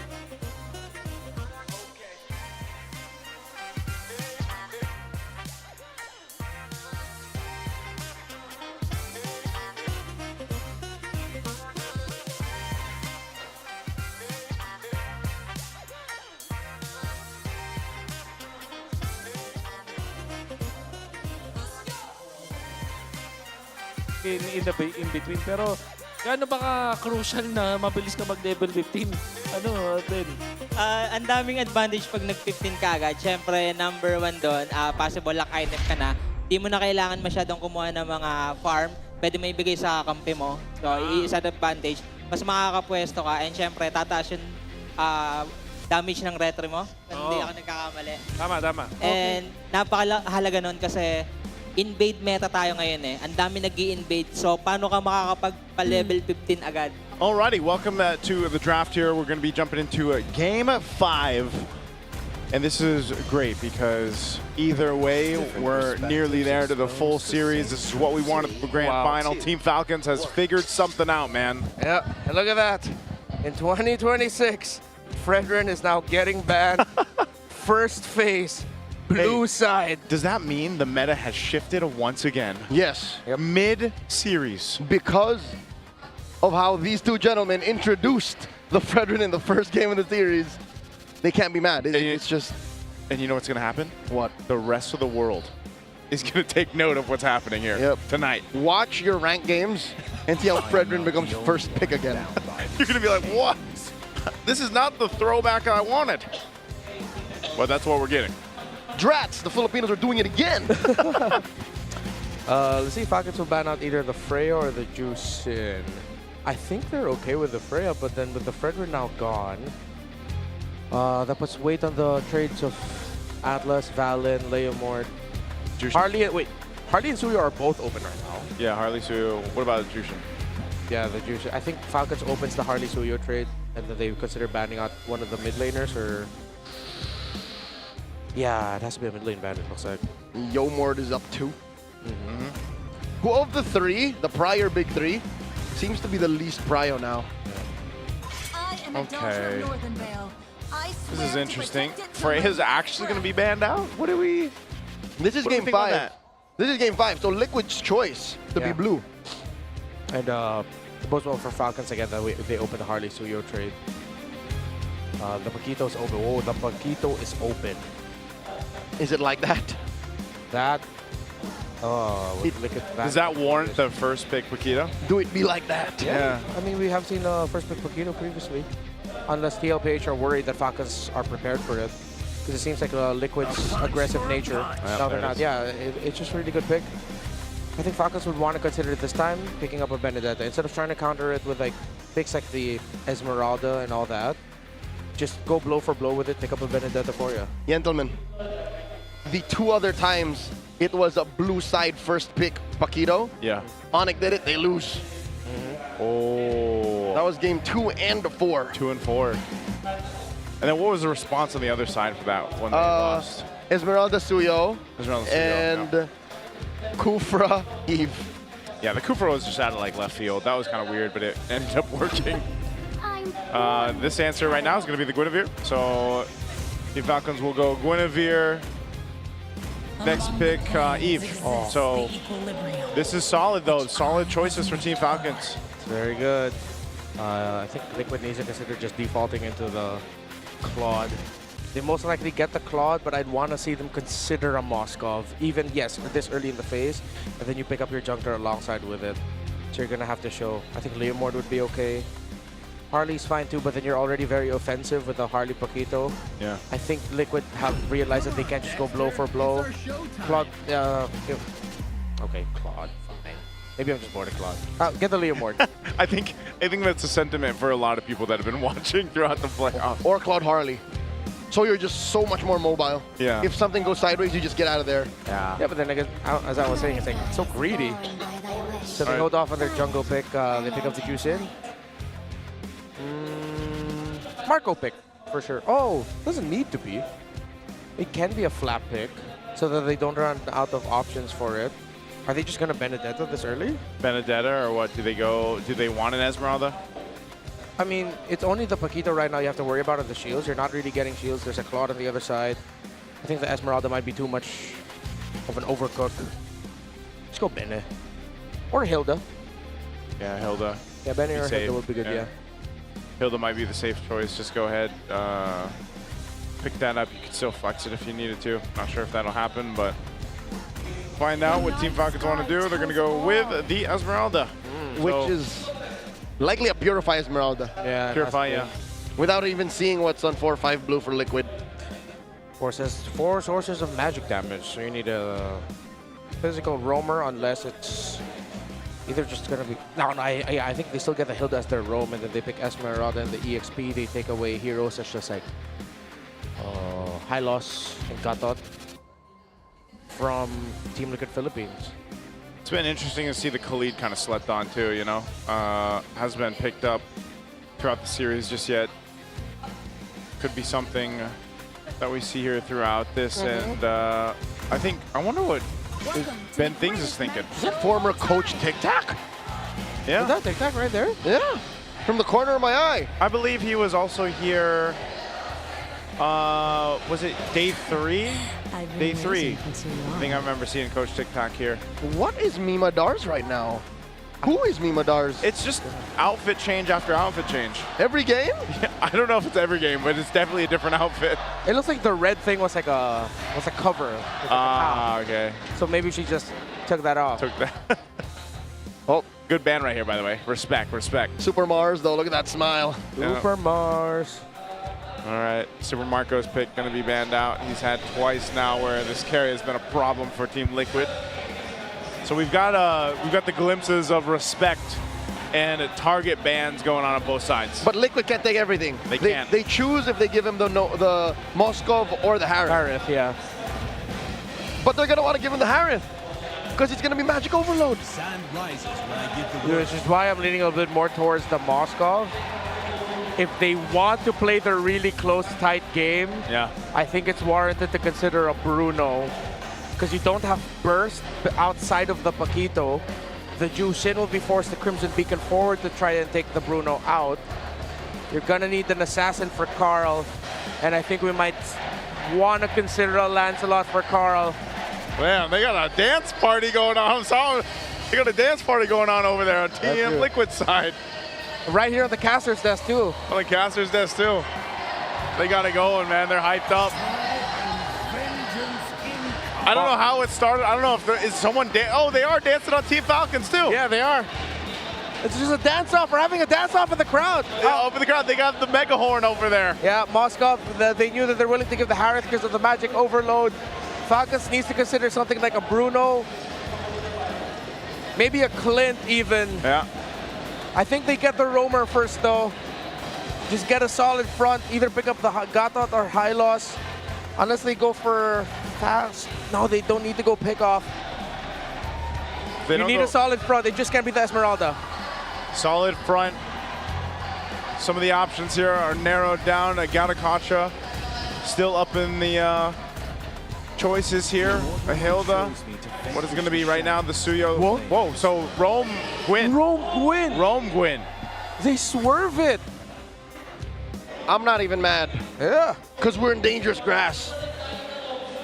Yeah, you get so many more vantage points to utilize the Gwyn. Points of entry. Yeah. Easier. You're not as vulnerable. Yeah. Even if it is a full dive, you can kind of just disappear. Not gonna go kill the Hylos is too slow. Gatot so slow. Liquid might want to consider. And there's Paquito, so they need a solid front. Oh, Falcons, what a move. Gentlemen, how crazy would it be if Marco went on a fighter? If Marco did? And they just bomb rushed Liquid. Because look at this lineup. Laymord. Okay, they got the two horses. Mess with the Laymord and Hylos. What's your goal? No, yeah, you can't go Bruno anymore. You can't go. Clint might be okay. Harith is too much. Yeah. What if they go? What if they go YSS? They go the YSS for gold? Or the Bruno. Does the Bruno still work in this? Tough. Too tough. Too tough. I wouldn't gold Esmeralda. That would be overcooking. Don't do it, please. Please don't throw it onto Marco. No, they don't have basic attack. They can't go fighter gold. Oh, they just go the Harith. They just double down on the Harith. Oof. And then, I reckon they just throw us Piercer on a Kyle and then just go from there. Yeah, it has to be a Sky Piercer Suyo.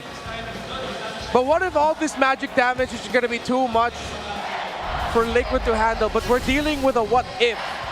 The absolutes show Liquid, it looks good for them. And because it feels like a 50-50, San Juan Arena is erupting. Oh, man. Whoever wins is at match point. That is momentum through the roof. Yeah. You don't even understand how important it is to go to 3 points in the Clash of Titans. It's down to a very pivotal game in this series. In the grand finals of this best of 7, the next team that wins this will be up to championship point. Will it be Team Liquid, who has lost 2 games now, against Team Falcons, who seem to have figured out the stampede? Gentlemen, recall the last time that they did this, we literally extended the mall hours of Quill City Mall in Kuala Lumpur. All right. That went all the way and people could not leave their seats. They turned the AC off on them and they just said, no, let them finish. When was this? SBS season This was 5? 2024. 2024 SBS. Oh. Yeah, in Malaysia. We stayed up till about 1 a.m. 1 a.m. Dang, man. This is a tense one. It looks like we are figuring things out on the side of Team Liquid, it looks like. So we're going to have to wait a few minutes here before we jump into the game. It's been pretty smooth throughout the evening, but it looks like we are, we're taking some time here. Scuba. Joseph, have you jumped on the scuba craze? I haven't, man.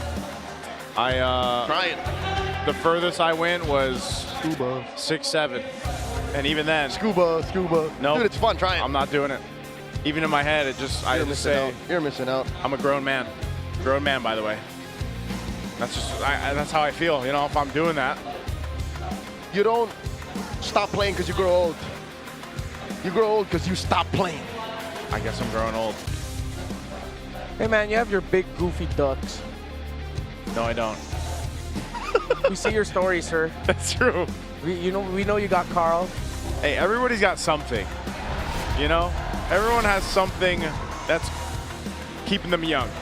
I'm sure you can look at that because guys, we can't be like the players right now jumping into game 5. We're done with our playing days, at least in the land of Dawn. What I have is just undiagnosed. Okay. All right, let's take a look at the emblems. Yeah, pretty standard across the board. Oh, let's look at that trade in mid. Pretty aggro. And this is something about playing the Gwyn roam. I mean, we had our very clear opinions about it when Twisted Mind played it earlier this playoffs. It's just so highly punishable that now it's paired up with an Esmeralda. It's Haji who's going to be saving the Roman trio. And it's tough because, especially in a laning phase engagement like this, there's not much the Guinevere can do. She shines when it's fighting time. And it's so much magic damage. It's the Gwyn and Suyo though are a great combo because it's a long stun if you get hit by the Blade Surge and of course her jump. Yeah. So there's a good combo with it. Yeah, you can see the combo, you can see the vision. Yeah, the question is just will it get to the point where magic damage is just too overwhelming or Radiant Armors are going to be Falcon's biggest enemy?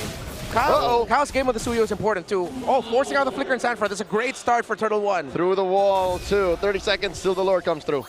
Yep. Once that Turtle comes up, they'll go ahead and get things into position. A Flicker being down from Sanford is a great start for Team Falcons to at least secure this. We'll see how they set up around it.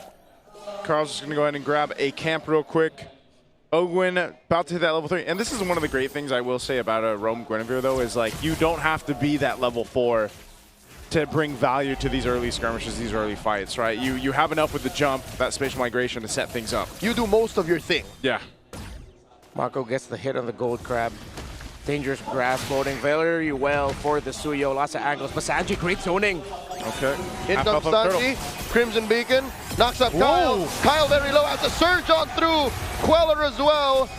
And now Flap dancing to protect that backline retreat. And they knock up Ogwyn. RWM defensively used by Haji. Carl TZ already secured the Lord. It's a win for Liquid. That's what I call some big damn, and I don't know if Kyle was ready for it. Turtle. Great combo there for Sansan. Sanji just brought Sanford 2 great burst targets, and one of them being the opposing jungler. So Kyle needs to watch out for how he gets vision and how he positions himself around the Lords and Turtles, knowing that Sanji is fearless with using the Crimson Beacon as a means to set him up. Usually you'd see that as a defensive tool or something like that, but no. Sanji is on set you up, kill you mode, and he needs to play more through Ogwyn and Flap.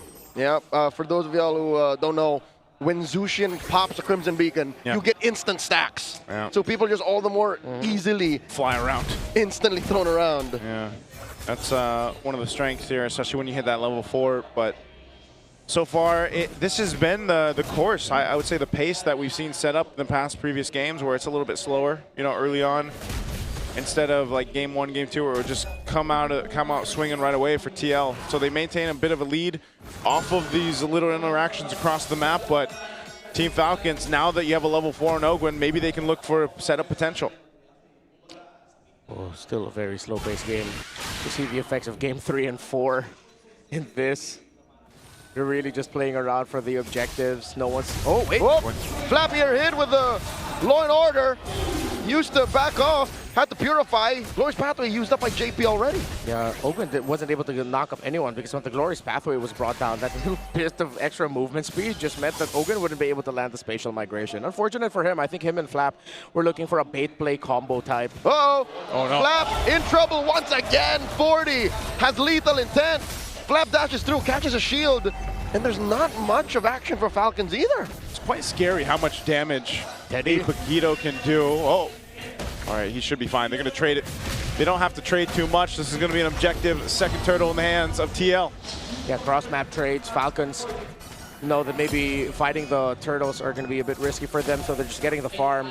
They know it's important to get the Sky Piercer on the Suyo. But here comes the first item for Carl TZ. It is the War Axe, while Haji gets his glowing wand. It's not going to be a Sky Piercer rush. He full builds the Hunter Strike. Probably best to go ahead and build that anyway. He's been dealing with so much pressure towards him. So 5 minutes in, Falcons haven't put anything on the board. Yeah. Are we afraid of them expiring? Is that the problem with this Magic-centric lineup? Oh, well, the good thing is it's an Eve, and no matter how much of that Magic defense you build up, she will hurt. Yeah. And I think that's also the theory around this Harith. Falcons can play this game as long as they don't suffer any big losses. Again, their counter punch is really good. It's one of those ones where it's like, you just wait. If you have to just kind of hold on, buckle in, and wait for the late game, especially once Super Marco's online, then you have all the tools you need to go ahead and set team fights up in your favor. So Team Falcons seems to just be taking that route. Like, let's just kind of sit in, get to this point where we can, and it's TL trying to actually find these moments to potentially make something happen. Good take there. Wow. Teddy with the last hit. I think it was the Art of Thievery that got it. Uh-oh. Flap here, refusing to purify up until the last moment. Has to falling Star Moon into a wall just to survive. Sandy knocks him up, but still lives. Kyle instead gets fell by Carl teasing and served up a kill, a double over to Sanford. Here, WM, canceled here. Now Haji has to flicker back. Cyclone Eye through as well, but JP will continue to pressure them. Ogwen can't save him. Oh my lord, Haji gets squished here. Not much a Guinevere can do, and Liquid aren't done. Under the tier 2? Another double for 40. That's why they call him the Apex Predator. And the straw that breaks the camel's back, you were just waiting for that moment where everything snaps. And it snaps in favor of Team Liquid. Again, they have the lineup for it. And Sanford now has secured all 4 kills for Liquid in this game. Gentlemen, remember when we posed the question, should you not give the Paquito over to Sanford? I think that's been answered once again. You know, again, it was a priority pick. He's sitting on 4-0 now. He's already got that Hunter Strike, and you're seeing the way they play around it. I think that's why it's such a threat and why it is such a priority, because you're seeing how they're allowing Sanford. Let's see if he does something here. He's 1v3. They're looking to shut him down. Quick knock up. All the ults thrown out, but here comes Sanji to save him. And the Stand duo quill the trio from the Falcons. Ogwen here, Lantern Flare. He's got a combo. And Sanford knocks out Master Here Ogwen. comes Carl and JP. And they go in. Double horse combo. Haji gets taken down. And Kyle does not know what to do. Carl gets a double, and Flap follows through. Sanford 6-0-1. Marco don't know 1-0. That ain't no horse, that's a Ducati. It never fails them. The Hylos and the Leomore together just has a good history for Liquid. And maybe the slight overcook was the fact that the Suyo ended up just going into the jungle and it was a roam Guinevere. Call me a hater of the pick, but just for the role specifically. But let's see if Falcons can make a comeback. So far, though, it is all Liquid. Teddy's gold compared to Marco. He does have a 1,100 gold lead. In comes another Glorious Pathway. Nowhere for Ogwen to go. Goes sideways. And under goes Flap. Zaman Force. That does compromise Marco. Blazing Duet to the face. Teddy gets a double. Teddy wanted some of the action. He just got a great placement on the Blazing Duet. And so TL has brought it to this point, an 8,000 gold lead. Where did this come from? Win after win, massive 4 kills. They get towers out of that too. The fact that Super Marco couldn't get a big considerable win or lead against Teddy in the lane despite a few helps and rotations from Falcons because of how well Teddy was able to control the lane as well and keep himself alive. Oh. Yes, there's a lot of eyes on the Row mid trio and the 4 horsemen. But Teddy's play in the lane was crucial for Liquid being at this point as well. Oh, I feel you. I feel the crowd in here too, because did someone pick a Hellcurt? Yep, someone picking a Hellcurt here, playing with us. But right now, TL, easy take on the Lord. So they'll secure that. Team Falcons, they gotta just prep up and be ready. I was thinking buckle in for the series. Well, now, quickly, in a matter of a few minutes, 3-4 minutes, they're in their base buckling up. Let's see if they can make it happen. Haji picks up a Divine Glaive, but you're looking at the items. There's a massive disparity. Glorious Pathway slowing down. Falcons retreat. Caltizi also calls in his Ducati, and that just opens up 40's push up top. You got a Ducati. That's what Carl Teasy showing him right now on this Leomord. And so far, the synergy between having all this threat AoE. I'm talking about the Hylos. I'm talking about the Jushin. Even Teddy. They have free pickings in these team fights and around these spaces in the jungle and into the base. All shields are going to pop. Lord will make its way down the bot, getting ready to charge in. JP's already in the base. RWM by Haji. Just swiping away at the Lord. Requiem, put it in. Teddy! Teddy with a massive blazing duet. Taking down Kyle. Serving up a kill to 40. And now Flap falls in. That's a double. Mid lane tier 1 drops. 3 defenders left. Falcons are reeling as the Liquid slowly but surely take out Ogwin as well. Ogwin is holding on. Liquid at match point. One away from making history and solidifying themselves as the greatest, making it undeniable. 1 win away from the first ever 3-peat in MPL PH history.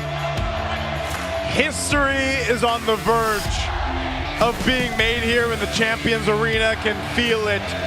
It is full of Let's Go Liquid on one side, and on the other, the Falcons Nest is looking to see if Team Falcons can readjust the flight again, because this game, Game 5, was not theirs. They kept the pace from the first early game, but then boom, quickly was the work done by Team Liquid. Sanford's Paquito here was massive. Of course, his link up with Sanji.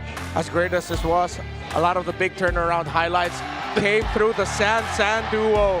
Sanji and Sanford together, and I wouldn't be surprised if one of those names is going to be the MVP. Oh, we know it's the Paquito. We know it's the Paquito, guys. We know it's the Paquito. It has to be. Again, you can't give this guy the Paquito for the next game. There it is. We're all getting uppercut. Oh, whoa! He's flexing on him too! Man, what a performance. 8-0-2, Paquito, Sanford. I don't know. Oh, what else can we say about this? It was clean from the very start. He was trying something else. He was on his way to a Rose Gold Meteor. Yeah. So there's a little bit of innovation in the late game build for Sanford, but I can't even call it a late game build. It ended so quickly. Well, Renmar did mention that it was a magic-based damage. Oh, we were almost in Harry Potter land, right? But he basically, he went Hunter Strike first, he finished his boots, and then he went the wings. And that was like enough. My goodness. I mean, this game could have gone either way. It's just that, I think that first turtle was misplayed there by Kyle and Falcons. Because Liquid already had the information that Kyle was holding the bush right behind the turtle pit. Because when the turtle first spawned, he used his Evil Queller to just poke JP down. And he never really left that. He would just either go there, go to the bush beside the beetle, and then go back.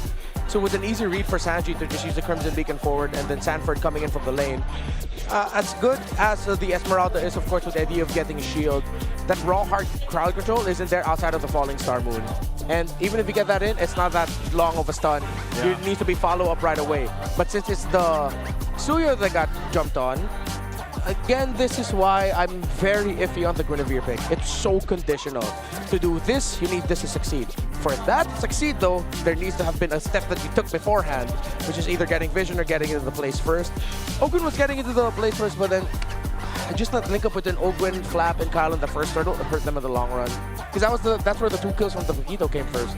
Yeah, there was also just really good usage of the synergies that came in this lineup from Team Liquid, you know, and that's why, again, when we break down the drafts and we really look at it in a certain way, like the play style that comes from a draft, they knew their timings on it. It took them a little bit longer to initiate that or execute it, but once they did, they didn't stop. And again, this is the importance of keeping the trio of the roamers that can pack healing or revitalize. We've said it so many times. Gato, Hylos, Kalea. It really looked like the swerve onto the Guinevere hurt them in the long run. They should have just kept the Guinevere in the jungle. Yep. I know that they were looking for physical damage. They probably accepted the fact that they are not going to end up with enough physical damage because of their priority, again, on the Esmeralda. I think that Esmeralda definitely could have been something else as well. Because, yes, it steals the shield. Sure, it manages the Paquito, but it's just it. This is insane, by the way. 10:48 game time on this one. We just went through like some distance games, right? We had a 20+ minute game, then we had a 16, almost 17 minute. This one, holy moly, 10:48. Remember the stat we had the other day about how many games were actually finished under the 12-minute mark, and it was 8 for Team Liquid? Like, that's just, that is the epitome of the Liquid Stampede we're seeing. And that's why this was a non-starter for Falcons to begin with. The fact that with this lineup, they can't slow down Liquid. Look, between Ogwin's pick, it's very all-in. We either win or we just die. Between Flap, who can just jump in, or die. It just doesn't work. For Falcons to get one over Liquid, it has to be start, stop, slow down, we win. Yeah. That's just how you stop Liquid. Well, you could even make an argument that an Atlas would have been better here.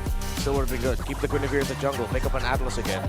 And I'm wondering if that was just the method to the madness. Like, they actually want to put the Guinevere in the jungle, and then for some reason, it ended up swerving, right? Yeah, again, which to me, I think the reason is they realized that they'd be lacking physical damage. So then they backed on the idea of a Piercer Psuyo or Psuyo. Was there no chance or room for them to consider picking up an assassin? Again, the Lancelot worked out for Liquid. Yeah. So yes, it did experience a difficult comeback for it. They were able to make a comeback for it eventually. Yeah. Still, I think one of my biggest learnings in this playoffs is just don't pick the Guinevere.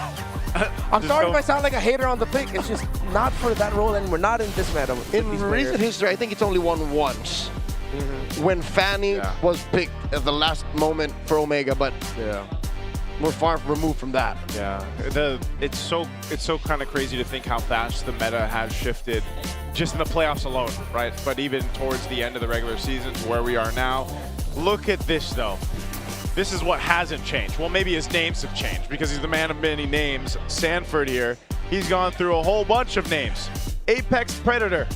Highest match win rate, 73%, 73.53%, 136 all-time MPL Philippines. CC Immune. This was the 4 times MPL Philippine champion, 2 times finals MVP, M4 world champion, MSC 2025 champion, finals MVP. Of course, way too many. There's just so many. I think, doesn't he have more than these 2? Yeah. Wait, Apex Predator, Immune, Nuya, Raging Sanford, King Bob, Dole. Like, what do we forgot some, but I think that's the point, you know? Raging Sanford, by the way, was just one of those it's a happy mistakes. Yeah, it's a happy accident. Happy accident. You know, was that us on Des? A coinky dink. I was not there. I think that was me and Renmar with her. I love how it's an iconic figure in Philippine esports that ended up giving the name of CC Immune. Of course, a professional athlete from a different game title, but within the same genre as well. Also innocently calling him CC Immune. Yeah, also CC Immune. That's very funny. He was playing Lapu Lapu. Yeah. It's just one of those things, again, where the impact of Sanford, of course, throughout the history of Team Liquid, throughout his own career. You know, and if you really go into this like introduction of Sanford into the league and where he's been and everything he's accomplished with Team Liquid, it's amazing to look back and see all that, right? And it's very deserving that he has all these monikers, all these names, because he's just so damn good. And it's a big problem for Team Falcons. And right now we have to look at the COA, the consequences of actions. I think we've got Flap here at Team Falcons.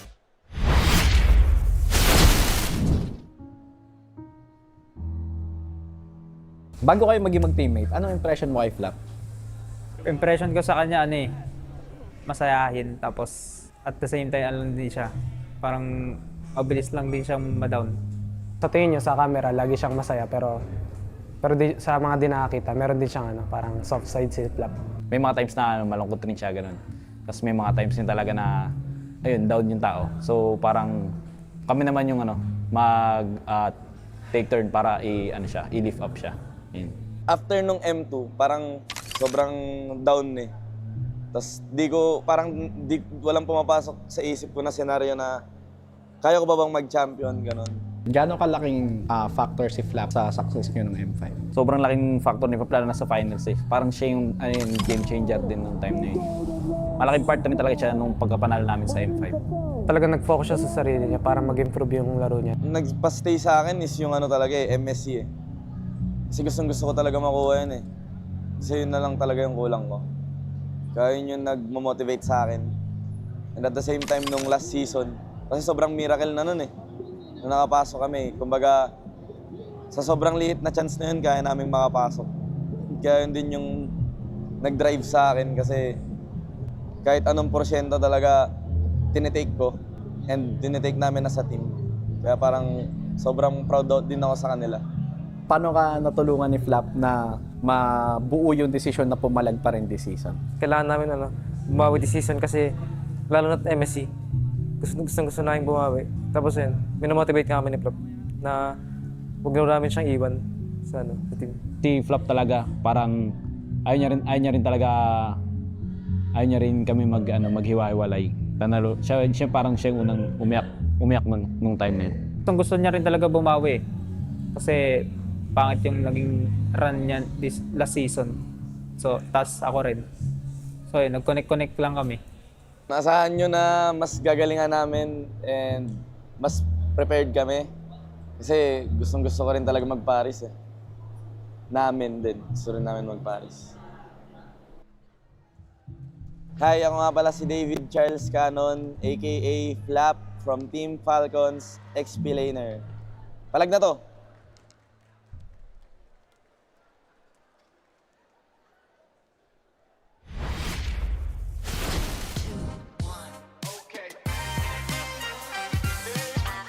Hindi ko talaga alam bakit pinagawa sa akin yun ni Direk. Gusto ko lang po sabihin. Pero mukhang ang facial expression po na ito ay Pag may pinauso naka-outplay. ni Hans. Ha? Pag may naka-outplay. Oo. Kasi sinusuportahan mo yung tao na naka-outplay, di ba? Parang ganun talaga yung reaction eh. Oo nga eh. Medyo matindi ang naging palitan at bawi doon ng Team Liquid, bringing them to match point. Surprisingly, after that game. So, grabe ang ating naging shift din sa game na yun, Wolf. Kailangan nating pag-usapan kasi ang puro Fredrin na first ilang games? 4 games? 4 games. Ay biglang nawala pagdating ng Game 5.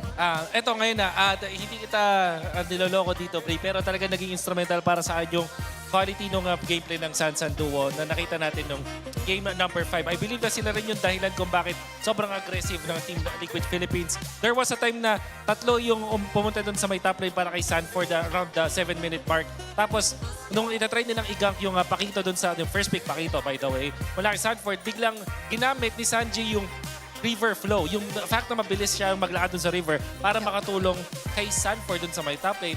Eventually, yung Sansan allowed for the rest of TLPH na makakuha ng panalo sa teamfight na yun. Oh, and that's when we were probably a bit worried about the presence of another Esmeralda with no direct answers whatsoever coming in from Liquid. I guess it was mainly on the Claude lang talaga dito ni Teddy, no? Pero wala siya nung typical na Gord or Freddy na talagang hold down lang ng lahat. Pero parang sub-sub mindset lang yung ginawa doon ng Liquid, especially through the high lows. Oo nga eh. Nakita ko din yung parang relentless na tuloy-tuloy lang sila na kumuha ng kill. Mind you, this is a lineup na ginamit nila yung Leo Mord na parang pakiramdam ko halos parang unli yung kanyang paggamit ng ulti.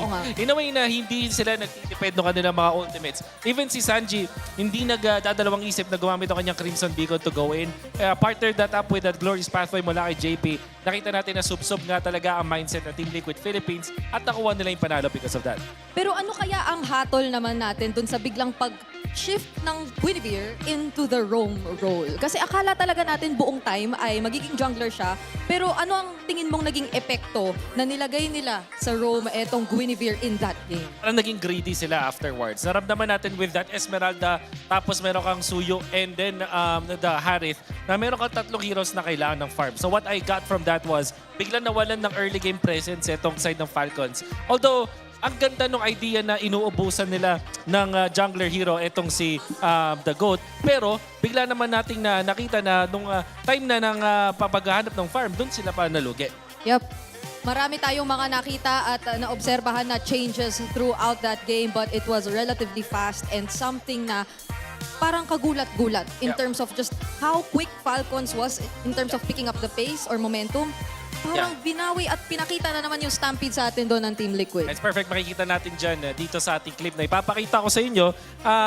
When you look at the red side team, na dito sa, tingin tayo muna doon sa minimap kung saan tatlong members ng Falcons ang makikita natin na kumulaps na para kunin itong si Sanford. Pero, mapapansin naman natin na ang gagawin lang ni Sanji ay i-take advantage yung river flow. Again, tatlo at napapaligiran na itong si Sanford. Ang piniling gawin, mag-try niya mag-apply. So may mga nadadodge pa rin siya, but eventually afterwards, ang kunat masyado ng isang Pakito at tinulungan na siya ng kanyang tropang si Sanji, the Sansan duo, making it so na makakuha sila ng isang kill. Inarakan pa nga ni Sanji yung talon doon ni Ogwin, and then ito na yung the rest of the cavalry. Glorious pathway sabay gamit ng ulti nitong si Carl TZ. Nakikita mo yung synergy ng ating jungler pati ng roamer ng TLPH. And while that is happening, 4 horsemen were able to take down the members of Falcons at sa may bandang gilid may masaya. Uy. Ang nakita na naman talaga natin dito rin sa palagay ko ay ang dalawang kabayo na na-maximize ng Team Liquid. Kasi Hylos, Leomord, parang sila ang nag-combo doon aside from Sansan. Tapos Steady, Farm na sa gilid.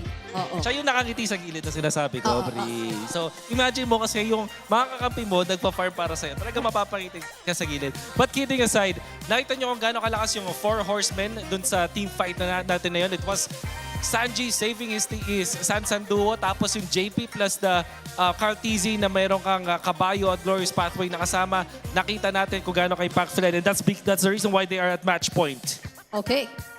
Now it's Liquid on blue. Hindi, mamaya. Hintayin natin. 1, 2, 3, 4, 5, 6. Okay, Falcons, I believe they picked red side, Flying Clouds. Tama ba to, Coach Will? Parang kanina pa nagiging preference ng Falcons ang red side. Whereas Liquid, it seems like they do prefer having the blue side. Exactly. Kasi nag-aaroon sila ng mga first pick material heroes like the Pakito. So far, Bri, if my memory serves me correctly, Pakito laban sa Esmeralda ay 2-0 na ang panalo. Ooh. Eto balikan lang muna din natin saglit dahil Haji makes a return to the international stage after 1,232 days since the M4 World Championship Grand Finals.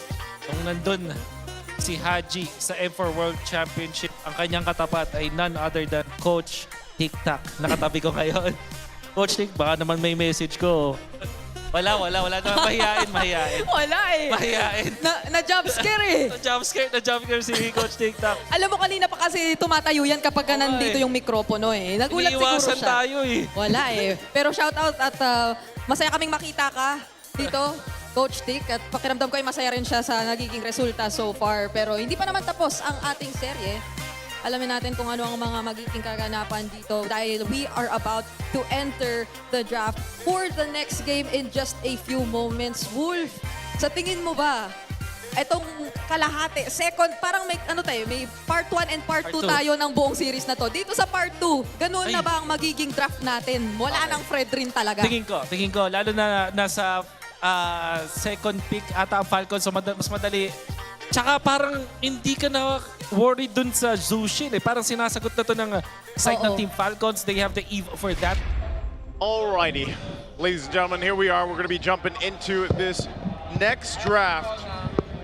And I'll tell you what, it is now a championship point. If for some reason you've missed things, this is what we're at now. Championship point, we're going to Flying Clouds. Mind you, TL has not lost on Flying Clouds. What is that, 17-0 now?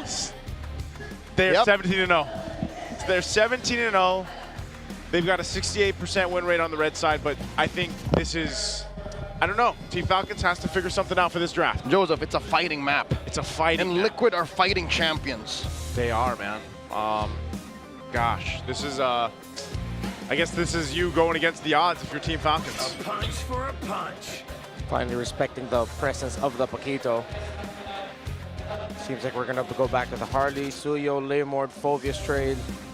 Kalea hasn't been banned yet. Neither has Marcel. It's up to Liquid to take out the Marcel. Potentially maybe take out the Freya. Unless they open it, then they just go for Ooga Booga. Yes, that is actual analysis, folks. Full damage, full speed, end the game in under 12. Potentially, I don't know, man. As much as we just witnessed a stampede, a very quick game, I'm hoping Game 6 doesn't go that way. I'm hoping that when we start to see the picture painted here for Team Falcons, they lock in a couple of these heroes. We know the game plan they want to go for. They can't contest the Fredrin anymore. The utility bans are being out. They respect ban the Paquito. It's done too much to stop Team Falcons from getting the full flight they're looking for. And the last one is also that Freya ban that Teddy picked up. Okay, this being Game 6, it just dawned on me. Falcons chose to be blue. Last night, they had all of the momentum. Even in this game, even in this match, rather, they had all the momentum from red. Is this a clear sign of them saying something's got to change? Something massive has to change now. Yeah, it seems like a tailored draft is underway. 2 or 3 potential sets of them. They banned all the Freya, again, talking about the Freya and Marcel trade. So they banned the Marcel Liquid as expected. And so Liquid still has an avenue to go for the fast rush. Liquid can go Leymord high loss again if it's available for them. If it's going to be Harley, we could see a long game. It is an Eve rush. An Eve rush. Okay, Eve rush. This is this worth the rush then? Like to go ahead and grab the blue side Eve? Well, they'll get their combo. I think they're going to end up getting the Harith on the swing back. Liquid are probably eyeing just getting their Claude now. If it's not going to be the Claude, then they'll get the Moskov later. And then jungle picks all still active. Wouldn't be surprised if they leave their jungle pick just for a little bit later, pick up a strong EXP. We mentioned the Phovius. But it could also be one of those scenarios where getting a Yuzhong later would be good. But it is a Phovius and Claude, 2 of the picks that we expected. With the Harith, it'll be tough to get it now. I think they just double down on what worked for them in the past. Get the carry onto Super Marco. Consider the Suyo or maybe even the Leomord for Team Falcons. There's no Sora that you have to worry about. Now, the next big picks you have to worry about might actually have to be the mid laner for Sanji. If Falcons show the Leomord, that's an easy Valentina pick for Team Liquid Philippines. You get to steal not only the RWM, but even the Phantom Steed. Okay, next up, Guinevere. Oh, they're going with the Guinevere again. For the love of all that is green and Falcons, I hope this is exactly what we think it is. Yes. Gwyn jungle only. Gwyn jungle. It can't be the Gwyn roam. Yeah. Joseph. I'm not feeling it if it is, man. That's what we thought in Game 5. Yes. So keep it in the no, Team Falcons is going to come up with the best game plan depending on what these choices for Team Liquid are. And right now, the Harley comes through, at least for Carl Teasy. Both these are going to be one of their big stoppers. I think Falcons needs to commit a ban onto the Gord and the Valentina. If not both, then one of those, and you take away a JP hero. But if you take away a JP hero, actually no, don't take away either the Hylos or Gatot, because Liquid will end up with one of those 2. And there was a lack of heal, which is what hurt Falcons earlier. Keep the Hylos Gatot Gacha trade open. But the tough thing about that, Liquid might just also ban out one of the options. The more I speak about it, the more it seems like Liquid are getting closer and closer to just etching their names to the greatest. Still, Falcons are respecting the other picks. The Loyi, the macro would have been big for Liquid. Yeah. So many avenues they could still go through. I'm getting quite overwhelmed with all the options they could go for. Yeah, a whole lot of choices here throughout the draft, but right now, as long as Team Falcons fixes what really messed them up in the previous game and ended up being such a stampede for Team Liquid, would be to solidify having one of the more beefy roams, maybe the ones that have a revitalize that you can run with, since you still have those options available to you. Maybe it's going to be a Khalid in the hands of Ogwin. Maybe you get the Gatakacha. This Hilda is going to be banned out by TL just to due diligence, make sure that's not messing up the Claude, as we've seen for Teddy. So a good quality ban coming out from TL. Team Falcons, on the other hand, they still have one more option. They might continue to hone in on the mid lane options. Yeah. They can't take away one of the roamers. So they have to make the choice whether it's the Valentine or Gord that's going away. Very honest, EXP jungle gold already. It's Roman mid that we're waiting for, Roman EXP.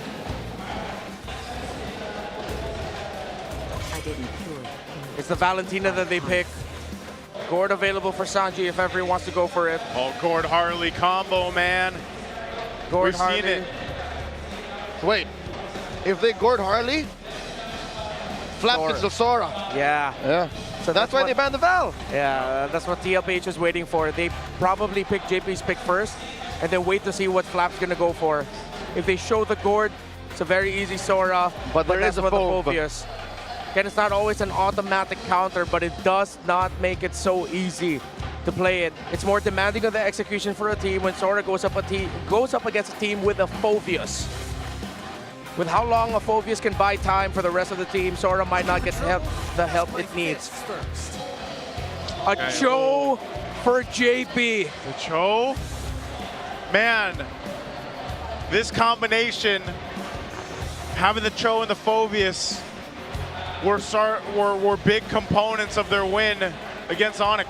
If they want a big box and a lot of crowd control, you consider either Badang or Atlas. And then for Flap, you have to get Burst. Get the Lapu or maybe even consider something like a Yuzhong. So my recommendation is Yuzhong Atlas, Yuzhong Badang. Getting a Khalid to try and match the rotational speed of the Cho might not be enough for your team. And for the love of all that is good, put that Guinevere in the jungle. Yeah, This is where we find out. Yeah. This is where it happens. A couple seconds will tell us what they're going. You get the thumbs up from Ogwin. It is. So Hylos will be the roam for Ogwin. Flap will get the Lapu Lapu. And we've got the Guinevere in the jungle. So it's very similar to combo and execution to when they went to 2-2. Yeah. So a little more hope for Falcons here. I definitely like this a lot more. What's the answer going to be in the mid lane for Team Liquid? They could simply just go the Gord, but they're going to go the Jushin instead, providing them with one of the strongest mid lane picks, if not the strongest hero for that role. Cho and Jushin don't get the combo, but the Cho and Harley does. It's up in the air, and it'll all boil down to the first two turtles. Whoever gets those and how it looks after will be the winner. Will it be Liquid ending it here in 6, or will Falcons force a fated game number 7? Man, we need that game 7, Team Falcons. I feel like this draft was the one that they needed. Let's see if we can make it to the full series. It all starts here because right now, after the stomp that Team Liquid had in the previous game, they are riding into the Land of Dawn on momentum for this one. So will they continue it forward, or will we see the Falcons once again soar higher? Marco and Teddy, we go back into the last two players that made the walkouts for their teams, how they'll manage the laning, and how they'll manage the eventual mid-game power spike. Master Assassin for Super Marco. It's expected a Festival of Blood for Teddy. Cause Gwyn jungle will get faster access to cooldowns. Yep. After using the ultimate, but there are 2 purifies on the side of Liquid. And it's the main targets for this Guinevere, that Jushin and that Claude. Meanwhile, Marco is the only one packing a purify for the team, but there's a good amount of CC immunity built into the Falcons lineup as well. Yeah, even with this. Ooh. Oh. Forgets Crab. And he spams TP. You don't see it on screen, but you see it on the map. Whoa! Mid lane. Gonna drag him back. Ogwin trying to get out of here. Oh. JP secures it. And a flicker out of Haji might go down as well. And Carl finds him. The GOAT is bloodthirsty. One kick from JP, and that's not even the way of the dragon. It was just literally an attack. And you've got 2 kills now for Team Liquid. A mishandling of the trade. Carl Teasy, after going full orange side clear, shows up, exchanges basic attacks, and he shows up just at the right time as Sanji and JP layered their crowd control together. Who in 2026 shows a Genflix Aerowolf emote? That's a deep elite, cut. That's dude. elite ball knowledge right there. That's elite ball knowledge. I wish I had that knowledge. Now I do. Thank you. Those were the times, Joseph. Those were the times. Very old ID team. So now with this lead, Turtles up, first one of the game. Team Falcons is looking like they want to go ahead and grab control of it. TL, want to contest? JP, relying on the G Kundo here. It's him against 4 members of Falcons. In comes Sanji with a Crimson Beacon. Requiem helps Kyle secure. Turtle goes over to Falcons, and Sanji gets taken down. They trade for Kyle. Now Open caught inside, RWM by Haji. In comes the dunk from 40, and 40 gets taken down by Open. Carl takes down the big horse, and SOD, no one home. Falcons win, but just barely. Yeah, Kyle had to use his Violet Requiem. Teddy blazing to wet, and they are gonna steal the purple away! Kyle is hungry. That's his lunch money. What a perfect play there by Liquid, but Haji got the last hit! Void Blast from the Eve! Okay. Haji says thanks. Carl didn't have the retribution, so it went from bad to good. Yeah, not too bad. This gives Haji a little bit of a advantage in the mid. Oh, they dogpile on a Sanji. He purifies, but he gets taken down still. Now JP, tail end of the Bravest Fighter dodged. Falcons pick off. That is Onyx-esque in how they executed that. They found the pick off right away, forced out the Purify from Sanji, but Sanji already took too much damage. The aggression. Falcons needs to keep this up if they want to force game number 7. Yeah, just when you thought, Team Liquid was pressing on that same pedal that they've seen in game 1, 2, and even the previous game 5, they get to this point where Team Falcons has responded. That's great for them. They made the adjustments they needed. Super Marco's been able to go ahead and just farm up in his lane. He did throw out an SOD earlier. I'm not sure if he would have followed that up or not, but still, part of this game plan from Team Falcons has been leaning towards Haji, leaning towards Super Marco later in the game, and that's still a potential here on this Moscow. Guinevere has been one of the signature picks for Falcons this season. Often banned. Early on, it showed up as a surprise pick that ended up working out really well. Flap had to use the Bravest Fighter for the CC immunity so that, for that little jump, so that he would not get caught by Liquid, and he is safe. Oh! In comes Kyle, forcing a blazing duet from Tere. He lives. Didn't even need the Purify. Yeah, that's going to be Turtle going to Team Liquid, but now Falcons have to trade it up for the tower up top. How much will they get? Seems like not much. In comes Sanji. RWM, Carl DG secures the Turtle off camera. Haji swiping away. Ogwin comes through. Last minute. Glorious Pathway forcing a Crimson Beacon out of Sanji. No dice for Falcons. Okay, so they trade for objectives. TL doesn't end up losing anybody off of that, but there was definitely an attempt from Team Falcons. They just couldn't capitalize on the kill, so it's pretty much an even trade. I'd rather have this than them overextend and end up with nothing either way. Yeah, it's a good thing also that Teddy didn't need to use his Purify the last one, just the raw power of Blazing Duet, Fighter Emblem Festival of Blood, keeping himself alive through raw lifesteal and spell fan. And I think just the movement speed that he got, it just allowed him to get out of dodge. Yeah. Good moves here on both sides right now. Team Falcons just slowly cooking with this lineup. 700 gold lead now for Super Marco, so that rotation from the Falcons ended up helping their cause. They want to get their Moskov out of this lane quick. They want to get him out here quick. Part of that is just continuing to let Super Marco do this. Again, I think even if he lands the SODs in the last turtle, it depends. He's right there on that side of the map. If he has an opening, he'll take it. If not, he continues to scale up on the Moskov. So far, though, your advantage is fighting around Haji. Potentially Kyle's threat. Whoa! Like this. Requiem finds JP. But JP does live. Oh, Haji with the RWM clutch today. Defensive use of the BMI. A pickoff is a pickoff. Carl Teasy almost got taken down. If Falcons got that, that would be a snowball start. But they did get JP. They use a lot of abilities for that, though. And again, the Gwyn, so fearsome in the jungle. Yeah, that's the threat that we're looking for here. The real deal. TG. Oh, wow, nice Spear of Misery. Massive by Marco, and they didn't even overcommit. They just wanted the turret. Now Carl Teasy coming in. Teddy and JP looking for targets. Ogwyn holding it down.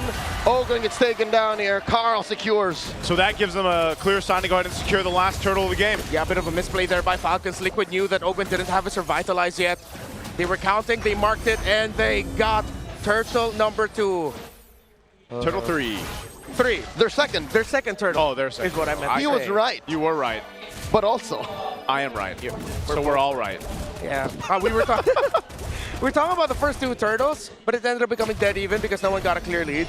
But now this turtle 3, Falcons needs to start getting towers off the sides. That's how Teddy and Liquid were able to get one up top. So now it's going to be Kyle helping out Super Marco to break this. Just a trade, yet again, across the map. Oh yeah, they're going to trade it. Teddy just does a bit of damage that one, but that will be the tier 1 falling. That's a lot of minions, man. Even with the damage reduction of the turret, it still took out way too much health. Oh, and Flap is taking his time. He doesn't trust the map. He doesn't know where JP is. Nor Carl, so he's not sure if he wants to overcommit to the defense. Look at JP right now, man. He's just behind enemy lines, just taking a gander around. One might say light-like. Yeah, looks very light-like at this point. They want to go for this tier 1. Oh my lord! Deadly Magic, it's Hanjo catches it. Yep, he'll be alive though. A bit of a body block there by Ogwyn. Kyle thinking about recalling back to base or staying in the pixel. And he makes the right call and goes back. As Liquid now have control of the river and the map, Falcons, time is running out for their mid-game. But their time comes back online for the late game through their Moskov and their Eve. Yeah, that's what they're playing here for. Tier 1 going to be worked on again. TL playing around this advantage of mobility where Team Falcons is centered up. Kyle won't land that. Whoa! Dear Lord! Marco put within an inch of his health. He stays. Ballsy. The same area where Marco spotted out Carl Teasy when it was the carry versus the YSS. Carry versus Harley. Harley, there, thank you. Look at Teddy again. Opening up the map. Marco's getting there. Yeah, Falcons are lost in their own jungle and in their own side of the river because of the threat of the Cho and how fast it can rotate. They really cannot read the rotations of Liquid. They don't trust it. Bravest Fighter from Flap, forcing one from Sanji. And now in comes the Bravest Fighter, blazing to win inside the RWM. Teddy trying to deal some damage. Sanford caught through. Does flicker out. That's a great pick. This is the Lord up. Carl Teasy's still up though, so Team Falcons, even with taking out Sanji, they still have to be cautious. They see Harley. Just like against Onyx, as long as they pick off the Zushin, they are ready to go. Lord here, within a tenth of its health, and Kyle secures. Ogwyn will get picked off though. JP taken down. Flap is wailing away. Will get taken down here. And now Carl and Teddy. Kyle with the setup and the freeze. Oh, he gets taken down here. Pyrrhic victory for Falcons. They get the Lord, but they lost too much. Liquid with the pedal on the gas. Falcons tried to get some kills, but Liquid were able to sidestep and survive. The Lord, though, will still be able to get out of the Falcons base. It spawns now. While Flap is back in 5, Kyle is back in 11. Falcons will be able to push out. 6 games in, one thing is true. Yeah. RWM plus the SOD and the SOM. Haji with a shutdown. Carl falls. Traded out for. Looking for more. Super Marco here. That's too much pressure. He flickers back. Dodges back rather, but it's too much. And there's not much of a punish from Falcons as they get run through by Liquid. Sanji with a Crimson Beacon. Infernal pursuit by Sanford. They both just live. And the lantern flare from the chef. One thing is true, that might have been an overstep. They got the Harley, but it cost them too much. Still, the members of Falcons will return, and this Lord will get the charge and pop the passive. In the big picture of the macro, it works out for Falcons. In the small picture of the gold, in terms of the outplays, Carl Teasy is 3 levels ahead of Kyle. But that never stopped Falcons. Yeah. More than once in this series, Kyle stepped up and knew that it was all about utility. And if there's a way for Falcons to slow this down, that's what they gotta do. Time and again in this series alone, you've seen as long as it's slow and steady, Falcons win. But if it happens in the blink of an eye, even if it's Falcons who initiates, Liquid wins. Oh, look at this. He's into this. That's a kick onto Ogwin, RWM, plus the glorious path they use defensively. SOM into the wall. A lot of damage coming in from Marco. Now he takes down JP. Sanji with the Crimson Beacon, compromising Super Marco. Teddy with a blazing duet, taking down Flap. Taking down Ogwin as well. 2 for none. Make it a 3 for 1. Tade with a triple. Sanji finds Marco. 4 for 1. And that's a wipeout. Tade is a maniac. The minion waves are far, but does Liquid have the damage? Does Liquid have the speed to march through the mid and into immortality? They're taking it down the tier 2 turret. You have a couple seconds for Team Falcons to come up. JP will immortality tank this turret. They'll just get that and go reset. Slow it down. Liquid have demolished that mid lane inhibitor. Now in comes the rest of Falcons. JP dashes on through, flickers out. Glorious path by SOD. Sanji does use the Crimson Beacon to survive. Super Marco into Tade. Blazing duet. BMI through, and Haji punishes him. There's a shutdown. Ogwin gets taken out here. 2 for 1 the trade. Teddy makes it happen! From steady Teddy to deadly Teddy! It cost him his life, but it's 2 members of Falcons who fall. But Falcons also made the right call. But Liquid got the counter. It's not over yet. They're still fighting. This is why they're the Titans. Oh man, this spear and a great beacon from Sanji.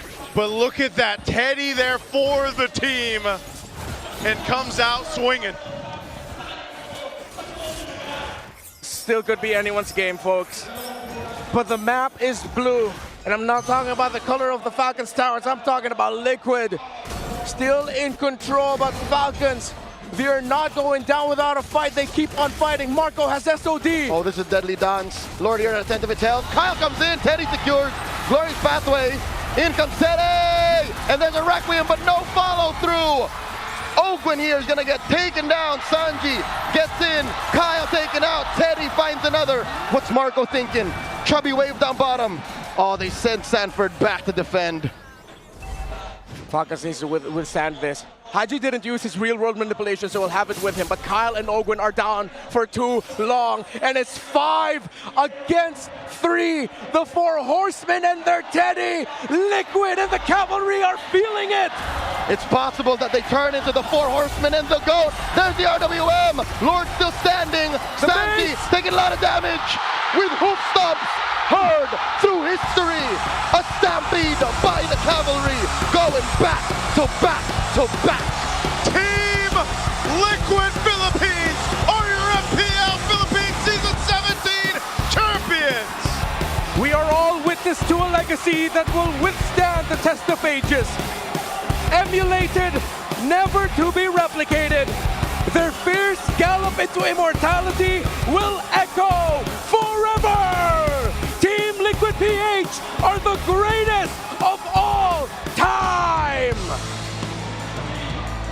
One hell of a grand finals we had here in San Juan Arena as all sides erupt with the ending we had here.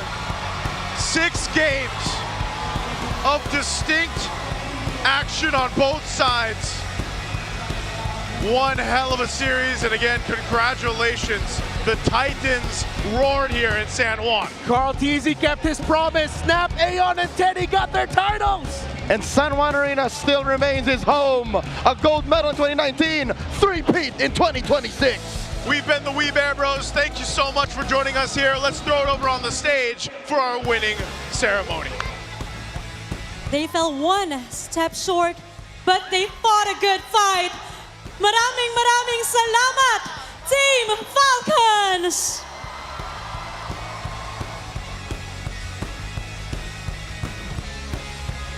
And now, MPL Superfans, make some noise for your Season 17 champion, Team Liquid!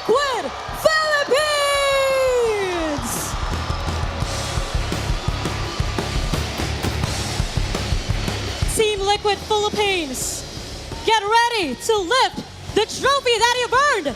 3, 2, 1. Weeks of grinding and sacrifice, all leading to the single moment of immortality. Welcome, your MPL Philippines Season 17 champions!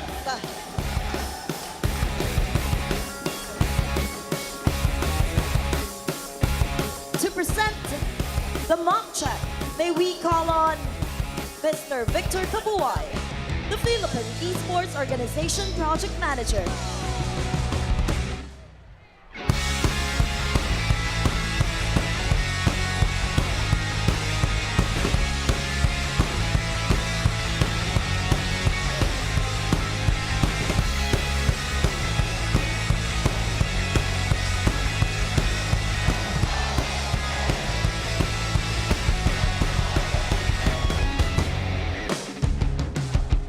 To present the medals and rings, please welcome on stage Mr. Julius C., the Chief Executive Office of Ferry.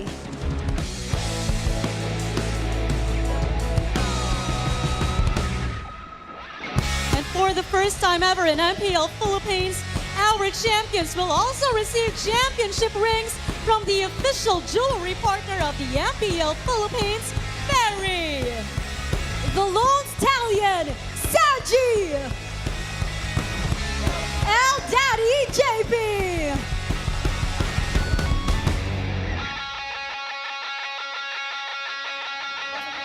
Steady Teddy!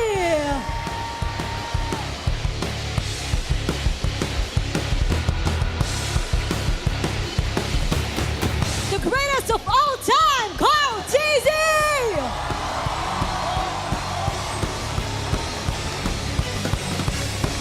The Apex Predator, Sanford!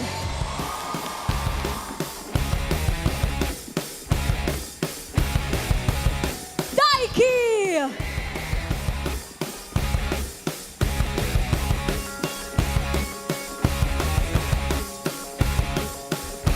Coach Snap!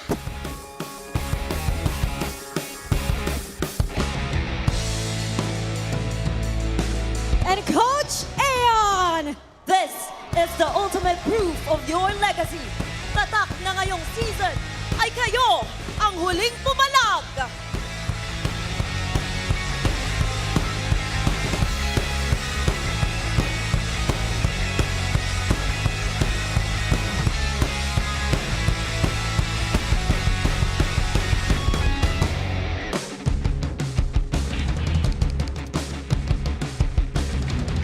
And finally, we award our finals MVP!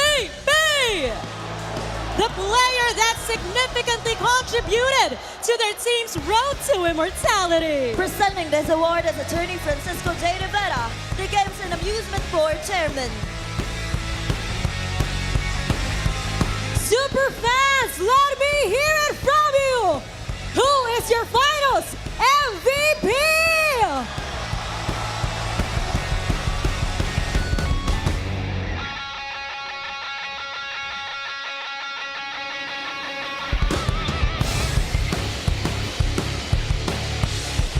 Congratulations!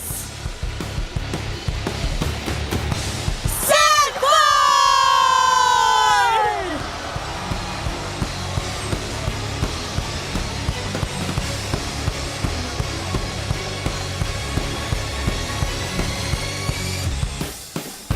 Sanford, congratulations for being the finals MVP.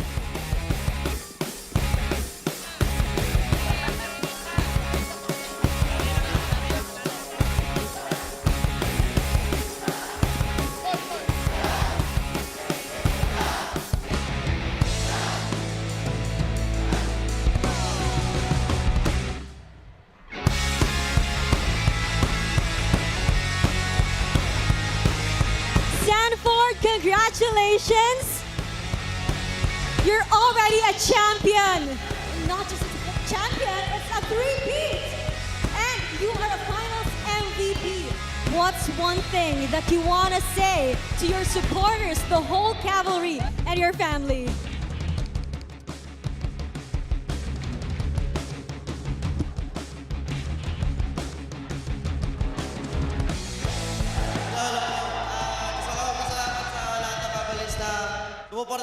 Thank you to all the cavalry who showed up here today and supported us throughout the season. Shout out for all your support. Thank you. And this season is for you, cavalry. Finals MVP, Sanford! And one more time, champions, please step towards your trophy.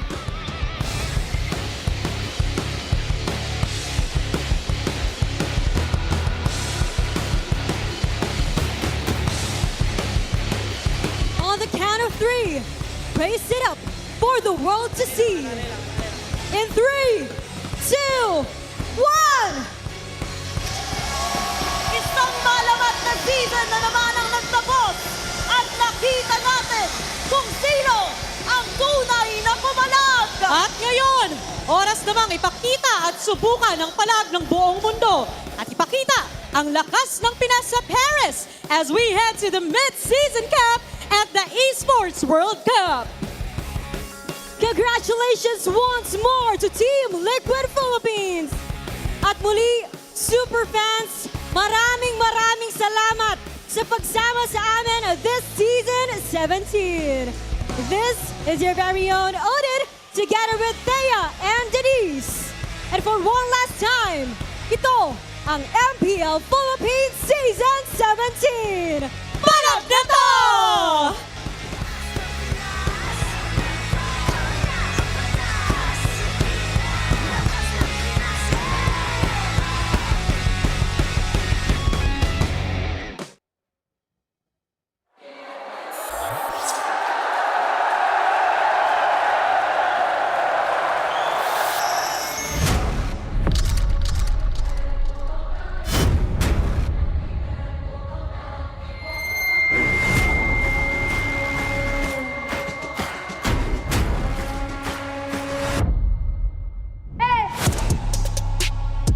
Gumagana na yung pinagpagura natin. Peso's goal has always been to build a sustainable path from the grassroots to the global stage. So, and here we are. Excited na din kami kung sino ang huling papalag.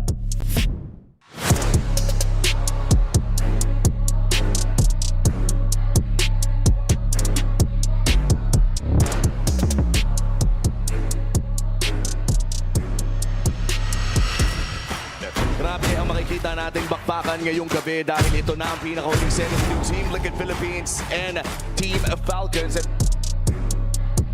Let's go, Liquid! Palag na to!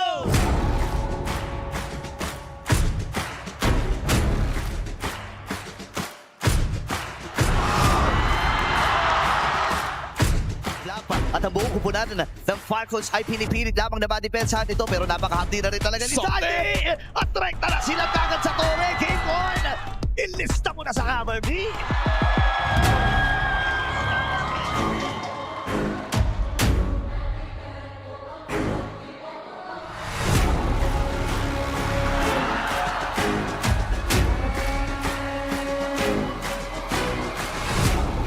Pumasok na rin si Dragon! Mamamatay ito si Haji! Pero may nagamit din yung Winter Crown. Sabay ang ko lang lamang ito. Kaya si Klap pinipilit na proteksyonan ang kanilang base. Amahalan din si Carlito. Ang 2-1 ang score. At nakuha na ng Team Falcons ang kanilang unang panalo sa ating Grand Finals. Parang pwede na ata ilista ito. May 2 for 2 ata tayo. Sasayo lahat ng tempo sa mapa for Team Falcons. Sila naman yung hindi makahinga. Bawal kang kumurap kapag kalaban mong Liquid. Match point na ang cavalry! Isa na lang ang kailangan ng Team Liquid Philippines para magawa ang hindi pa nagagawa. Natapusin ang Team Liquid Philippines. Maitangala sa kasaysayan ng unang 3-pin sa Pinas. At sa liga ng pinakamalalakas, ang Team Liquid Philippines.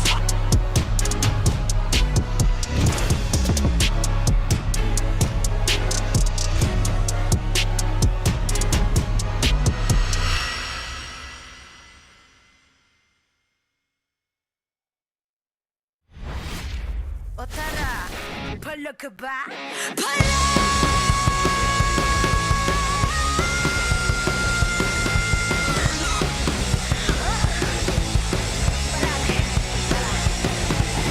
Handa sa laban, sandata sa aking kamay. Watch with my click, may be fire in the eyes. Yeah, I walk with my head held high. Ano ba yung takot kong tore ang aking gabay?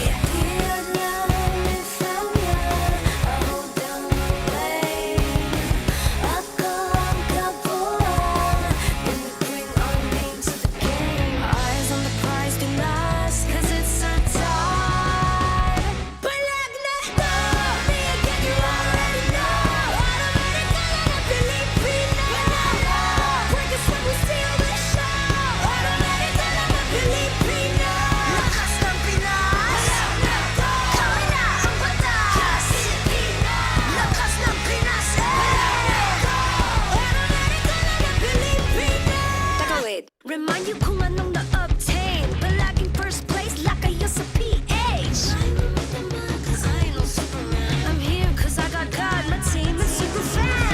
Eyes on the prize, Velas, cause it's our time. Palag na to, me again, you already know. Automatic ka na Pilipino. Porque somos still the show. Automatic ka na Pilipino. Lakas ng Pinas.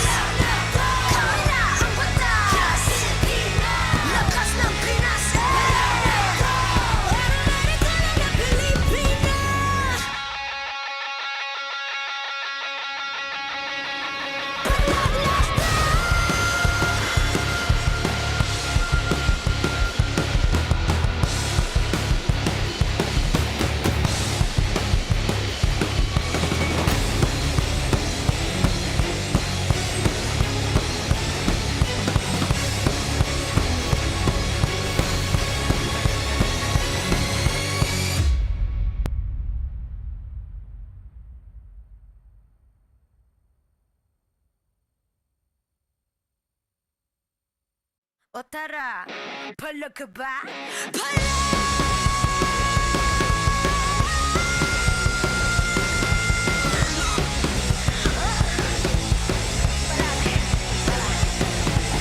Handa sa laban, sandata sa aking kamay.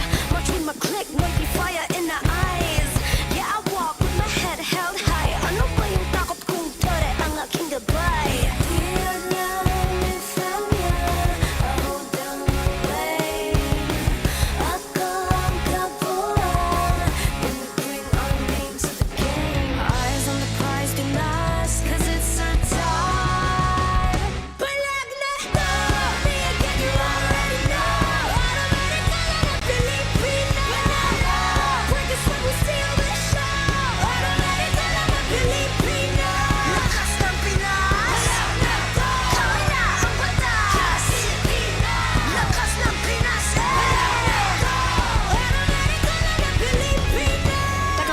Remind you kung anong na-obtain. Palaging first place, lakayo sa PH. I know Superman. I'm here cause I got God, my team is super fan. Eyes on the prize, Velas, cause it's our time. Palag na to, me again, you already know. Automatic ka na Pilipino. Porque somos still the show. Automatic ka na Pilipino. Lakas ng Pinas.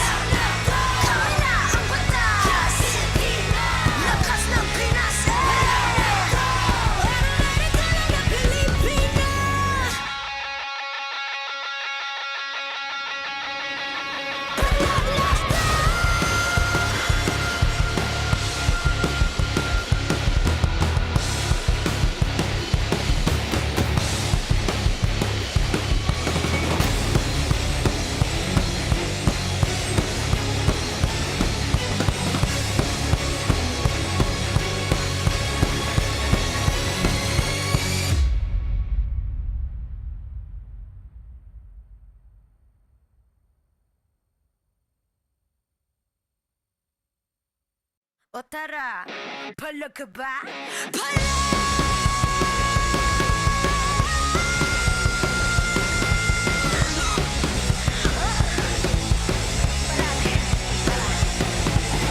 Handa sa laban, sandata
O tara, palag ka ba?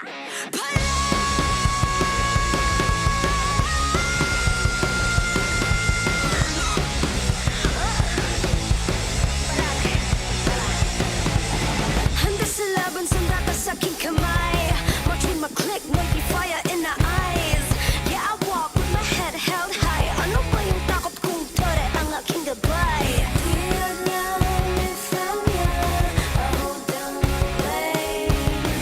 Ako ang kabuuan, when you bring our names to the game. Eyes on the prize, do last, cause it's our time. Palag na to, me again, you already know.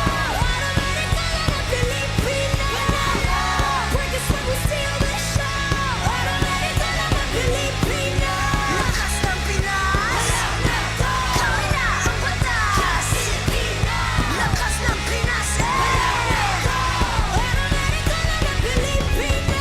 Teka, wait. Remind you kung anong na-obtain. Palaging first place, lakayo sa PH. I know Superman. I'm here cause I got God. My team is super fan. Eyes on the prize, we lost cause it's our time. Palag na to, me again, you already know. Automatic ka na na Pilipina. Work is what we steal the show. Automatic ka na na Pilipina. Lakas ng Pinas. Palag na to, kami na ang batas. Pilipina. Lakas ng Pinas. Palag na to, automatic ka na na Pilipina.